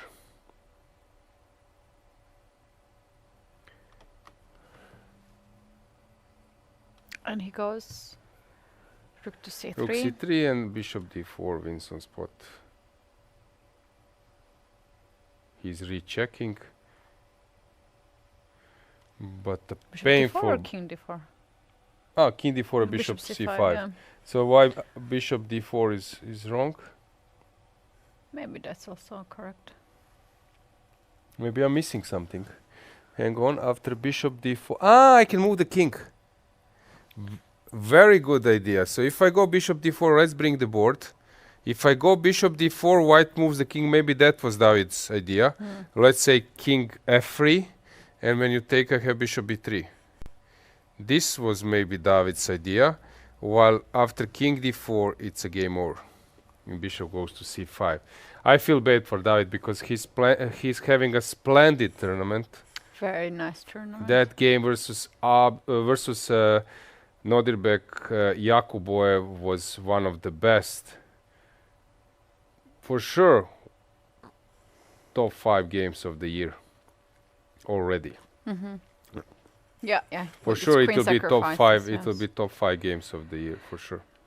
Now he needs to play this position, but he knows that he's totally lost. Rook c2, I believe. He's just rechecking. Is there any need for calculations?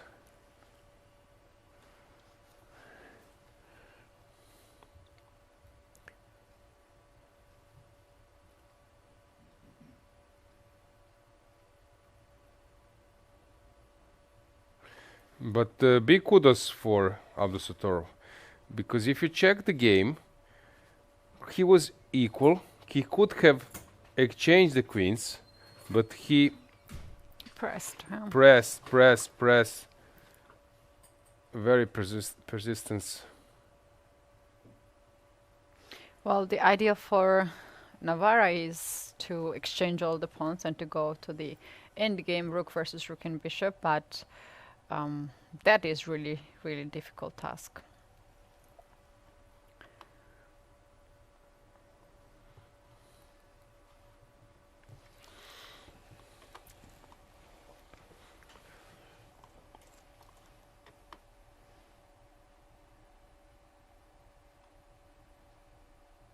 So Abdusattorov just rechecking, as I said.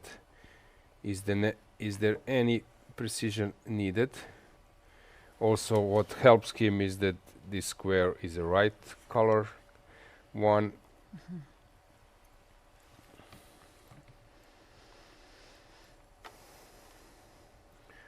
He has enough time to decide about the correct move order.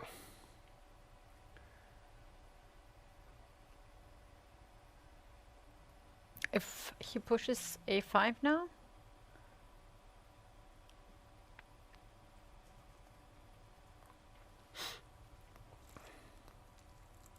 Maybe he's counting that anyway he wins, even, I don't know, after some king c4. b6, a6, b7. Yeah, that's the issue. So after a5 probably rook somewhere to a2. No, I cannot do it. Okay, a5, good question. He just did play it.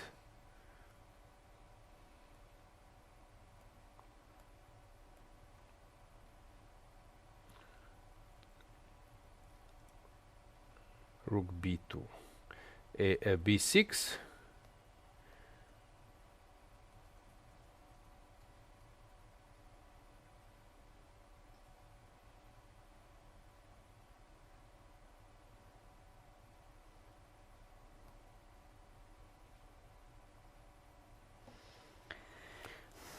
After b6, what? a6?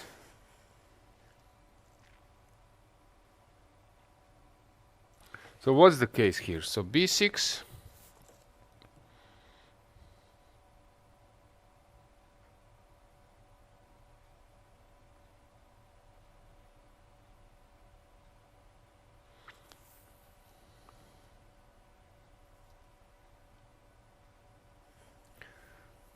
trying to get it, and I'm not. It's g4 pawn. Yeah, I was survives? thinking that rook b7, rook a6, rook g7. That this is his. Yeah, it But- survives. And then king d5, bishop d6, and g3.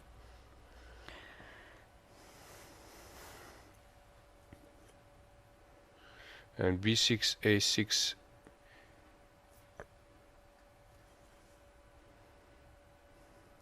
Yeah, anyway, you're right.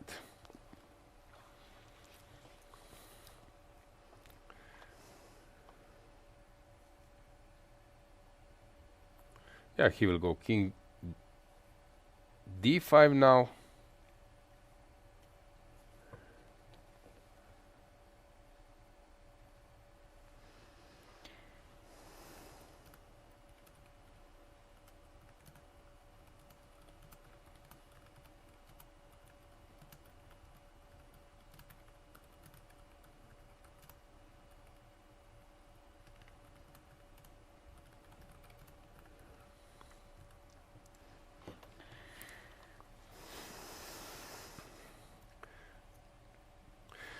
Hang on, here I'm curious.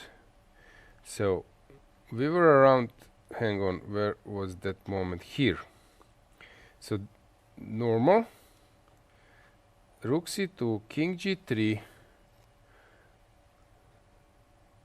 Why not rook a2? Was it? It's the same, huh? And then approach with the king. But then rook c6, f6. So maybe there is no ideal way.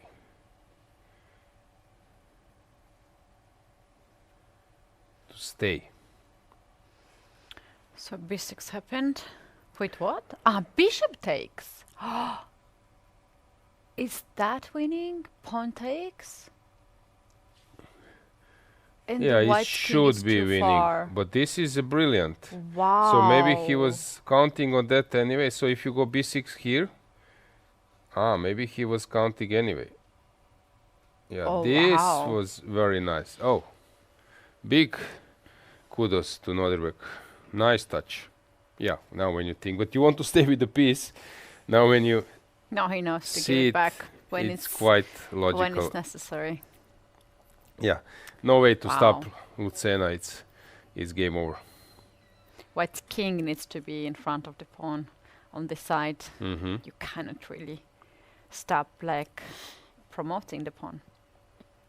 Yeah. Yeah, just to show how this game can finish. Let's say rook down, b5, I don't know. Let's say like this. Check, and so if goes back, can go behind. I don't know, like check, check. King goes here. He waits. Then you give check. He goes here because on king c3 this wins because the rook is falling.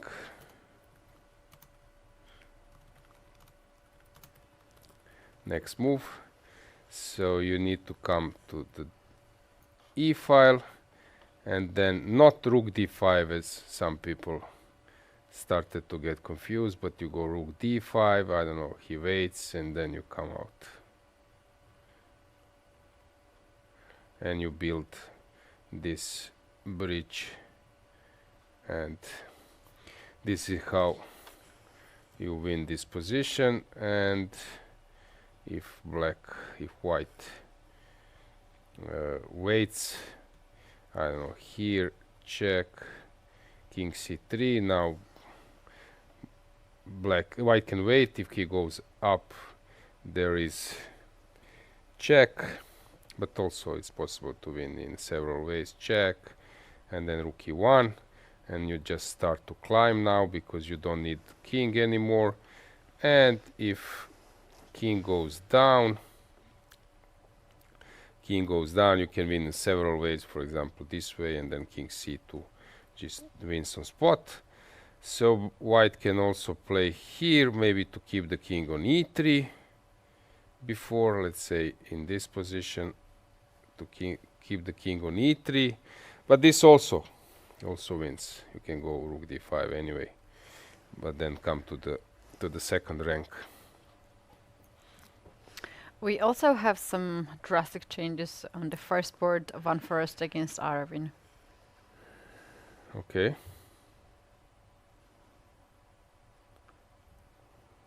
Okay, so he's taking this Ventura defense, but this, unfortunately for David, this doesn't happen when the pawn is b pawn.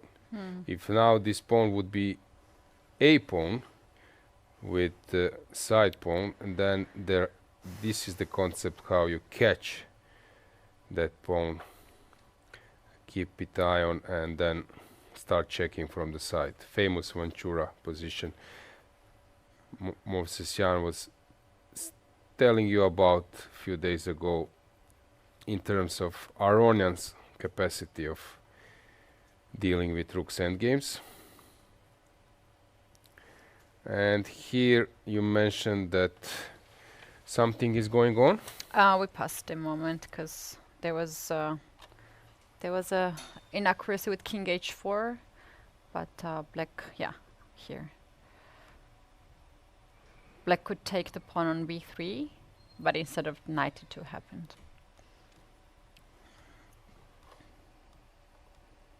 Strange. Yeah, you're right. Why not to take on b3? What was missed? Knight b3. He had something, I don't know, knight e5, and then knight c6. Maybe this was missed because he was expecting that this knight will go to c6. Like king c3 allows rook c4, and then knight, maybe. But this is also not a dead draw. King goes to a3. Why this is a draw, I don't know. Rook h6. And Abdusatorov just finishing his game. Let's stay here. Since it's a bit instructive, we have a resignation. Navara stands up and shakes. I feel bad for David, but once again, big kudos for Nodibek. He's using his chances, putting pressure towards his opponents, and that's how you make it to the top. That is, that's the secret of being on the top in the chess world, to using small chances to push until the end. And these two players, they were tied, second, third places, and now Abdusatorov is very, very close to catch up with Van Forest.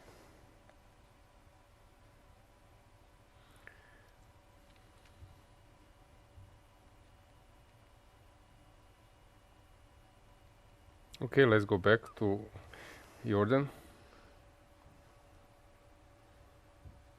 They have finished as well. Oh, what happened? Is it king on d4 and king on e5? Black won, but there were some issues. What he's doing, what he's writing. It's a second score sheet. Oh, wow. We have an issue, unfortunately. We were not there.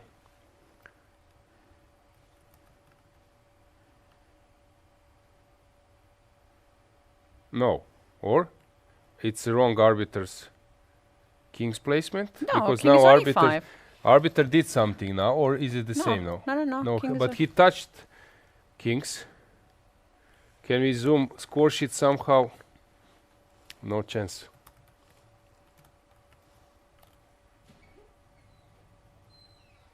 Something crazy happened there.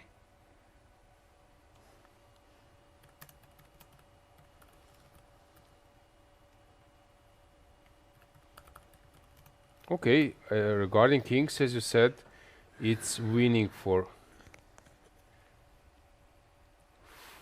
It's win Oh, for. did you see the arbiter? He was like knocking his head, like misbelieving that what has happened. Probably he saw more than we did. So there was for sure some blunder that Jordan. But this position, if we bring the board back, so this is winning for black. Just king e3 and take on b3. Okay, we're gonna have interviewed Aravin and we will know Yeah, from him what was it's the a winning issue. position. So there Yeah, were some I will just issues go. with the board. Yeah, what can we do if we don't have the right info? We cannot. We can just guess. But anyway, we have all the results here. So let's. Yeah, but there is some discussion.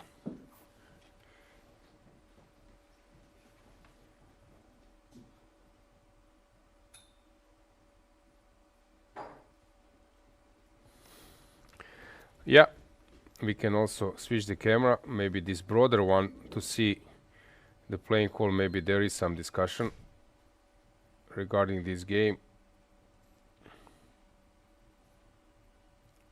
On your left, arbiters are. We can maybe move the camera a bit left. No.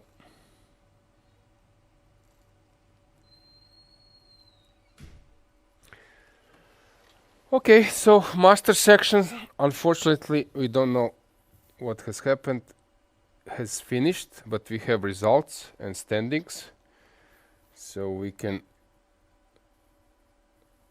update you with that.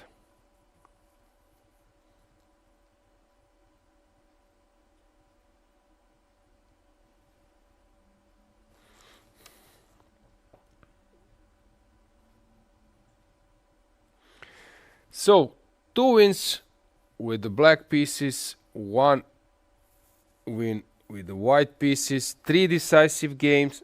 It was not looking that way half an hour before.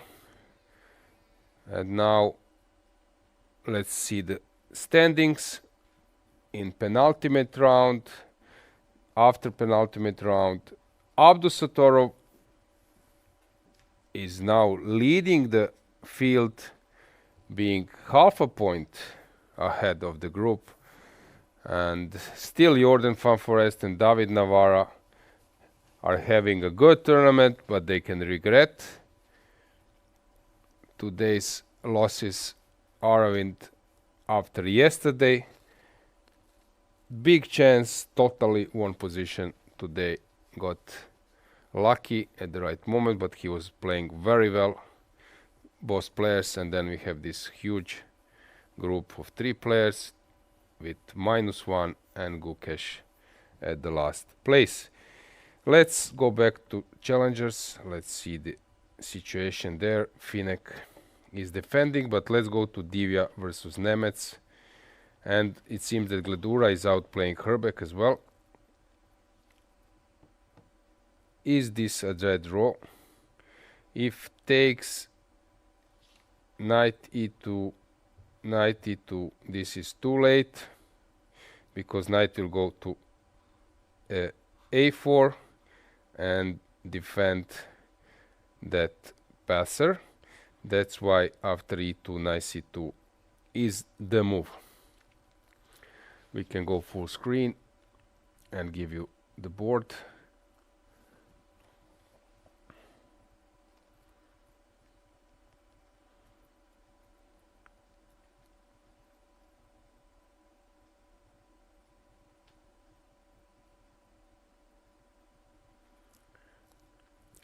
Nemec will take on b5, but then Divya will come closer to collect this e2 passer. Heroic defense.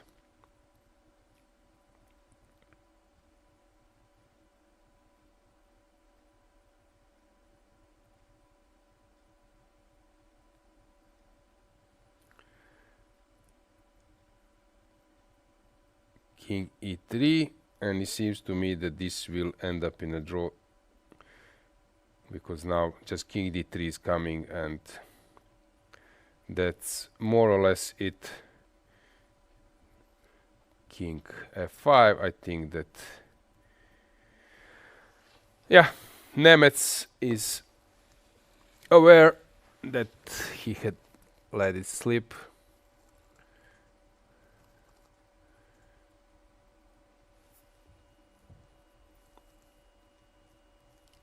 Divya just rechecking, but king d3 should be a dead draw.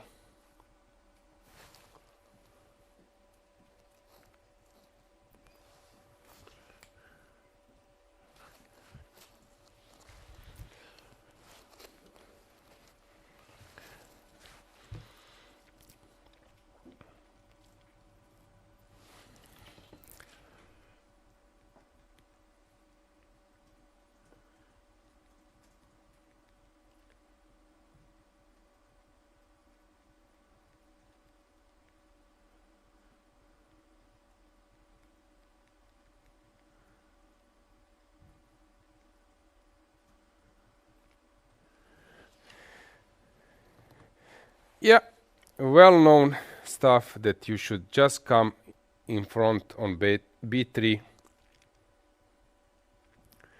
when white takes on b5, and this is a draw. Nemec is very unhappy, but heroic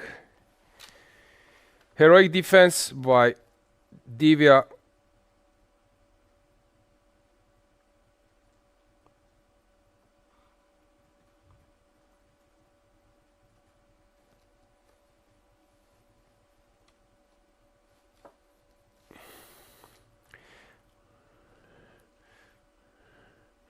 Let's go to Gledura versus Herbeck.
Gledura has a fantastic technique, since to convert that tiny advantage, that's really fabulous. It was so dry, equal number of pawns, not much material left, but then he made it.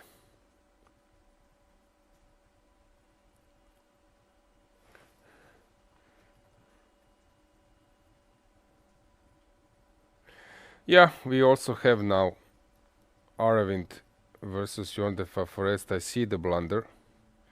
He has blundered the checkmate, so we can bring the board back. So in that game around here, king h4, everything goes fine. And hang on.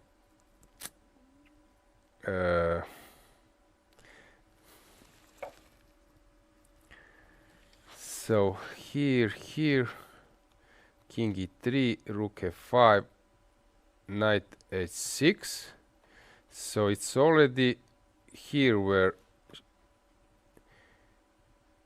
it's tough, but rook f8 was needed to go to g5. He went to f5, but now after rook h6. If you go king g5, there is a fantastic mating net. Let's bring the analysis to show it. Let's bring the board.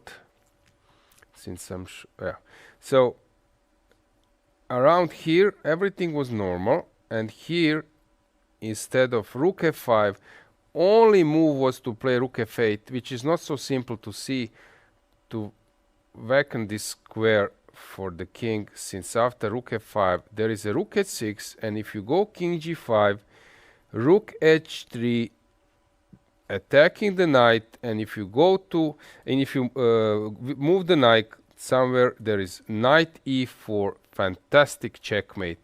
And if king g3, there is knight e2, which wins, since after king g2 you're forced to surrender the exchange, since after king g3 there is rook h3. Beautiful checkmate. And it seems that Aravind, like his hero, I believe, Vishyanand, has managed in this game and the game versus Gukesh, has managed to create this tactical stuff with his knights, and yeah, he is very dangerous, since sometimes with knights it's not so simple to see all the tricks. So big kudos to Aravind. Unfortunately, we missed the detail, but now I've shown you. Let's go back to Gledura versus Herbeck. Let's bring the board, since it's close to winning, but still not so simple.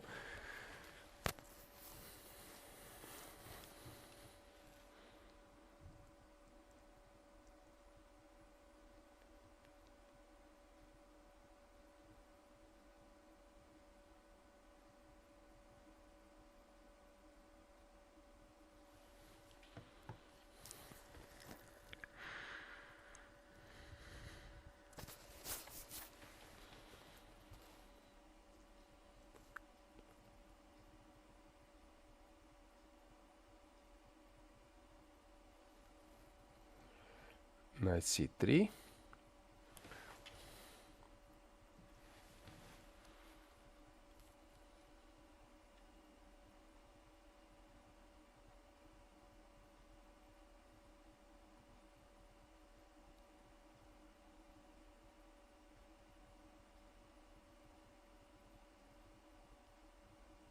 To stop king b5 after c5 push, so that the king stays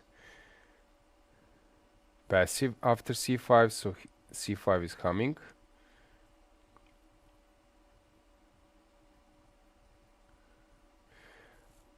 There is a small chance that we might get two knights versus a pawn versus a pawn.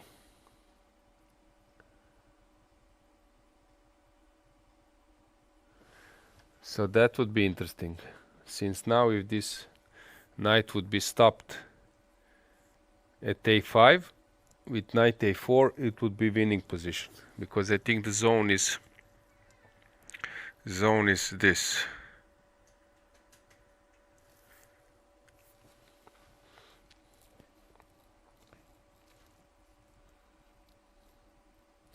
That's why he's surrendering the pawn, trying to sacrifice it, for sacrifice two knights for both pawns, which sound a little bit premature, but he has his agenda.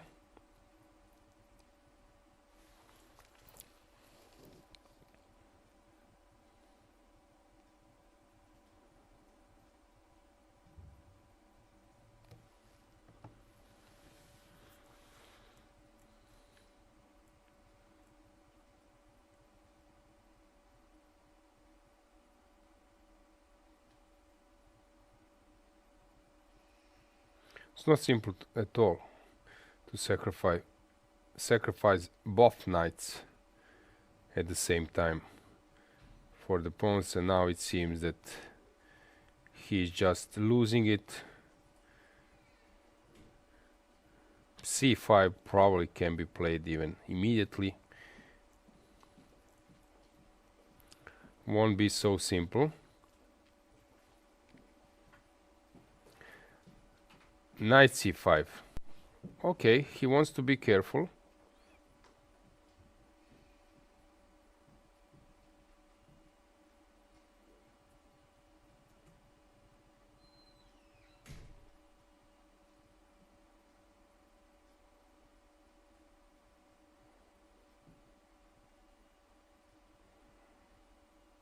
Knight e6.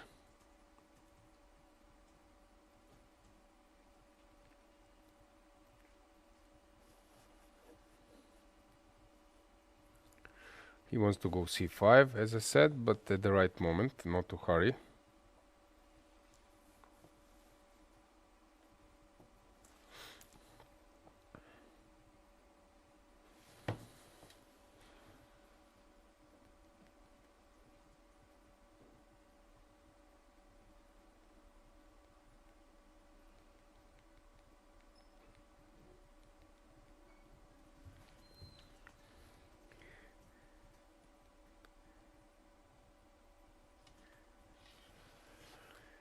King b6.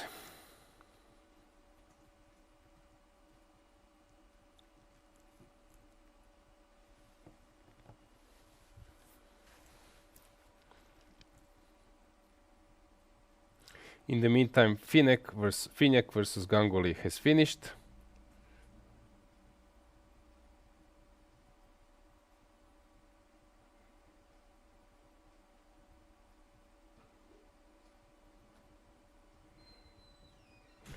Very impressive fortress made by Finek. It was not simple to defend it at all. So we might have here 2 wins with the white players.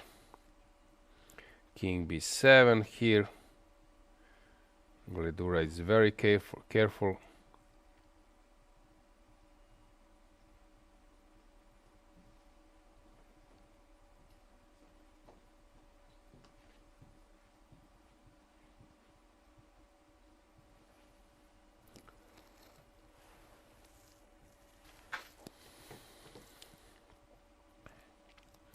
So c6 to push the pawn further or to maneuver a bit more. It's interesting, black will be so happy to give up his 2 knights, so it's 6 units for 2 units, 2 pawns, 2 mere pawns, and he still can't. We can just show you with the camera playing whole that it's empty. I don't know why, but we cannot. Okay. Yeah, you can see that this is our last game. Spectators are still enjoying it, but this is obvious that it's slowly getting over.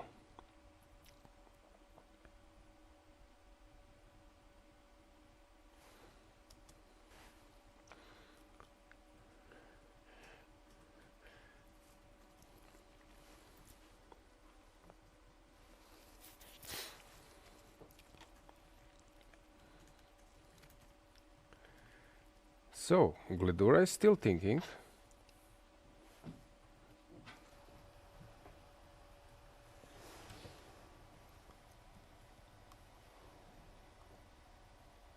So, have you figured out what has happened in the game? Because I have. We had Aravin in the studio, and it seems like something very similar happened in the game of Aravin versus Van Forest as in the Abdusatrov and David Navara.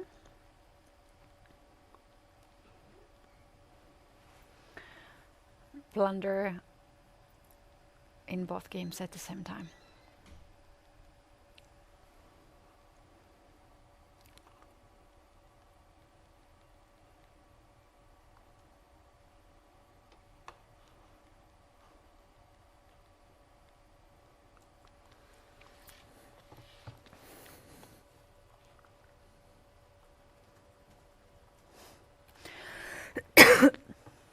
So c7, finally pushing the pawn.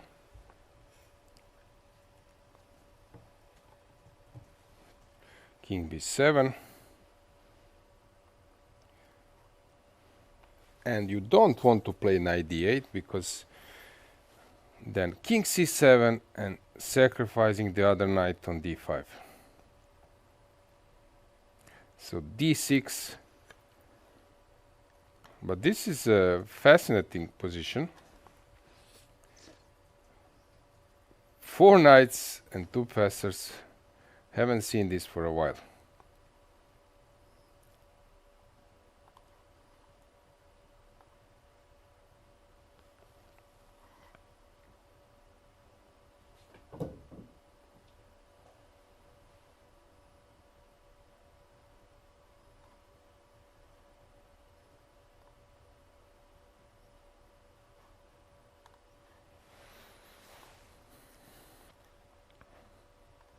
Yeah, Herbeck is now aware that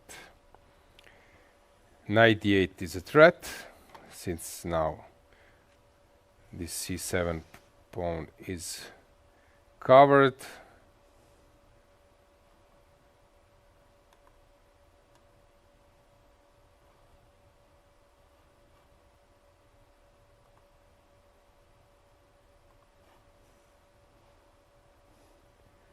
$18. Is there any way just to prolong the battle? Knight e8. But now knight d8 just wins. Knight d8 would be a mistake because king c8 and then knight d6. So that's why this is the most precise move. And next move, you promote the queen, either to combine it with d7. We have resignation. Fantastic. Squeezing, I would say, by Gledura. It was so tough. We can bring the board back just to show you this position from which he has managed to get something, I don't know, let's say around here. It looks very tough to convert this, so big kudos. Yeah, very good technique. I can't imagine myself to squeeze this one. Okay, so we can conclude this section as well. I believe that we have results and standings since all the games have finished. Okay, this one was not inputted yet, so we will get it probably very soon. Just to remind you maybe about Masters. Okay, about Masters section. Once again, 2 wins with the black pieces, unexpected, frankly speaking. Abdusattorov and Arvind, and Hans Niemann winning with the white pieces. And then standings, once again, prior to the penultimate round, which will start earlier than usual at 11 a.m. So it will be very interesting to see what will happen tomorrow. Will some players recover, and we can go to challengers if we have results inputted there. This is, I think, with Gledura's result included. So Finiak is still leading the field, but Jufa is there to follow him, and who knows what will happen.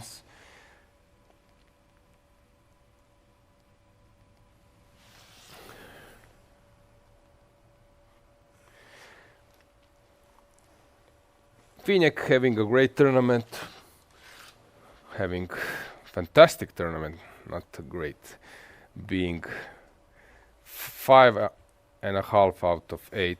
That's a huge thing.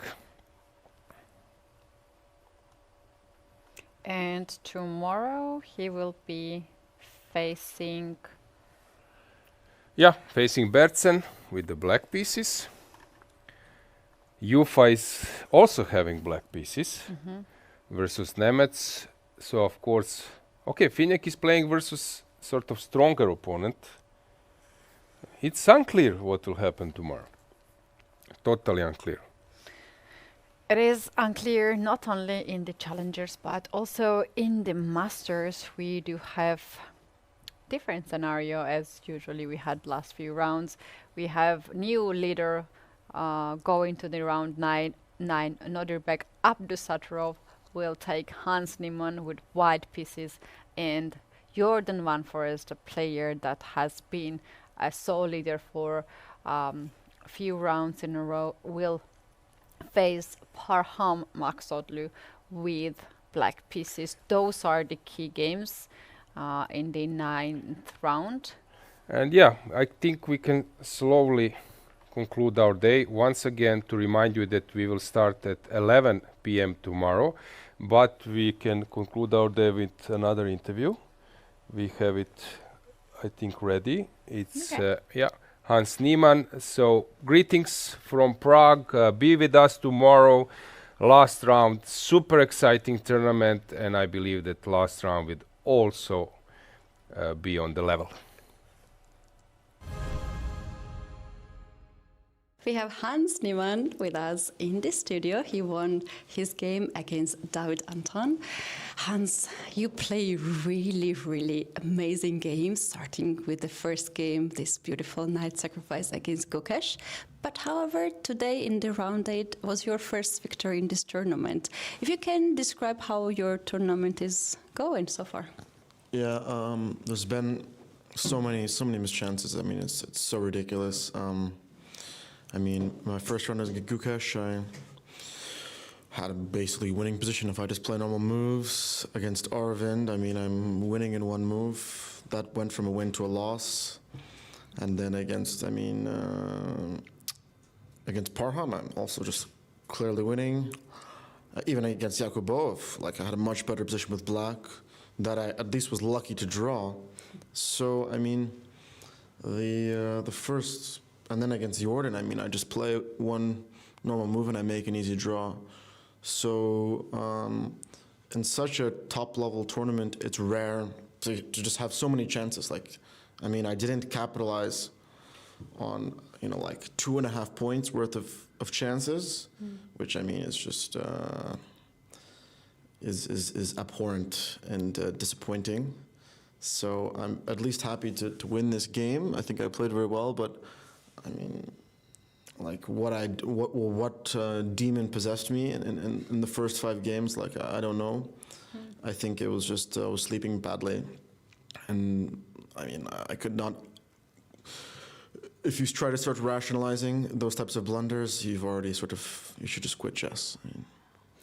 Did it maybe happened because you had the travel from US and maybe you did not adjust the time, or? I kept waking up early because like the blinds in the room don't cover all the light, and I like sleeping in a fully blackout room. Like if there's light, I'm gonna wake up. So. You need this to cover the eyes. Yeah, maybe. Yeah, I don't like that, but maybe I should consider it, because I was waking up and then sleeping badly, and I mean, I guess you can make blunders, but in general, my play was like really was great. I mean, I completely outplayed Gukesh, completely outplayed Arvind, outplayed Parham, was outplaying Yakubov. I mean, I was outplaying these amazing players. And then at the critical moment, just completely collapsing. So. I mean, at least in this game, I'm really happy that I found the move G4. Shall we take a look at this? So, if you can share your... Yeah, I mean, this was a nice surprise. He followed the main line. This is kind of the first critical moment. There are a few moves here, but I think this is a novelty. And it looks kind of weird bringing the knight back, but... I want to trade these bishops and perhaps take advantage of the f5 square. So he followed. This king f8 is the first. Obviously, it's a natural move, but I mean, it's not the best move. So here I'm sort of playing normally. The main thing is I want to bring this knight to e3. Played queen f6. Played rook f2. Now going for this idea. Knight e7 out of 1. I guess he kind of went for the c6 b5, but. Now I get d4, and then if things start to open up, then the king is going to be quite weak. So, I mean, for example, if this shoots after rook d2, and I'm threatening d5, so something like this was a possible position where he's got a terrible structure, weak, f5 square is quite strong. And yeah, he played b4 going for this. I guess it wasn't that bad, but I guess this queen, in this position, I felt like I had to be better.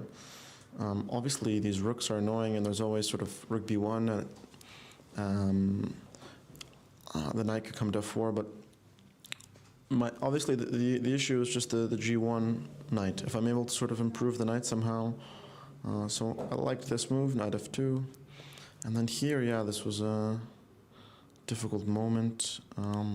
Knight d3 was logical. Yeah, c5, this was, I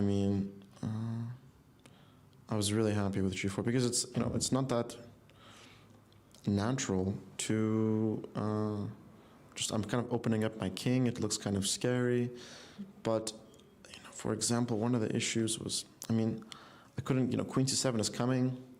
Like let's say I take, you would take knight d5, and for example, this position or g1, it's a bunch of concrete stuff, but basically you start checking, and then once I go up, the queen comes in and comes up to b2, and I'm not in time to do this because there's checks. So, I spend a lot of time here, and obviously I don't want to play g3 because, the queen comes in, so, g4 was, after all the games I choked, I'm surprised that I was capable of finding such a move. But I suppose miracles do happen, because, for example, this is a concern. But I have multiple moves, but simplest is just here and this. And I guess the issue is that if he takes, then I can take, and then if he takes, I take on g4, and suddenly his king is super weak, and I kind of realized that restricting the queen was the most important, and maybe my rook can be active, so rook b6, this was just a blunder. I think he kind of has to play this. But there were a few options here. Yeah, I think this, and it's not really clear.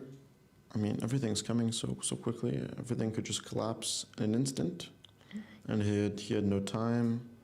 But yeah, this is just probably clearly lost. There were some, I guess, he could play passive rook a8, but I guess, this has to be winning. And in this position, I think I should just play. Yeah, this king was actually getting kind of annoying. But the point is if he goes here, the critical point is after check. I have a, here, check, and then h3 is the important move. Oh. Because the point is, let's say you play queen d6, check, and now it takes, there's mate, so you have to go back, and then check, and then here, and then, everything, pick up all the pawns, so I was slightly concerned, and then I saw that I had h3, and then this was also nice, sacking the pawn, because now the king is sort of being pushed backwards, and then I win everything, and it's game over. Well, that was a pretty nice game and full domination. I wanted to ask this question in the first round, and we expected you to win against Gukesh and to have interview. This beautiful knight d3 sacrifice. Was there some kind of home preparation for you beforehand? You knew this type of. You came up by yourself. How could I prepare that? Yeah, hard. Obviously the idea is it's a known concept, but it's very rare that it works. And how happy you were when you saw that you could use it in that game against Gukesh? After I played knight c5, f4, I started, before he played f4, I sort of, maybe I can take. And then once he played f4, I realized, wait, I can just take, and I'm just much, much better. So, if you look at the streaks of play that I've had during games, there's been amazing play. Yeah. In some, but I haven't been able to finish it off, likely due to fatigue and just unfortunate blunders. So This is probably the worst tournament of my life recently. So that's a good thing, if it's only this bad. Yeah, well, tomorrow is the last round and it starts in the morning, so maybe this is good for you to have a morning round as you're waking up early. Maybe you'll have... I'm a fan of the morning round, but I understand that sometimes it's necessary, but I wouldn't, I don't like morning rounds. And in general, how your day looked like here in Prague, what you were, like besides playing, if you had any engagement, if you went to city to see around? I've been to the city a few times, but yeah, then I just realized I should conserve energy and stay focused. And to the fans of yours who are supporting you, and it's a big number, what is your next event so they can follow you? I think I'll play in this tournament in Honduras. It's like a 960 Bitcoin tournament where the first prize is 1 Bitcoin. It's likely that I'll play there. And then after that, Grenke. And then I'm playing a one-on-one match, which will be 12 games of classical right after Grenke. And I'm also playing the Grand Chess Tour in Warsaw, the Rapid Blitz, so I'm very happy that I was invited. And yeah, that's the schedule for now. Okay, we'll make sure that you have no light in the room in Warsaw, in Poland. Yeah. Thank you so much to come in the studio. We know that it's not easy to have a bad tournament and to give an interview, but we appreciate that very much. And best of the luck. We'll be following your journey. Thank you. Thank you.